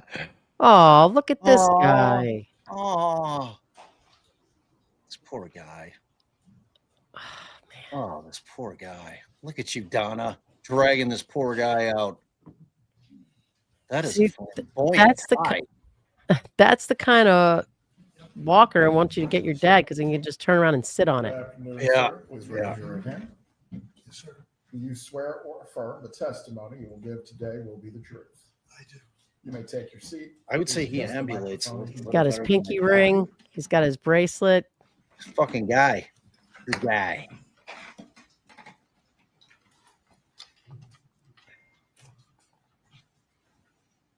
Good afternoon, sir. Can you please introduce yourself to the jury? My name Still is says lunch Richard break. Chagrin. Mr. Chagrin, how do you know my client, Donna Adelson? I met them 38 years ago. They're best friends. The wife was the president and CEO of a nonprofit. I was chairman of the board. And you grew close with Donna and her husband, Harvey Adelson? When I first met my wife 36 years ago, we formed a gourmet club. Oh. And they were part of the gourmet club. Mm. We met probably every 2 to 3 months. And then as the years progressed, we became friendlier and went on a number of vacations with them. Okay, you say gourmet club. Is it? Gourmet dinners at people's houses. Now, are you married, sir? I am. Okay. And what does your wife do for a living? She's an attorney. What kind of attorney? Specialty is real estate, corporate, and bankruptcy. Estate planning? Yes. Now, did you speak with Donna or Harvey on the day that Charlie was convicted? No. How about the next day? Yes. Without telling us what they said, did you and your wife go to their residence in Miami? Yes. Future Bob? And when you got there, can you describe Donna for us? She was distraught. And what about Harvey? Harley was like in shock. I can't believe my wife did this.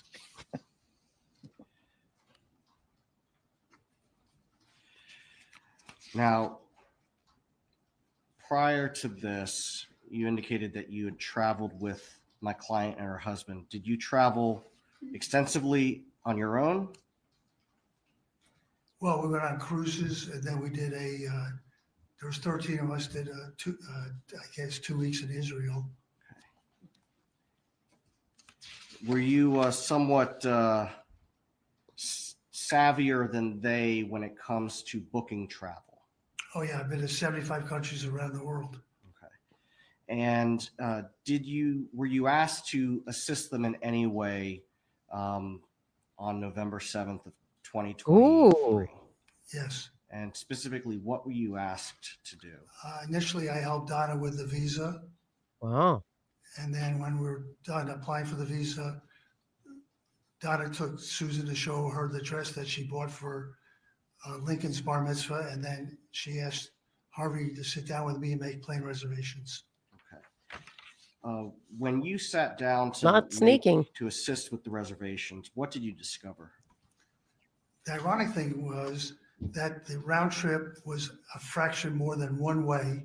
And I suggested, since you don't know when you're coming back until sometime in January, there you go. Book a one way. And I remember commenting to Harvey, I said, I'd be willing to bet it's cheaper to fly from Vietnam to the United States than it is from the United States to Vietnam.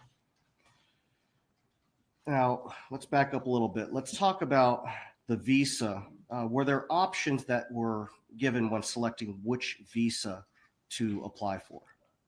To my The recollection, one-way there was only part two options, a 30-day or a 90-day. doesn't concern me. Positive. Do you know?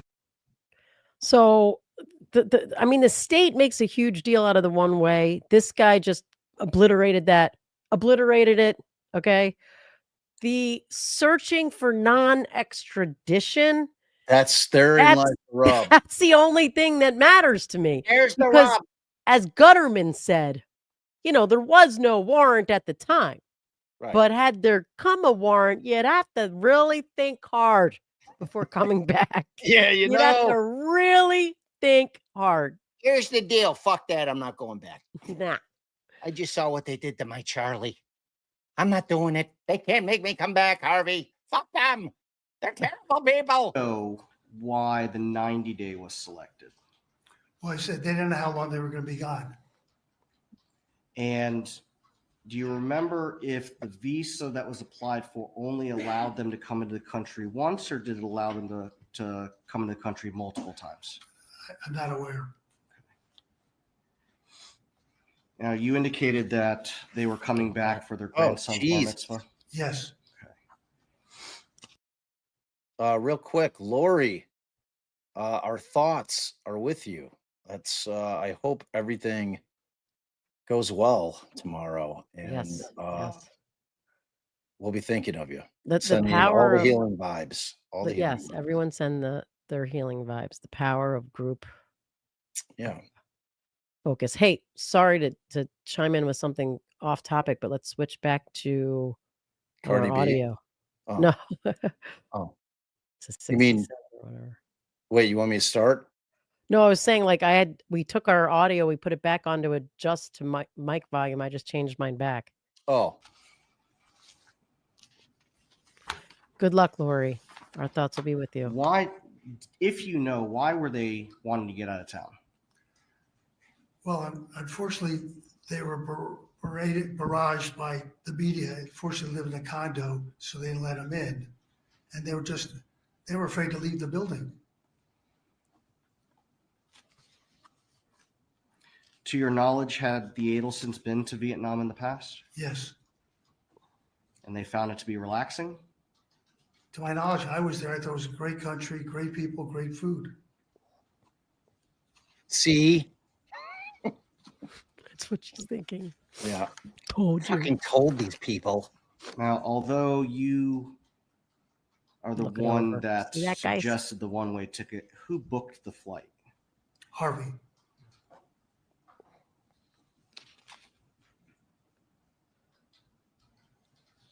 To your knowledge, were they free to travel? They told us when we got there that their attorney said they had no restrictions in traveling. Good to go.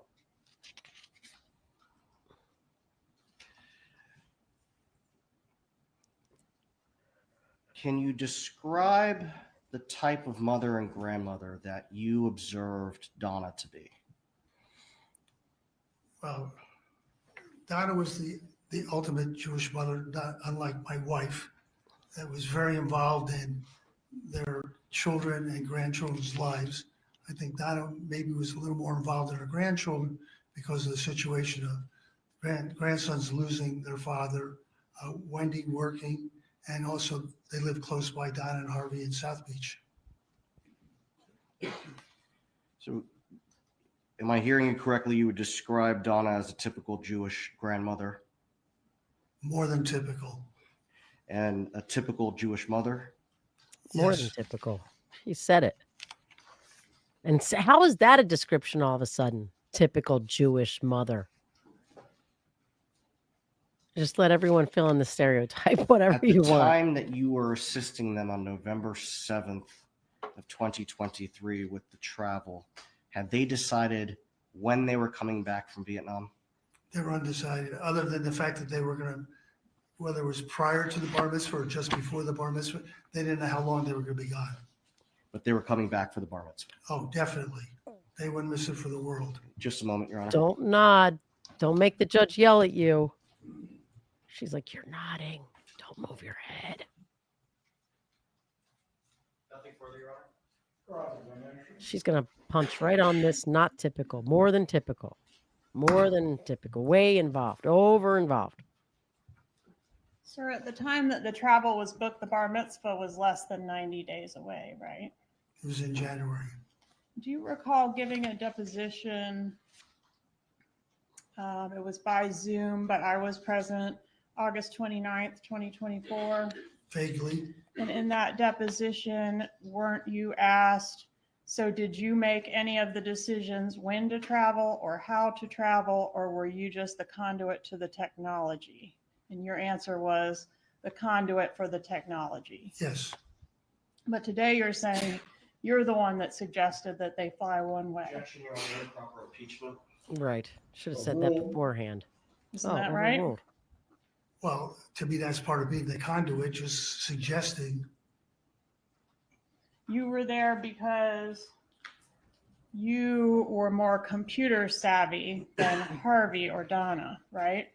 I was there that day.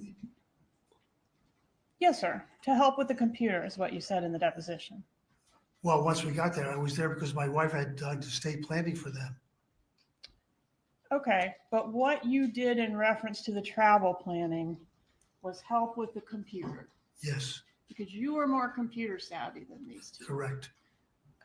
But today you're saying you suggested the one-way flight, right? I just offered my suggestion. Okay.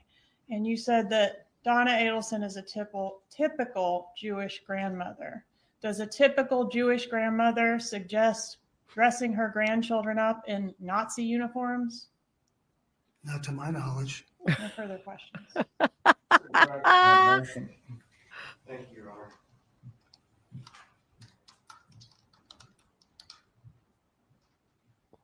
He's like, wait a minute. Did she do that? Would you say that you are more travel savvy than Donna and Harvey Adelson? I would say yes. And when you were deposed on August 29th of 2024, did Ms. Kappelman ask you if you made any suggestions about a one-way ticket or a round-trip ticket? I don't remember. Would it be helpful if I showed you a copy of your deposition transcript? Surely. I'm going to show page 11, lines 12 through 17.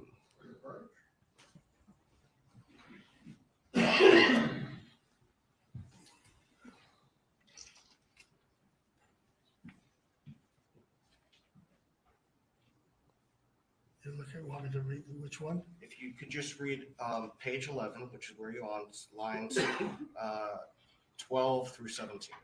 12, question, okay. To yourself. Oh, I'm sorry.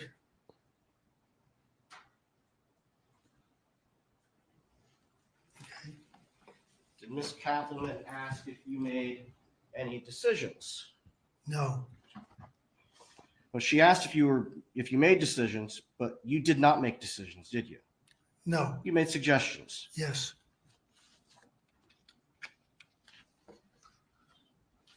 Nothing further. It was Does real. this witness need to be retained or is he released? He's released, Your Honor. Have a good day, sir. thank you, sir. See, that's a point the state should have just bailed on, or should just bail on. It doesn't matter about the one way. It matters that it was Call your next witness. to what she believed was a non-extradition state, although Defense apparently would call Tarana Khan. you can extradite for murder, and that's in Vietnam, a non-extradition location.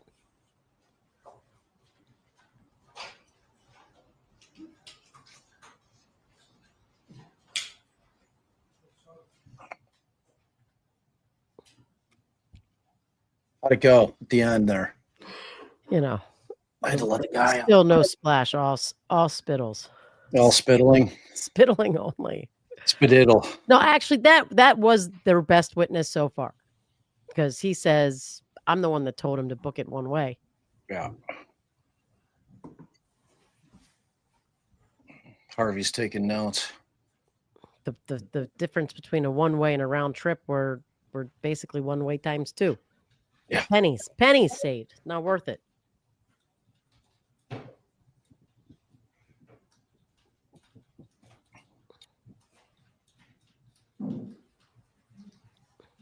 Oh, Who do we have here? who do we have here? Is this the other woman that works in the office? But You she's swear got a or legal affirm folder. The testimony you will give today will be the truth. You may take your seat. Please speak loudly. Another Clearly expert? with yours. You can adjust the microphone as you need.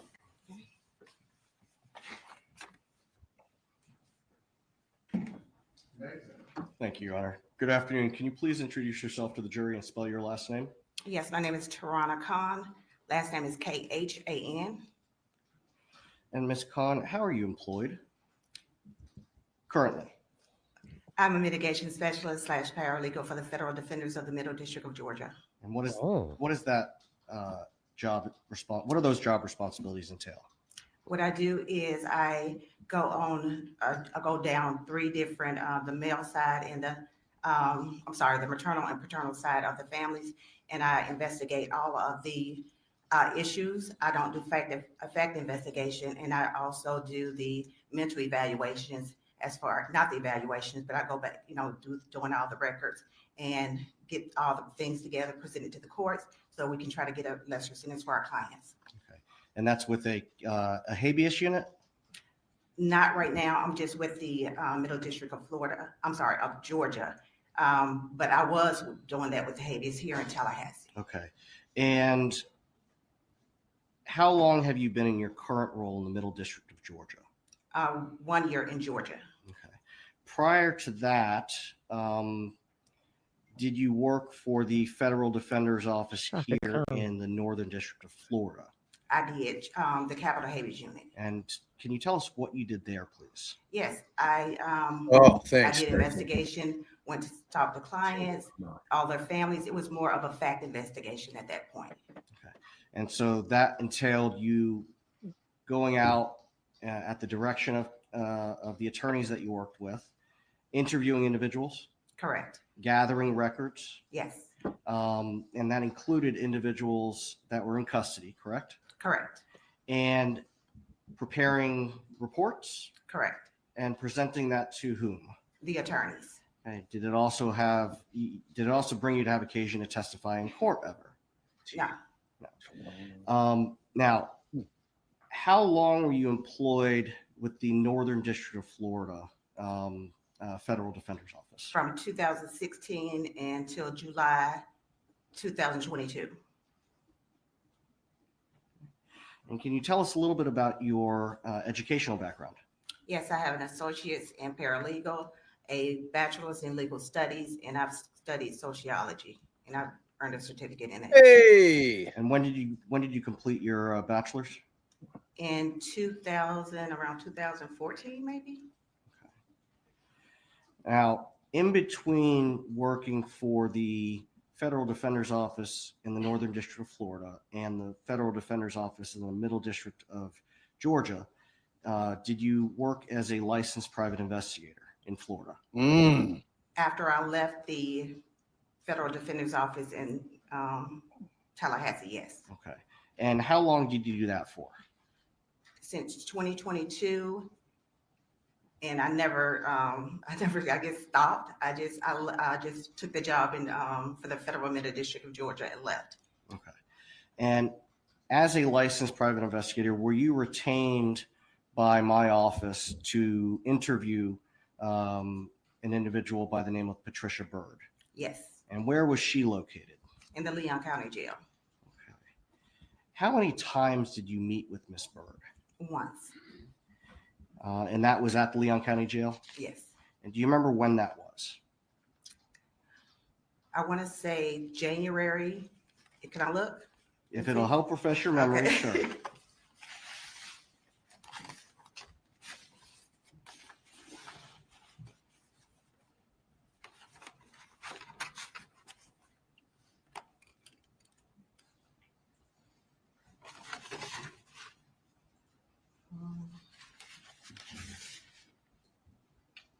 Oh. Miss Bird was on January 24th. 2025? Correct. Sorry. And when you interviewed Miss Bird, did you tell Miss Bird that Mrs. Adelson was going to pay her for her testimony? No. Specifically, did you tell Miss Bird that Donna Adelson was going to buy her a piece of land? No. What about a trailer? No. What about veneers for her teeth? No. What about a small vehicle for her and her children? No. Did Miss Bird tell you that Mrs. Adelson had offered those items to her? No.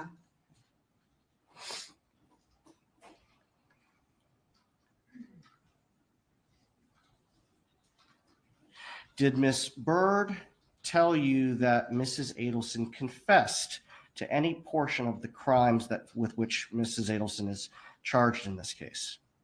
Did she tell you that? I'm sorry. Can you read that? Did for me? Miss Bird tell you that Mrs. Adelson confessed to her? No. Just a moment, Your Honor.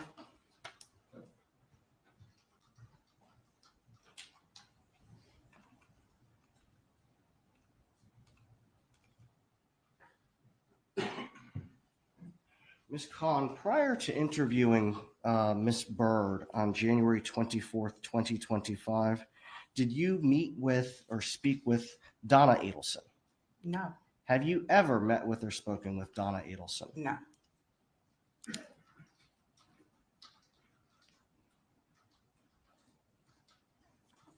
Nothing further, Your Honor. Cross-examination.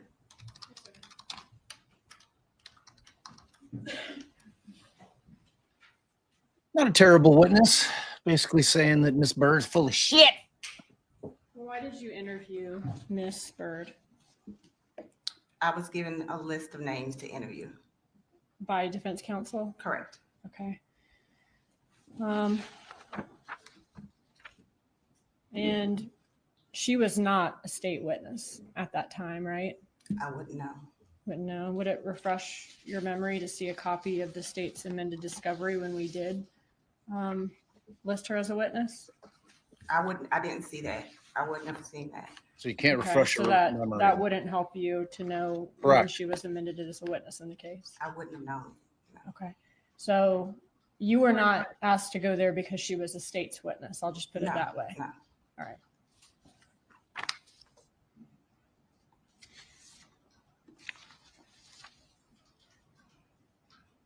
And did you record your interview with Miss Bird? No. The SAO investigators were able to record their interview with her. Why didn't you when you interviewed her? I wasn't asked to do that. Asked by who? the attorneys. So they didn't ask you to do it? They didn't ask me to record it, no. Okay. Could you have taken a recorder and recorded it though? Had I requested for the jail to permit me to take a recorder in there? The jail does allow that. I don't know, I didn't If you ask. get, okay. If you get permission in your experience, is it typical for Correct, yes. jails to allow you to do that? Yes. Okay.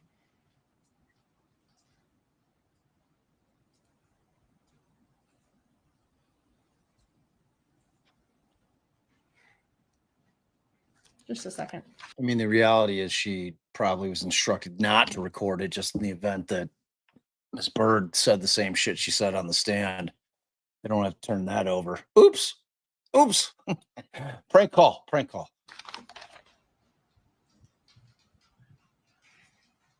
That's all I have. Thank you. Redirect examination.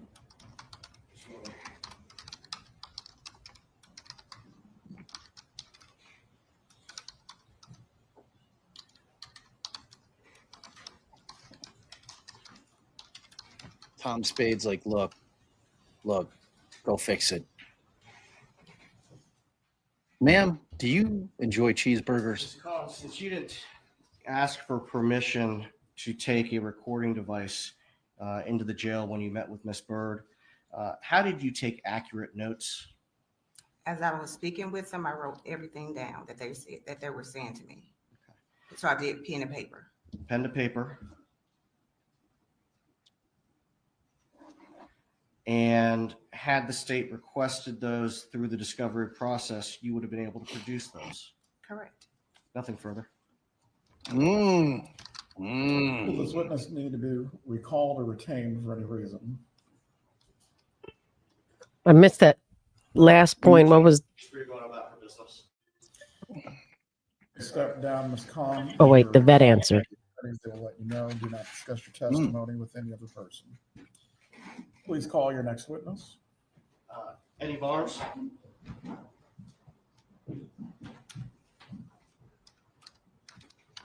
The defense's case is going to be very short.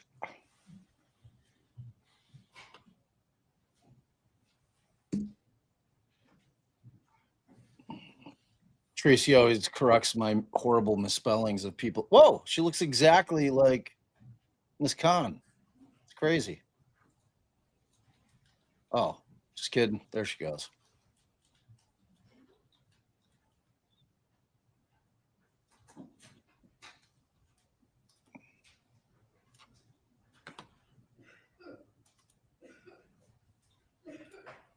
Donna cannot stand the cheeseburger. She looks at him with such great contempt.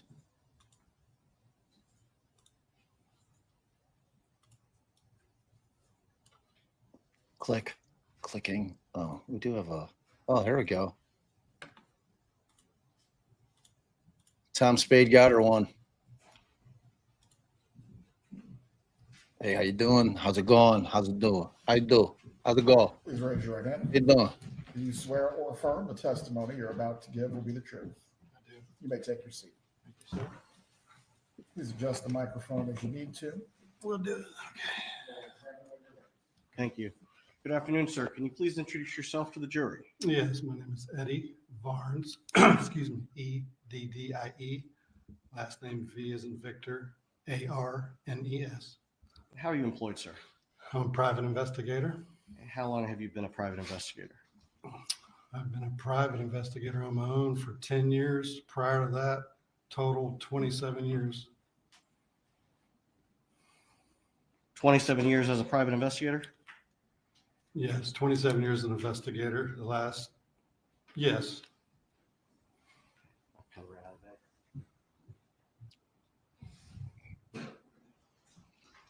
I don't know. I miss Tom Spade's hilarious jokes that she makes. She's got jokes. What type of casework do you handle? Mostly criminal at this point in time. I also do insurance, civil stuff and insurance, but I've been exclusively pretty much criminal for about the last 10 years. How do you get your work? I market. I have my own company. I try to market and get work, and that's how you do it. That's all I can say. Were you retained as a private investigator by Mrs. Adelson's original attorneys? Yes, sir. And when was that? May of 2024.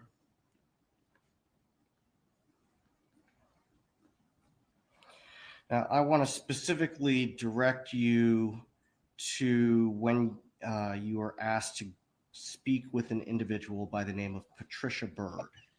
Yes, sir. Do you remember when that was? That was August 30th, 2024. And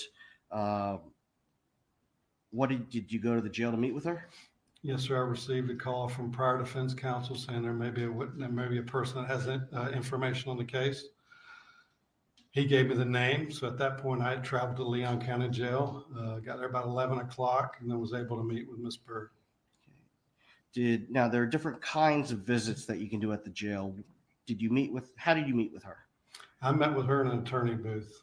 Okay, so you don't need to schedule an appointment for that? No, sir. Okay, just normal business hours? Yes, sir. And tell us, without telling us what was said, how did the conversation go? Basically, I met her and I introduced myself and explained to her who I was. And I said, you understand you might have some information on the case? And she said, yes. And she might have some information on Donna Adelson's case? Yes, sir. Okay. What did she have information about? She told me she had some information about what Katie Magbanua had stated to her back in 2021 when they were incarcerated together.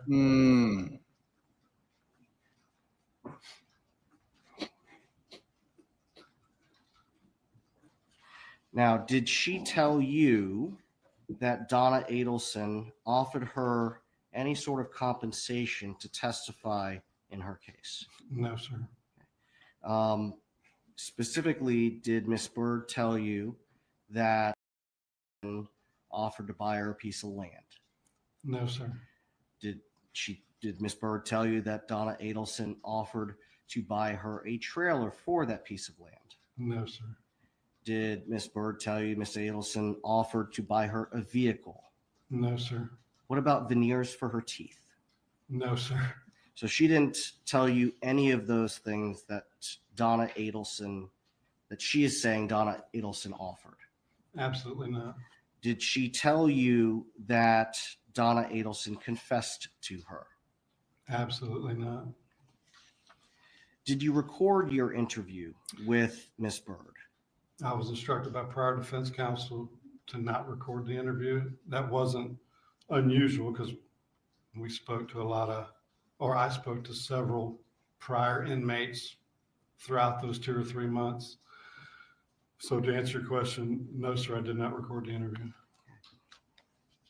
Now, did Miss Bird talk extensively about Miss Magbanua? Yes, she did. Did she say that Donna Adelson told her to say those things? No, absolutely not. Did Miss Bird know who Donna Adelson was prior to meeting Miss Adelson? No, she did not. Had she heard the name Donna Adelson? No, she didn't. She actually told me when she met her. When in the jail, like she never heard of Donna's name at that. She met her like maybe 4 weeks earlier inside the jail at that point in time. Now, when Miss Bird is telling you about Miss Magbanua, did you caution her in any way about her cooperating on Donna's behalf? Yes, sir, I did. She told me what she told me, and then I said, Miss Bird, the state's going to, if you're a potential witness in this case, you're going to be put on the stand. They're going to say you were given something to say this. Our client told you to say this. And she said, absolutely not. They can say that all they want. That's the truth. Did Miss Bird tell you that Donna told her to say anything other than what was true? No.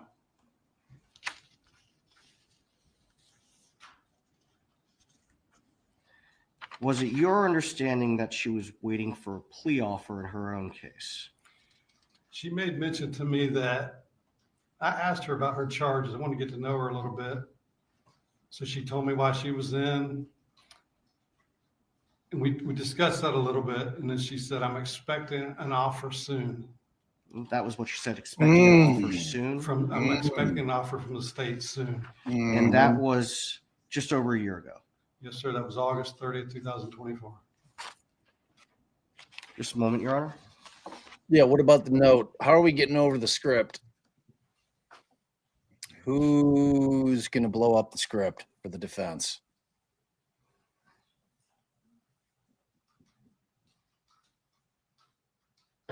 The old script. Nothing further at this time?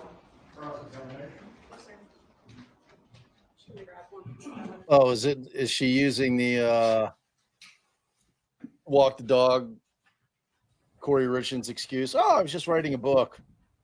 That was a chapter in my book. Just writing a book. It's a chapter in my book. So, Mr. Barnes, you said that you interviewed Miss Bird because Donna Adelson's prior defense counsel said that this may be a person who has information. That's correct. But that was prior to July 25 when the state listed Patricia Bird as a possible witness for the state, right? That was August 30th, 2024. Okay. So in August of 24, the defense, for some reason, would have thought this person may have information and gone to you to interview them. Correct. Okay. And defense counsel asked you about this, but you said you did not record your interview with her? No. Okay. You could have taken a recorder, like a pocket recorder, into the jail and recorded it, right? I could have, but I was instructed not to record the statement. Yes, sir. Now, after hearing this statement about how Magbanua basically lied on the Adelsons, killed Dan Markel just to extort them for their money, is that right? That's not exactly right, but you're in the ballpark, but that's not Team exactly photo. what she told Team me. photo. Okay, can you tell me again exactly what she told you? Yeah, I'm going to refer back to my report a little bit, if that's okay. I spoke Patricia, and she said that they were sitting at a table talking about the case, and then Bird quoted the following that Magbanua had told her, and that was, after we had him killed, we tried to get the money because we knew her boyfriend and family had a lot of money. We knew that they had money because the family offered the man $1 million apiece to move to South Florida. The man. So at that time, Patricia and Katie, excuse me, said, why not kill him and get the money ourselves? So then Bird replied with, girl, that's crazy as hell. That's extortion. And Katie replied to her and said, my kids got to be raised and go to college as well. So I have a question about that. So according to what you say Bird told you, yes, Bird used the word extortion. That's the word Patricia Bird used. Yes, ma'am. That Magbanua used. That's correct. Okay. Now, when you heard this story, that would be very helpful, right, to Donna Adelson's case. Did you call her prior defense counsel and say, listen to what this lady's telling me? I got an affidavit. I have permission to record this. Can I do a recorded interview with her? This is going to be very important. Yeah, or an You didn't do affidavit. that, did you? I did call them immediately when I left the jail, and I sent them an email with my summary within an hour. Okay. Did you ask to go then do a recorded interview with her so you would have evidence of that? No, I didn't ask. Okay. And did they ask you to? They didn't ask me. No, I told them what they told me. And if they have any additional instructions for me, I'll gladly go do what they asked me to do. All right. Now, if Rashy fucked up. If Miss Bird, after all that, do you know why the defense never listed Patricia Bird as a witness? I don't know the specific reason. I'm not the attorneys on the case. That's Do you their know job. why these attorneys never listed Patricia Bird as a witness? State allow the witness to answer the question before cutting off, please. Students, please wait for him to finish the answer. Just repeat, please. Do you know why either defense counsel never listed Patricia Byrd as a witness? I have no idea. Billy Juno. You were hired by Arrest this prior man. defense counsel, you said? That's correct. Okay, and you did charge for your services. I did charge for my services, yes, ma'am. That's all. Thank you. Redirect examination. Just a moment, Your Honor.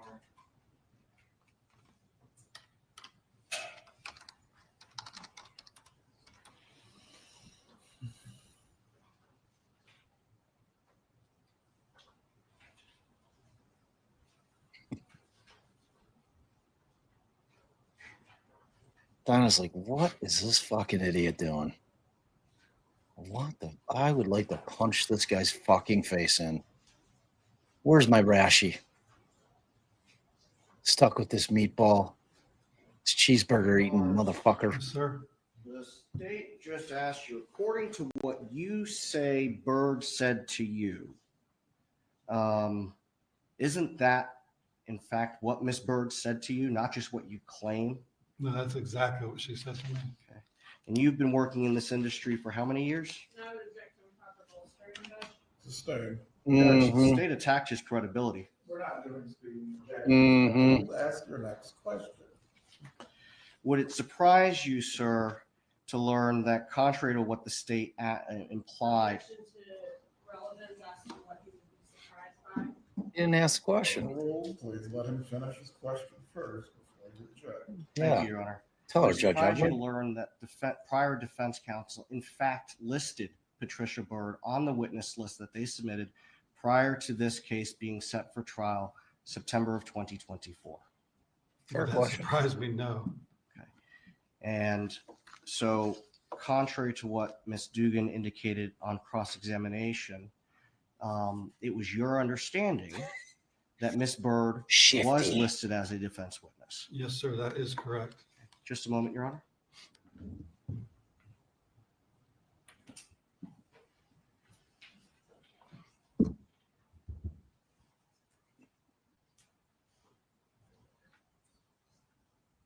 Sir, one final question. Do you like cheeseburgers? Nothing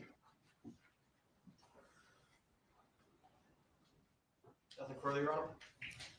Will this witness be recalled by the party? He'll be retained, but he's free to go about his business. Mr. Barnes, do not discuss your testimony with any other person. You may step down. Sir, thank you. Please call your next witness. Oh boy. Donna's like, is it my turn?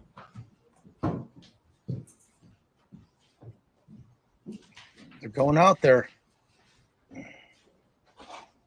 Whoa, whoa, whoa, whoa, whoa, whoa, whoa. Just kidding. All right, let's go. Let's get the banner ready. Updating the banner.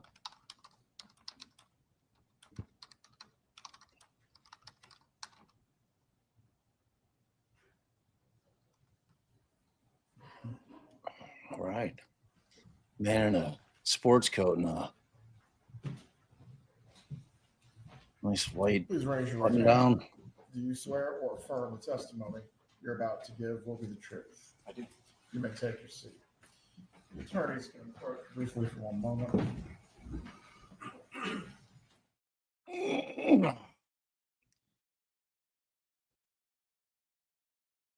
Let's see if we got any bloop. Oh, no.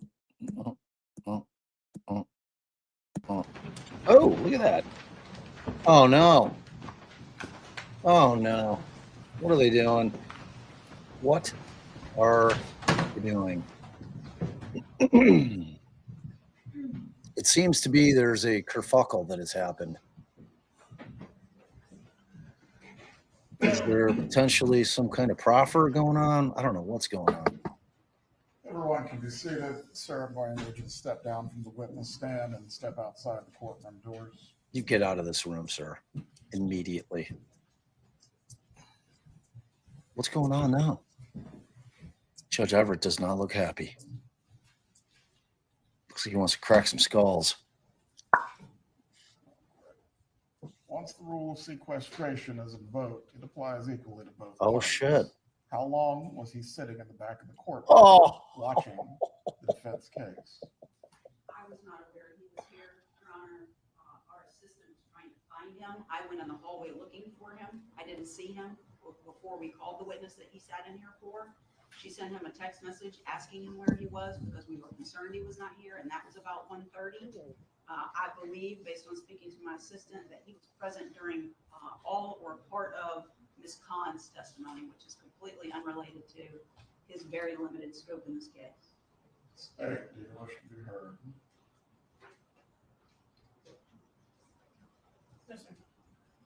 So there, what the problem is that the guy was sitting in the courtroom during other testimony, which is a big problem when there's a sequestration order.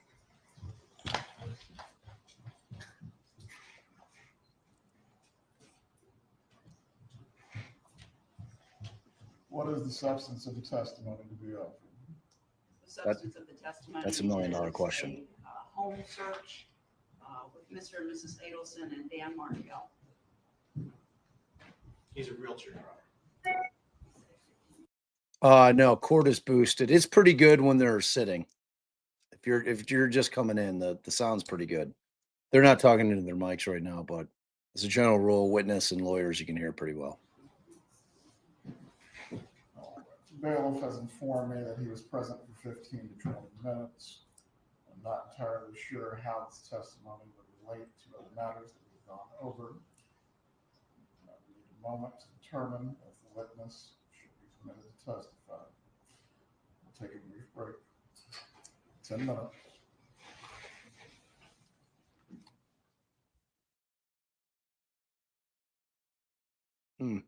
My mic doesn't affect it. Like my mic's not overriding the court. The sound is they just weren't using their mics. It's pretty good. Did you guys just come in? Like we've had no issues hearing the court, except for during that. You know what I mean? Know what I mean?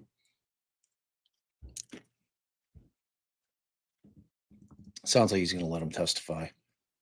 He's some kind of realtor. So, yeah, he's going to be allowed to testify. Say it was better this morning. Yeah, I've got it boosted. It's cranked. I can't get any higher. If I put on the double boost, it's not good. Doesn't sound good. The YouTube boost is pretty good, typically. So their PI was sitting in the courtroom. That's what happened? No, he wasn't a PI. He appears to be a realtor.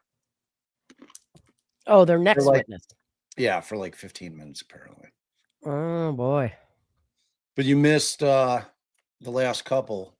One, I watched the two PIs, the woman and the guy. Okay. They're saying Miss Bird full of bullshit. That was when Miss Berg was telling the lies that Donna told her to tell. Of course, she's not telling the defense counsel. By the way, I'm lying. By the way, I'm reading. I've memorized a script. Right. Donna Adelson. So just don't ask me any questions. Yeah. They said you guys are really loud again compared to the court. I thought I switched myself back to.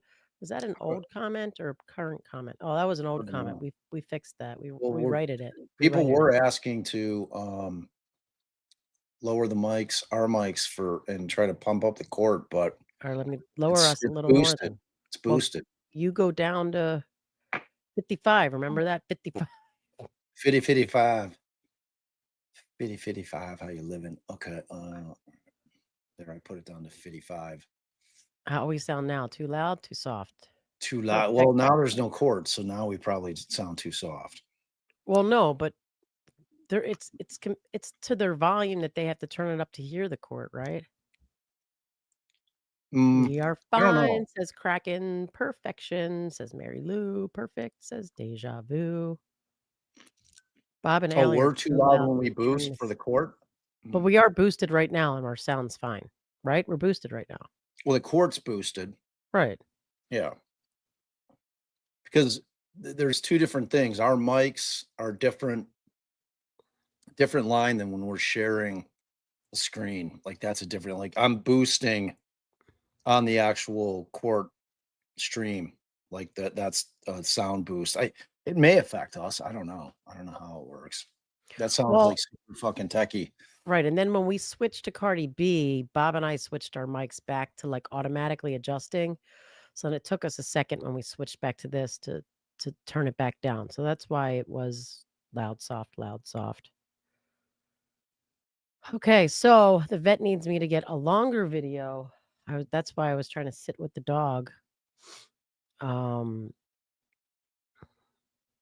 You got to get Not them to doing do anything. something like a jog a little bit. Like that's what usually gets it started. Well, I gotta wait till Jack comes back in the house. I'll get excited. Scout comes home. That's a long time. Yeah. Maybe By the Cam way, wakes up. she has a game. Wait, away or home? Away. Oy vey. Where? Way Vashmere. Sycamore. Have we? Sleuthie wants to know if you asked about the toad licking. Actually, I freaking forgot. And Sleuthie sent me a whole thing to do that I have to. Damn, yeah, I forgot. Maybe I should text her. She had me text.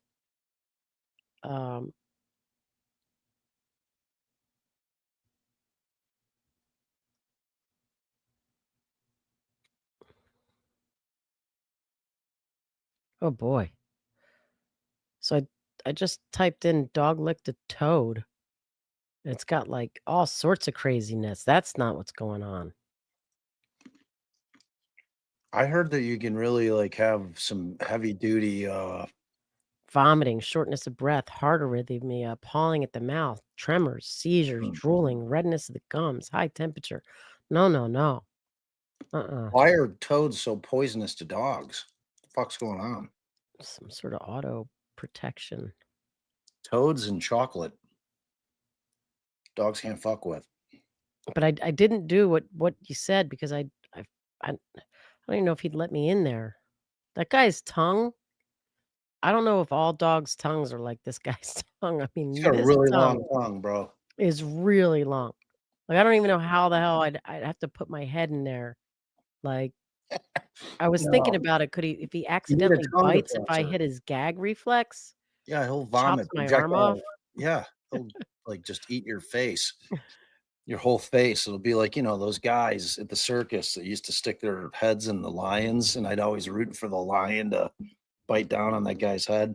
I'm like, do it, bite his head off. Bite But his he's, head I mean, off. he's not having all these symptoms. This is crazy. These symptoms of dog licked a toad. Yeah, no, he's not having any of those symptoms. I don't think he licked a No. dog. or But a there is frog. this They're- tachycardia. No, his heart was good. His lungs were good.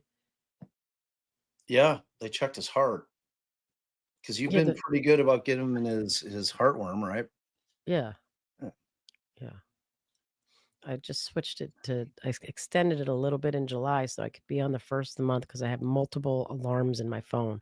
I heard that licking toads for humans can be hallucinogenic. That's what I've heard. No, Toad liquor I think that's some sort of secretion from a toad. secreting I don't toad know. juice. Hey man, you got any of that toad juice? Not gonna try it. Not gonna try it. Not gonna do it. Not gonna do it. Not gonna do it. I'd go on some sort of like what are those people called? Mm, The people that guide you on your trip and some sort of jeez. Wow, I can't believe you can't think of it. well, oh, sorry. I got some kind of weird forced quit applications thing popped up on my shit. So I'm forced quitting a bunch of shit before it kills the whole stream. Tech wizardry. Oh, a shaman. What the fuck is wrong with me? Shaman. Yeah, get a shaman. Go to like India or some sort of no. Was that like Indian reservation? You do those things on? because it's what's it called? What, ayahuasca? Yes. Come on, Yes. dude. But Come I'd be on. afraid of it because so many people say they like shit their pants. Oh my God, I just shit my I don't pants. mind like vomiting, I'd be okay with, but if I'm like shitting, I can't imagine how tripping and shitting yourself go well. Like what doesn't sound fun. No. Yeah. I mean, it would be pretty rough. It would be I'm like, gonna Ooh, fart Brian's so friend has an hard. Oh my ayahuasca. God. So this is you get to be in a resort while everyone's shitting. wow, we killed the time. Toad licking and shitting your pants. Good work. No, it's Donna. not. No eye burgers. Eating normal. Milo. You didn't hear a wheeze. She's saying she thinks maybe the dog got sick. The only dog he did come in contact with the dog on one of our walks about 2 weeks ago. Yeah, Yeah, that fucking examine dog Kelly when you're- coughing. No, he wasn't. Fucking coughing Judge. dog. There Kelly, was no this is going to coughing be dog. very brief. Could you please tell the jury your name and then spell your last name for the court reporter, please? Yes, Tim Kelly, T-I-O, last name Kelly. All right. And what is your occupation, sir? I'm a realtor. And is that what your occupation was back in 2011? Yes, Did you have the pleasure of knowing a young man named Dan Markel? I did. At some point in November of 2011, were you contacted by Mr. Markel about seeing some homes? Yeah, I'm not positive on the date, but if that's the date, yes, he did contact me about some homes. Would it refresh your memory if you were able to look at the email communications? Yeah, I can't remember. Yeah, yeah, that's fine. Yeah, approach, Your Honor. Are you fixing the? Yep, I'm working on it. Just make sure you spell people's names right. I can make I make no representations that I'm spelling it right. Yes, 2011. Is that November 2011? Yes. Okay. All right. And when he contacted you and you were making arrangements to look at homes, were those homes were you looking for a home in particular for his in-laws, Donna and Harvey Adelson? Correct. And were arrangements made for you to show homes? Yes. And did you in fact show homes? Yes. And who was present when you showed the homes? Who was with you? I believe it was the Adelsons, both of them, the husband and wife, and Dan, and I believe Wendi and the boys, both boys, or just one boy. I can't remember who was there at the time, but I think we had to make arrangements between, cars or so. Okay. Was it one time that you took them out or more? I believe it was just one time. Okay. And did you show them homes in the Tallahassee area? Mm-hmm. Yeah. Okay. And did they end up purchasing any of the homes that you showed them? No. At some point, did you refer them to another realtor that you know named Lisa Carey to look at homes? I did not refer them to Lisa Carey. No, that was not. That was not you? No. Do you work with Miss Carey? I did at the time. We were a team. Okay. At one point, and I think we were still a team, and we probably were not in 2011. Okay. But no. Okay. Can you hold on just one second, please? Toadies, Possum Kingdom. Bum bump, bum bump. Do you want to die? Don't go around the boathouse at night. Should I lick a toad for y'all? Just briefly, on the live? when you came to the No. courthouse Works today, out. did you I'm gonna come and sit inside veto the that. courtroom? I did. And did you observe and listen to some of the testimony? I heard the end of the testimony that was being said. Was it a male or a female? Female. Okay. Is there anything about the testimony that you heard that has affected your testimony as to these small issues on looking at a home? No, no. All right. Nothing further. Cross-examination. Mr. Kelly? Hey.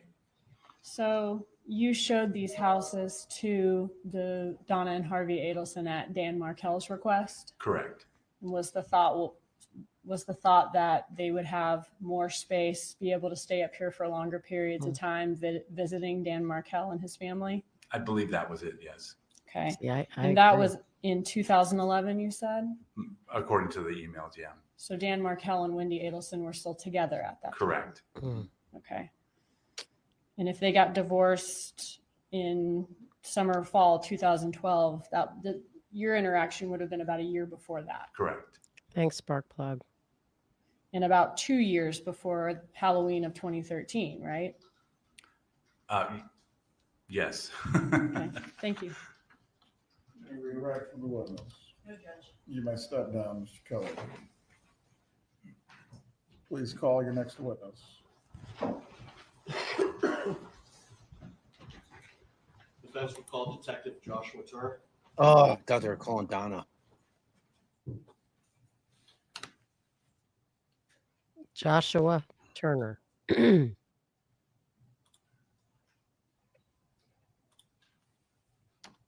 friends call him J Turn. Well, Sparkplug, you got to tell your daughter that now my vet's convinced he's got some contagious cough thing. I forget what it wasn't. She didn't mention kennel cough, but maybe that's what she was thinking. She just called it a contagious cough. What about the Bordella shit? Yeah. And she said she'd rather me send a video than bring him in if he's contagious. But I'm not convinced that it's not like Sparkplug said. I think either there was an injury. Well, that was the first thing that we thought, that there or was there's something something like, stuck in there. yeah, he had something stuck in there. Because that's what it looks like to us. He's trying to clear his throat desperately. Yeah, but I think he has a cough. I think. No, Turner, because please it's raise like your you hand, wouldn't sir. lodge it. It's Do you been swear days. or affirm the testimony you're about to give will be the truth? I do. You may take your seat. A You detective. speak loudly and clearly. You may adjust the microphone as you need to. Whoa, officer friendly, huh? He's got his little badge pin. Got his gold star. I got this for being head of my class. I'm a good cop. Good cop. Good afternoon, sir. Good afternoon. Can you please introduce yourself to the jury? Yes, my name is Josh Turner. I'm a deputy with the Leon County Sheriff's Office. How long have you been employed with the Leon County Sheriff's Office? Since September of 2016. And during your time with the Leon County Sheriff's Office, can you tell the jury a little bit about what assignments you have worked? Yes, I was in 2019 a field training officer, and then in 2020 I transferred into the Criminal Investigations Division at the Sheriff's Office. I worked in property crimes, auto crimes, and violent crimes. Okay. And in your role as a detective with the Leon County Sheriff's Office, did you come to interview an inmate by the name of Drina Bernhardt? I did. Oh shit, they're going after Bernhardt now. Did you meet with her on December 18th of 2024? I did. Okay. And subsequent to that, did you notify the state attorney's office that Ms. Bernhardt had information concerning Donna Adelson? I did. And did you then attend a recorded interview with Ms. Bernhardt at the state attorney's office? Yes. During that interview, did she indicate what, if any, steps, and by she I'm referring to Ms. Bernhardt, took in when she was speaking with Ms. Adelson in the pod at the Leon County Detention Center? She said that she was speaking to Ms. Adelson throughout the day and sitting in front of a camera at the detention facility. She specifically stated that she situated herself and Miss Adelson so that they would be picked up on the surveillance footage? I'm not sure the exact wording, but yes. Something to that effect? Correct. Okay. Now, previously, did you review State's Exhibit 105? Yes. And what was that? I believe it was the recording of the pod, the annex. Okay, so there was surveillance video? Yes. So after Ms. Bernhardt's interview on December 20th, 2024, at the state attorney's office, did you go back to your office to download the surveillance video? No, sir. I went to my vehicle and back up to the state attorney's office and downloaded it from there. Okay, so you went to get your computer? Yes, sir. So back then, when you were assigned to the investigations unit, you had access to their surveillance videos? I did. Okay, and then you logged in from the state attorney's office and downloaded that? Correct. Your Honor, may I approach the witness and show him it was marked for identification purposes as State's Exhibit 105. You may.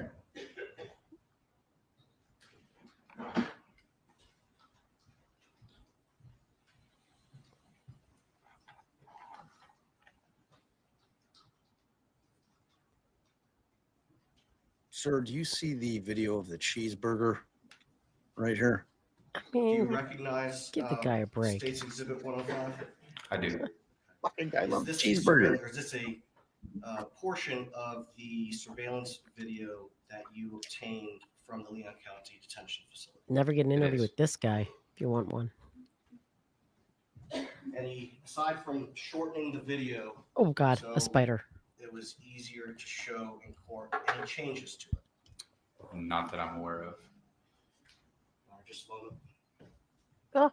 Oh, he's still getting away. Oh.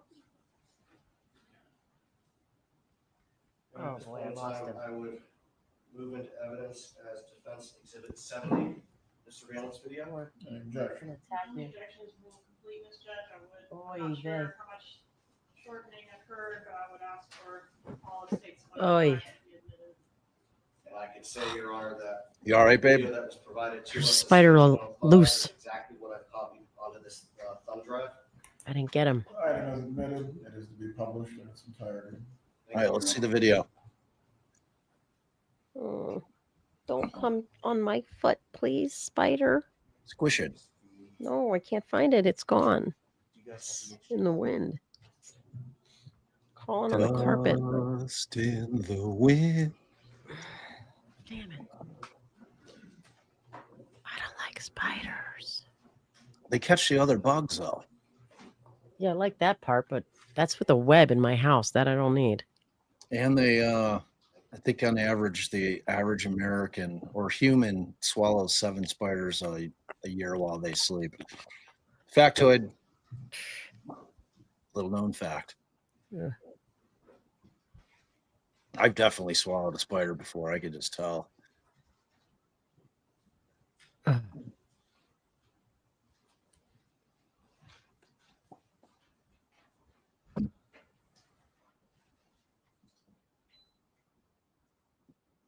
Okay.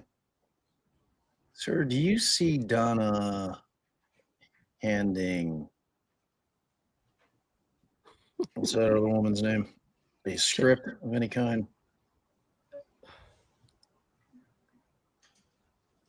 Where'd you go, little spider? Do you want me to come find that thing for you, babe? I'll never find it, babe. It's the carpet. You know how this carpet is down here. It's thick. Yeah, it was a thin little guy. He's a little guy, I mean, like a daddy long leg. yeah, but not a daddy long legs, but similar. Oh, here we go. So that I could use the computer. Is it okay if I stand over here rather than at the lectern? That's fine. Okay. Good video. I mean, they're all in front of the video. I don't get it. What, they got their bunks right there by the fucking where they eat and watch TV? So detective, initially in the video, do we see Miss Bernhardt or Miss Adelson? Yes, they are back towards the bunks. And do they walk towards the foreground of the video? The foreground. At one point.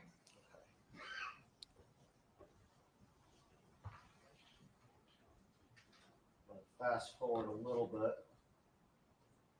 Who's seated at the table with the dark hair? That's Drina Bernhardt. What does she have in front of her? A notebook with a daisy and a yellow folder, looks like.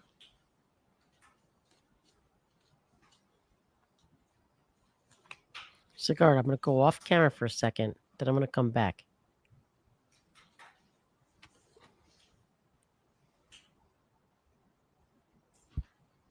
That's not Donna. Is it? Got really young. Does the video appear to show Miss Bernhardt putting a chair at the table towards the right? It does. Who's walking up now? Miss Adelson.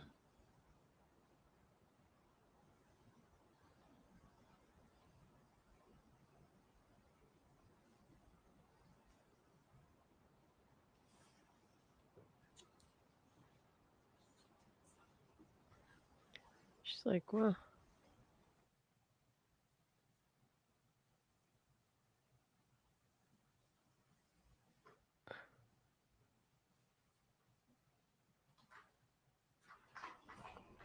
Look, she's trying to keep her from being off the camp, like trying to move her. Does it appear from the video that Miss Bernhardt got Miss Adelson to sit down at that table? It does.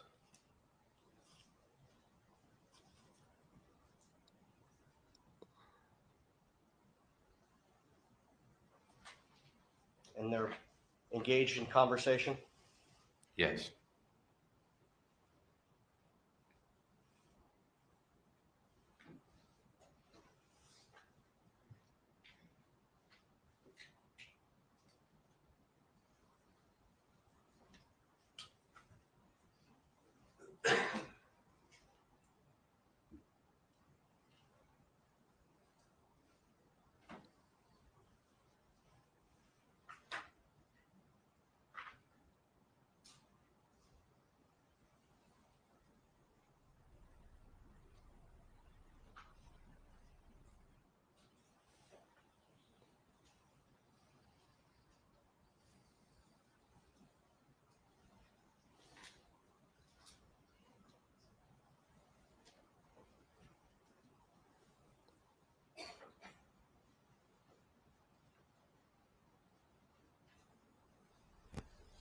Without stating the obvious, there's no audio on this video, correct? Correct. You mean I'll just state the obvious? Pardon me for inquiring about the obvious, but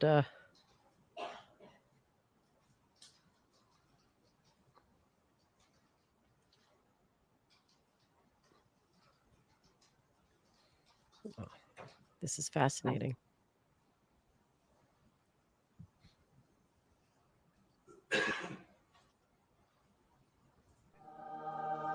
Donna, this is your conscience. Do not tell this woman any of your deep, dark secrets. She's a snitch.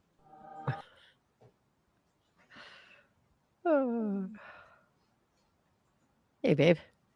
Hey, Just what's up, missed girl? Donna's conscience came on Oh, and God dang tried it, to my warn babe. her. Tried to warn her. Bobby?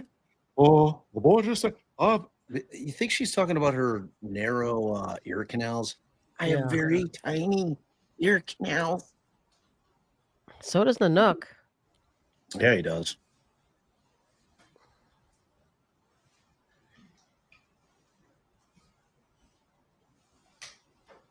No, Nook.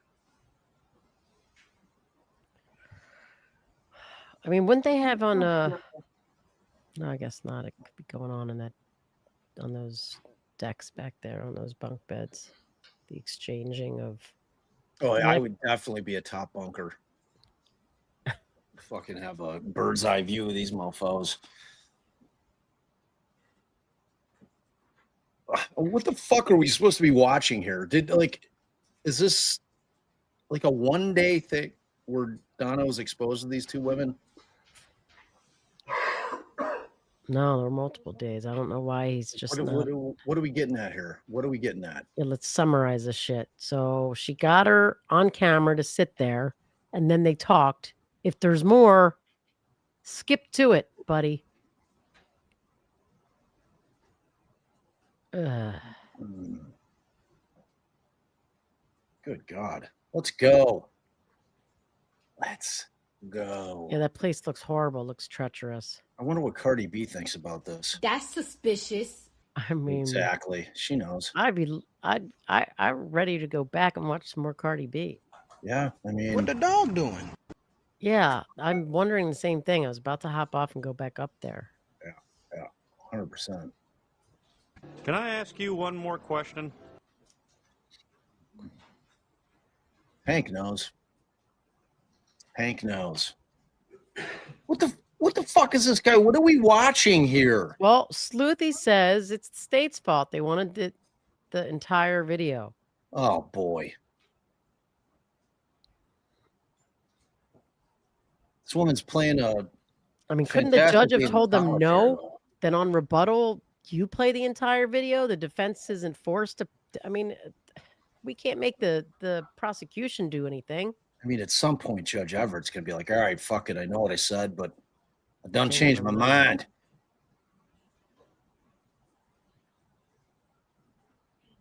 This woman's crushing her solitaire game, though. So, you know Yeah. that. I'm gonna At go this point, we're over 8 minutes into the video.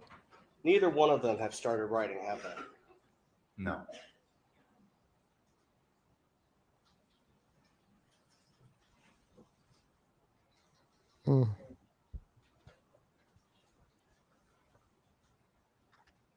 Snap 30. Is it? Is it nap 30?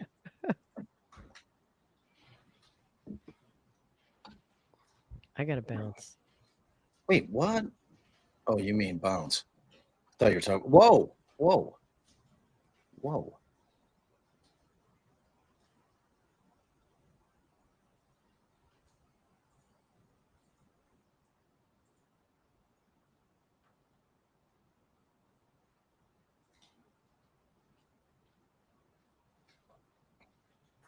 I apologize for eating my snacks, but that's what happens when I work through lunch. You know what I mean? You know what I mean? Activated by Cardi B.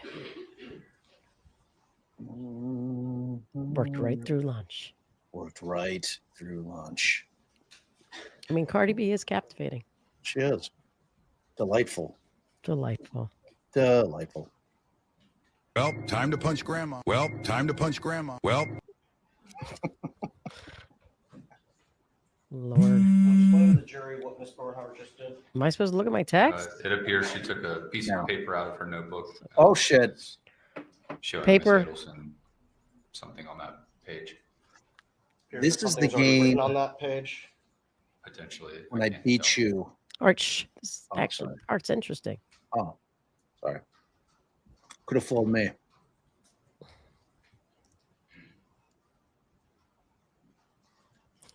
Now, Ms. Bernhardt's writing on the piece of paper. Correct. I took him out. Took him right off screen. Oh, me? Keep going. I didn't mean to make him choke on his pistachios. Muted. Who's showing who? What in the notebook? Let me see. What's happening here? Oh, yeah. The snitch has got her notebook out. She's got a little page shown.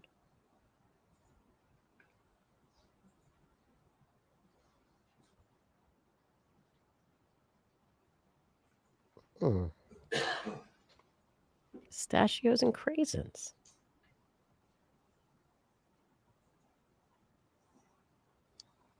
Unmuted. Wait. Mute you again? All right. You're Waiting. muted.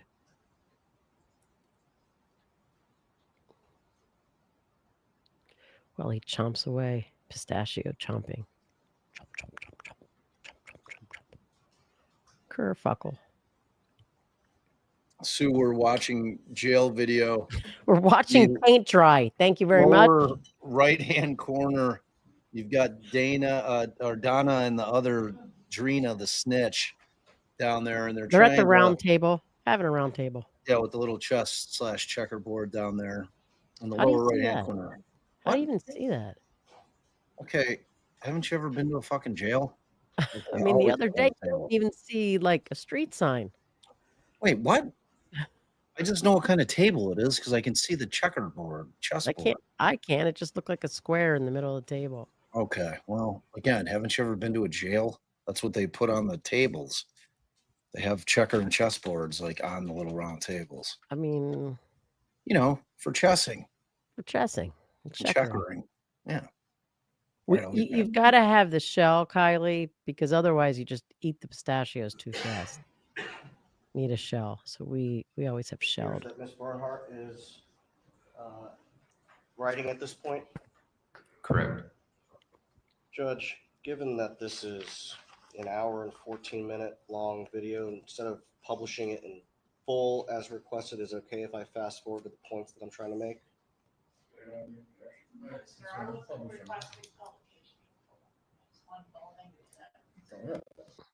Your Honor.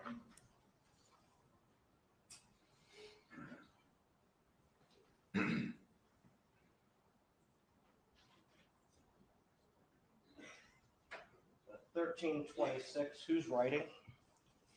Miss Bernhardt.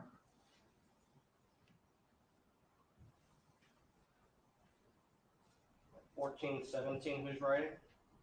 Miss Bernhardt.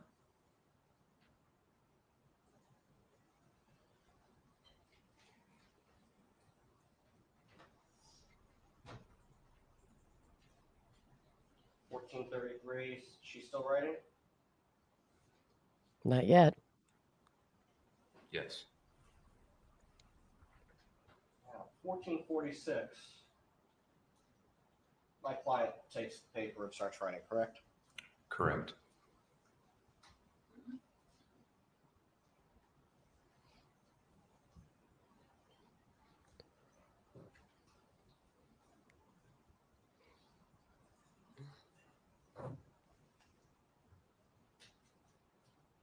That was weird. It felt like there was somebody next to me and there was no one next to me. You Maybe guys it know was how- that spider. You It was guys that know how this spider. basement is. I thought you came down. No. Holy shit!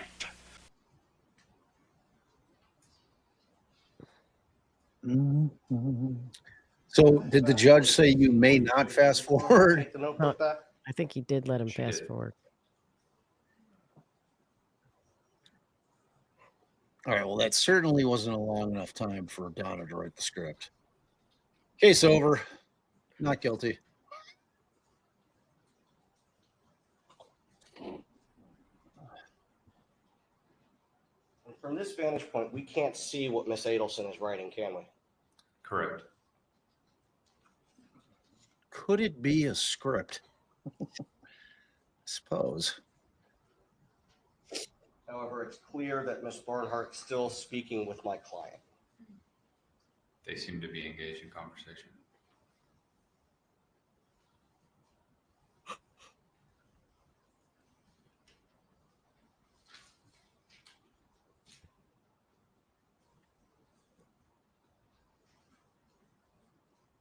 Oh, it's getting crowded over there. Yeah, he's holding court. She's holding court. 2250. What do we see Miss Barnhart doing now? She placed 2 notebooks on the table. Oh, they were talking a little shit right there. She's like, "What's up, bitch?" And one of them was the hot pink one that we saw. That I think the state submitted into evidence. It's a hot pink. She's like, I'm working over here. You guys leave me alone. She's like, well, I'm going to come by with a notebook. I'm going to hear some shit. I'm going to write my shit down. You guys all hear that? Let's take notes. Orange is the new purple. Purple is the new orange? Hmm.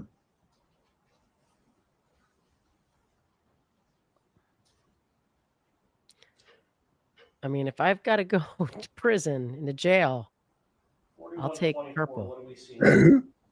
Greg. Trina's opening the hot pink notebook. Ooh. Oh. She's showing Mrs. Adelson something in that notebook? It appears so. No blooping time. You thank the bitter complainers for the pausing for that.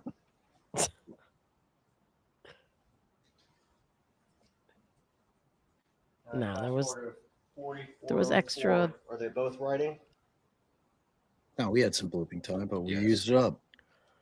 Because there was some meeting. There was some.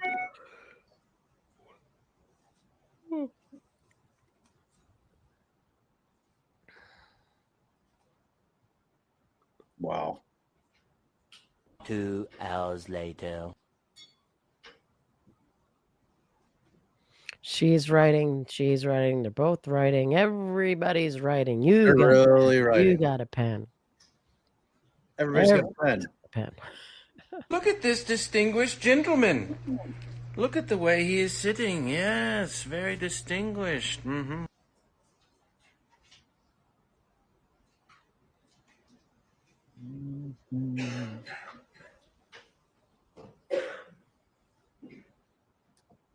Oh yeah, you got to do the shell. Oh, I put that up already. Yeah, only hoi pollois eat pistachios without shells. I could crack through like 1,000 pistachios in like 5 minutes. I'm so adept at it. I've developed pistachio thumb though. Yeah, Yeah, that's painful. Like little it is. tiny paper cuts. Yeah. Death by 1,000 pistachio shell cuts. Ugh, talk about losing the fucking You got to jury. get like, you know how some people get a Coke nail? You got to Yeah. get a pistachio nail. Yeah. My nails, I don't know if they're thick enough. Like some pistachios are very persistent. Yeah. You got to really work those sons of bitches. Hey, Ossifer, this is my pistachio nail. Hey. Don't get any thoughts here. It's my Don't talk pistachio nail. shit. No one has a Coke thumbnail, buddy.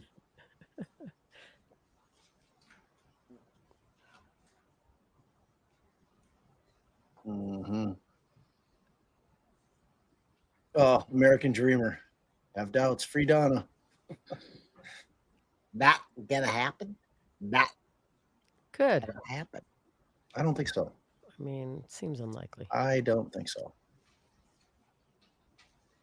She might not have known. There's some possibilities.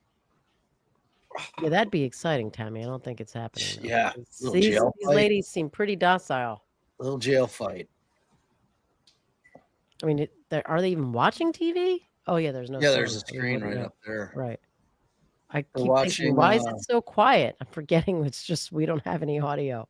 They're watching TMZ. I mean, really what the quiet fuck in is there. he trying to show here?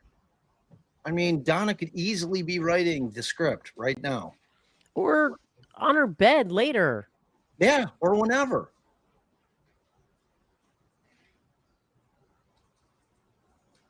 It stays lit like that 24 hours a day? Hell yeah. No, they gotta have lights out. Gotta have lights out. Yeah, there just must be lower lights. 4022, Mrs. Adelson handed Drina something. Do they appear to be discussing it now? It appears so. That's weird.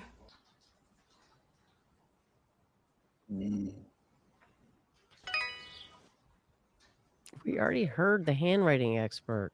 Mm-hmm. Wow. What is going on? What in the wide world of sports is going on here? This is like 1,000 times worse than Sanford. With all his shit, his 15 hours of testimony. This Or at is least he was talking most of the time. at least Somebody there's was something talking. going on. We're just watching like some jail vid. Okay, she flipped the piece of paper, didn't she? Okay, there's a lot of head nodding going on right now. She looks to be, having her fingers over her forehead, deep in thought. Do you agree with that? He's moving the mouse. Oh, Donna's going. Fast forward a little bit to 51 minutes. And she's back. That Miss Adelson had gotten up and is now sitting back down. That's correct. It's 50-57, counselor.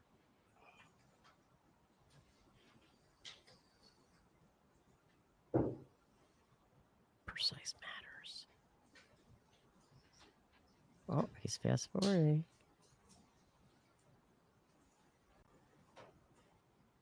Nothing's changing though. Nah, they don't do the red. They got rid of the red dye on pistachios about 20 years ago. Fast forward to 54 minutes. They used to always be red though, right? I think so. Fucking weird. Does it still appear that they're both looking through the pages and discussing them? It does. Oh yeah. Oh boy. Oh boy. I'm gonna have to go check on the dog. That's what's Yeah, go check on the dog.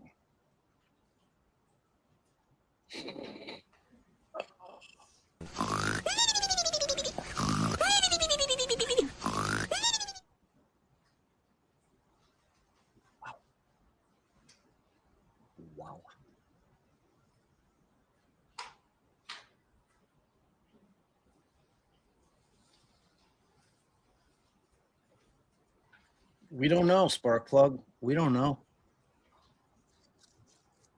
This proves nothing. Right. I mean, she could have written that shit whenever.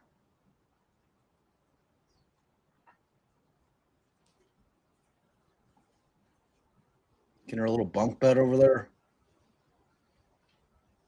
We don't know. You're asking me to explain some shit I could not tell you. I don't know.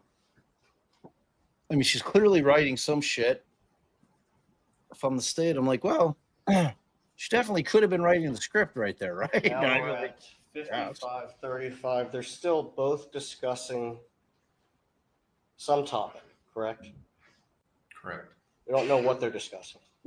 Correct. And they're both looking at pages that they have in front of them. Correct. Who's that one witness that used to say correct?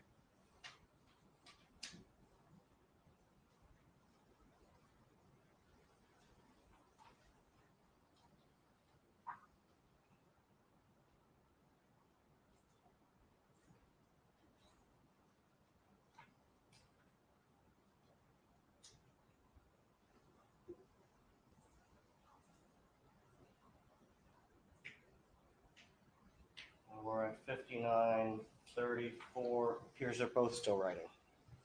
Correct. And as with previously, can we tell what they're writing?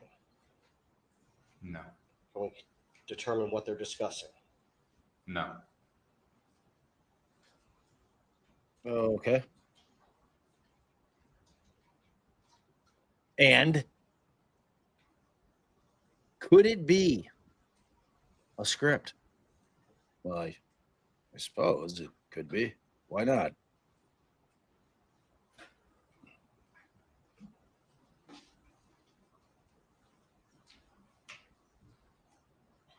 Dear Charlie, it's your mother from jail.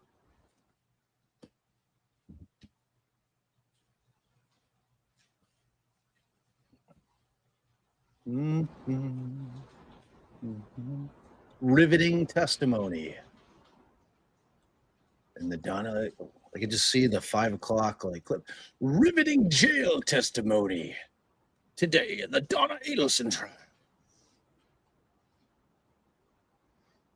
I mean, you can't trust a snitch. Can't trust a snitch. I mean, Donna's pretty fucking stupid, but like that, like writing a script in jail to a fellow inmate is like epically fucking stupid. Epically fucking stupid. But I mean, they are Now we're not at good criminals. 1 minute or 1 hour, 1 minute and 22 Oh. seconds. Can you tell the jury what's going on here? Same shit. Miss Bernhardt just opened some notebook. She's writing, and Miss Adelson is also writing. And you can't see what they're writing, correct? Yeah. Escape plan.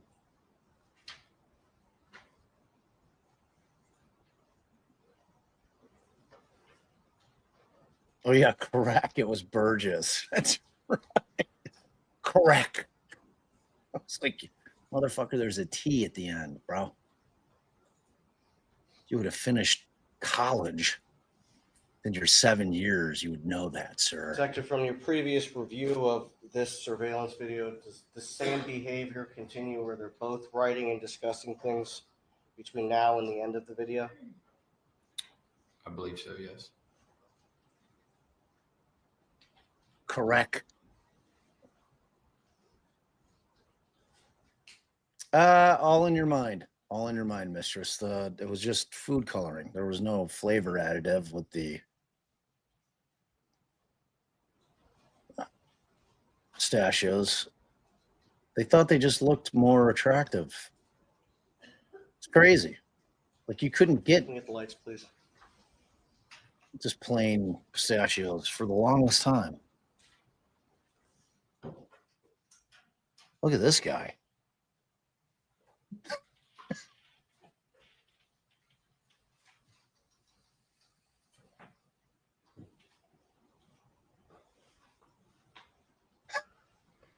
Tiny Mouth Jones, huh? Tiny Mouth Jones. He's got a really tiny mouth.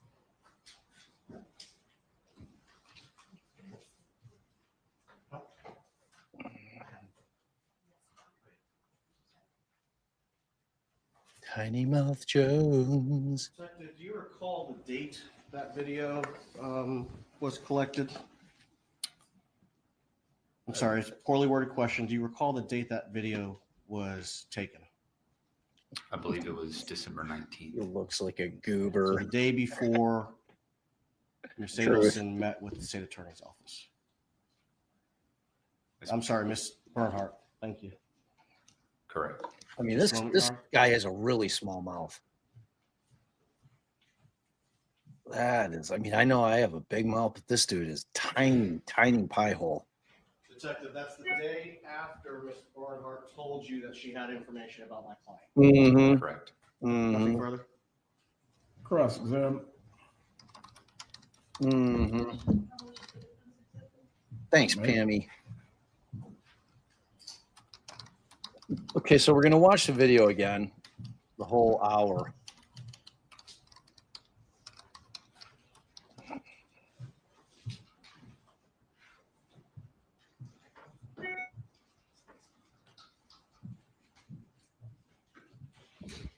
When you met with her on the 18th, she told you not just that she had information about Donna Adelson, but that Donna Adelson was trying to enlist her, solicit her to give perjured testimony in this trial, right? Correct. So you learned that on the 18th. You relay that information to who? Investigator Newland. With my office. Correct. All right. And the meeting at the state attorney's office ultimately happened on December 20th, right? Correct. And at that time, there was a more detailed interview Correct. conducted with Ms. Bernhardt to get the information she had about what had happened, right?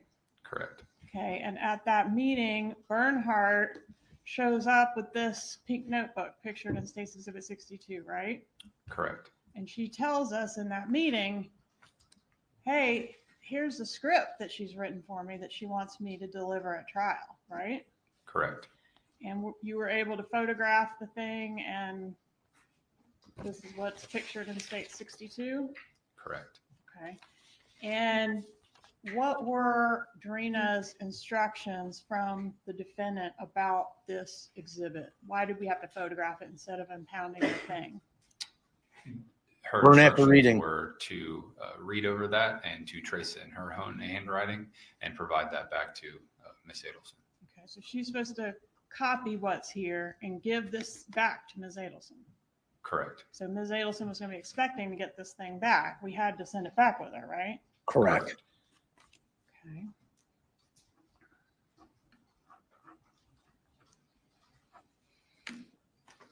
Did Bernhardt at the meeting on December 20th tell you when this script was authored by Mrs. Adelson? She was speaking to Investigator Newland. I don't recall. Based on what she told Investigator Newland, did you go and review that video and find the video that we just watched? Correct. All right. And so the video is from December 19th, right? Correct. So you didn't look through multiple days of videos. You knew to go to December 19th, right? Correct. So Bernhardt obviously said, she wrote this yesterday. Correct. I'm supposed to copy it and give it back to her. Yeah? Yes. Okay. And so when you went and found the video, did the video appear to corroborate what Bernhardt had told law enforcement that day? It did. And when Bernhardt originally reported this to you on the 18th, you said you let Investigator Newland know. Did you let Bernhardt know, hey, you're going to be interviewed on the 20th? No, Did Bernhardt have any way of knowing that we were going to have a meeting on the 20th?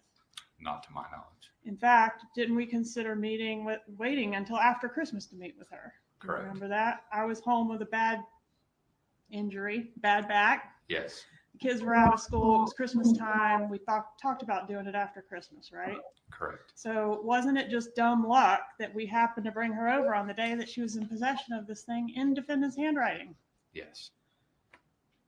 Quinky dink. And says, well, both women wrote in the notebook. Yeah. We see one writing, we see the other one writing. Everybody's writing. Are you a handwriting expert? Yeah. No, ma'am. Would you defer to the expertise of a handwriting expert in determining who wrote this particular thing? Fuck yeah, I would. Yes. I want to publish that video if you would at 52:14. Boo cocky.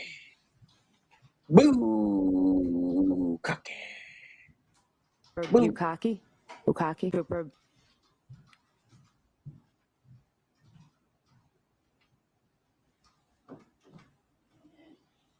Everybody was kung fu writing. Motherfucker was fast as lightning. Wow, I've slipped off the edge. This is bored the shit out of me. Little slap happy. All right, listen, Georgia, they didn't prove shit. Let's go. Who cares? Move on. Could have been writing anything, including script. Okay, KPT's got some real intel for us. So Drina said, I have info on December 18th, recording December 19th, meeting December 20th. Cart before the horse, Drina. Reasonable doubt for Drina's testimony. Show him where I'm wrong. Bernhardt's notebook, right? Yes. And Speak in the mic. after she gives it to the defendant does proceed to write in the notebook for quite some time, right? Correct. Mm-hmm. And if we go to 58:19,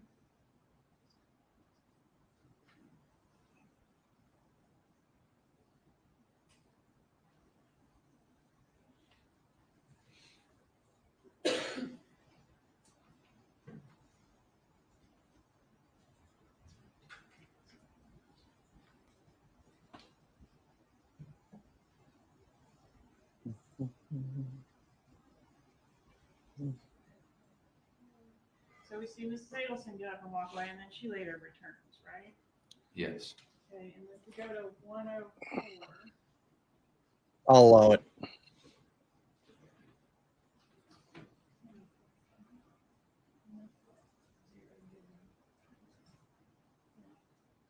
we see Ms. Bernhardt get up and walk away, and Ms. Adelson continues writing. Correct. Nothing further. Oh, thank God. Very direct examination. No. Oh. Sir, why do you have such a tiny mouth? Motherfucker has a real tiny mouth, though, bro.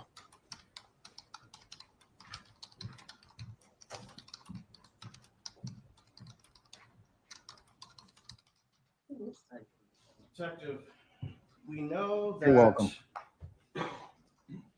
Miss Adelson expected this document back that was written in Drina's notebook because that's what Drina said, right?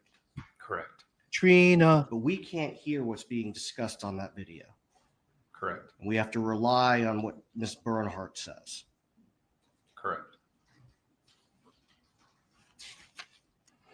Now, you testified on cross that Miss Bernhardt did not know that she was being brought up to the state attorney's office for a meeting on the 20th. I don't believe she knew the He's date. got a tiny mouth, Nicola. Yet when she came, she brought a bunch of materials with her. Correct. And the state attorney's office collected what Drina said they should collect. Correct. Nothing further. Correct. Detective be recalled. by the Turn him mouth. No, it's one of your hairs, bro. One of your long ass hairs. Have a good day. Everybody was kung fu fighting. Please approach. Oh, can it be the end of the day? Is it Donna time? It's howdy Donna time. It's howdy Donna time. It's time to start the show. It's time to start the show. It's wow. Super dork. Wow. Yeah, you can hear her over here lounging. Wow, just lounging side stage over her. Yeah. Yeah. There he is. Laugh it up. Laugh. Oh, hi, pal. That's why I'm trying to entice him up here so I can get a video. Hi, buddy. I get a video. What a sweet guy. Guy's just so sweet. Arg. Oh, you got the Kung Fu Fighting song? Let's go ahead, play it on your Spotify or Apple Music, Google Play, whatever you use. Yeah, you know when I start singing, I'm bored as fuck. That's what? Whoa! What is happening? What have we just gone completely off the rails right now? No, the dog. One of us leaned on it. Did you see the puppers? Aw, so sweet. So sweet. Don't let him lick my pillow. It's weird. Whoa! Bless you. Big sneeze. That was a big sneeze. Big sneeze. All right, let's see what else we got. Let's see what. His nose on your side. Oh, come on, man. Come on. Is that Judge typing? No. It might have been. Could have been a court reporter. Wasn't me. Could have been me. I don't know. It's hard to say. Members of the jury, we are going to go into recess for the trial at this point for the day. We will resume tomorrow with the defense's case. Once again, I'm going to remind you not to speak with each other or any other person.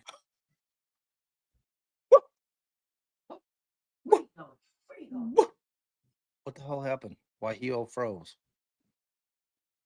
Refresh. Say what? What happened?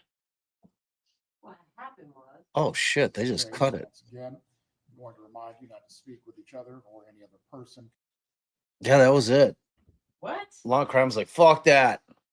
No. Fuck that. Something else. It's over. He's saying don't talk to people. Yeah, but what if he's gonna talk to the Don't smell feet. defendant? What? Yeah. How dare you, madam? I mean, I'm at the end of the stream. I mean, I could check somewhere else. Poor TV's got it. Do they? They're always behind, though.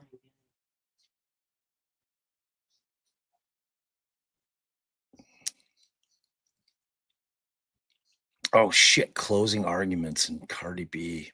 Ooh, tasty. 8:30. 8:45 start. All right, we'll see. See what's up here. See what's up.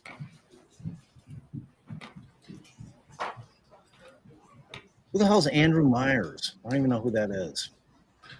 No idea. Who is that, Nicole?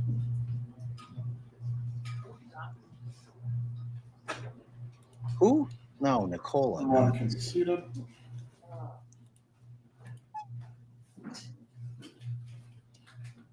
Please report tomorrow at 8:30. We will resume at 8:45 with the witnesses. Please have all witnesses that will be testifying in the morning present and ready. Mr. Zellman, Ms. Fulford. Also, there is not to be any further violations of the rule of sequestration. Yes, sir. That was certainly not intentional. And as I indicated, sidebar, one of our witnesses, I don't believe her flight gets in until 10. We will have further discussions with her to get her here as quickly as possible. We're in recess.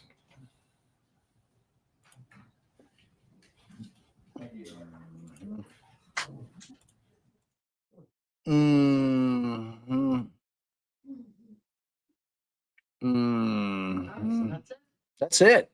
That's it. Exactly this much was accomplished by the defense today. Hey. Hey. They got that one point. What point? That the Adelsons did not come up with this one-way ticket on their own. One-way ticket to Vietnam. Yeah. Everybody's going to Vietnam. Oh, sorry. All right. So yeah, I mean, we're gonna have to wait till tomorrow to find out whether or not Donna will testify on her own behalf. Donna. Yeah, I don't know. I don't know if she will or she won't. I mean, look, here's the reality of it. putting all the goofiness aside, I mean, defense has some bad circumstantial facts they have to contend with. They're doing what they can. You know, you don't get to make shit up out of whole cloth. You have to do what you can to try to poke holes if you can. And whatever the state's putting forward. I mean, Allison's right. You know, at least they had somebody to come on and testify. Yeah, you know, we were with them. I was the guy. I was the tech guy in the purchase of the Vietnam, you know, plane ticket, and you know, it was very close. Round trip. They didn't know when they were coming back. You know, like you poke a little hole in it, right? I mean, they're poking holes on the snitches. They're trying to, at least. You know, I don't know how effective this last witness was. I mean, they come up with their own handwriting expert to say it's not her handwriting, because otherwise. I mean, maybe. We'll see. I mean, what, like, yeah, maybe. I don't know. Like, why wouldn't Donna have just recited it to her? Okay, I need you to sit down and take some fucking notes. I'm about to tell you how to do this. You know, instead she writes it down like a moron. Like, Donna just does not get it. Like this whole jail thing. Like, everything's recorded. I think I made through. What's your big hurry? You busy laying over there not doing anything? I'll take all day over here. I'm gonna like Allie's like, hurry up and read the shit. Why are we going to get food? I'm hungry. All right. Let's see what's up. I'm done. So Vet didn't hear the wheeze. This is mellow. So Vet didn't hear wheeze. No. Does he have snot and eye boogers? No. Normal eating, yes. Normal energy, yes. That's what our dilemma is, Mellow. Like right there. Oh, okay. Okay, mommy. All right. Donna is pretty, even for an older killer. You know, for a granny, she's just a sweet granny. Just a sweet, sweet granny. So, what do we have? 6 witnesses today. I honestly cannot see this going to Thursday. I think tomorrow will be last day. They're short witnesses, right? I mean, the only one who could be of any kind of length and note is obviously Donna. So, you know, I don't know. So, all right. So, tomorrow I'm going to do it again, 8:45. He definitely said jurors here at 8:30, court at 8:45. So, I mean, I must have missed when he said they were coming back at 8:30 today. But it was a long weekend, so who knows what I heard? Who knows? I think I was going by like other creators. I'm like, I think Gigi had her shit started. Huh? You said 8:30 or 8:45. When? Friday? Today he said he wants a jurors there to report at 8 for a court at 8:45. So, which is 7:45 for us. The early rising to the courts. Yes, indeed. All right, you guys, mods, we love you. We love you so much. Tracy, Mandy, I don't even think Mandy's in here, but I'm going to tell her I love her anyway, because I do. Tracy, we adore you. We love you. You are our everything. You are so wonderful.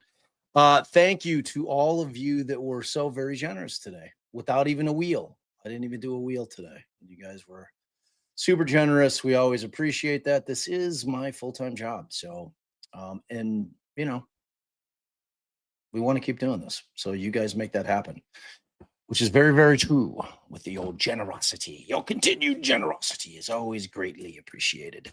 And let's see what else we got going on. Thursday, I'm having my boy, Eric Carter Landine, who is one of the finest victims advocates, and it started with his little brother, who was his baby brother, who was killed when Eric was a child. He's been advocating for justice for his brother for decades, which has spurred him on to do much greater things in terms of kind of the world and trying to assist victims and people that are seeking justice who aren't getting any help from law enforcement. So it's going to be great. He's going to be discussing his advocacy con, which he started. And he also has an amazing 501c3 that basically raises money to help victims' families with various things down in New Mexico. So he's going to tell us all about it. Eric's a wonderful guy, you guys. He's been on the show a few times, so you'll probably recognize him. If not, make sure you step in. And please like, share, and subscribe. Shrink down the chat, hit the like on the way out. Subscribe. Like, we've been floating at 57.5. It's bizarre to me. Like, I watch other content. It's good. It's good. You know, there's some other good content out there, but like, help us grow. It's crazy. It's crazy. It's like we're not past 60 yet. Allison's giving me the biz. She's blaming me, y'all. Like, constantly. I'm like, it's not my fault. Doing everything I can. Doing everything I can. Yeah, it's over for the day, Donna. They obviously didn't have some witnesses lined up, so they had no choice. And if Don is going to testify, I don't think the judge would have. If it's a situation where they just didn't have enough witnesses lined up, I don't think he's going to force them to call Donna out of order. If, for instance, they want to end with Donna, which they might, if she's going to testify. Donna has not testified. The other Donna, not you, Donna, that Donna. What makes the titles? I can't read them. You yell at me. What? Who makes the titles? What titles? Can't read what? To me. What you talking about? Cole, I don't even know what you're talking about. All right. We love you guys, because without you, I am just an old man Sitting around talking to his wife. That's right. We love you guys. Mwah. Ciao.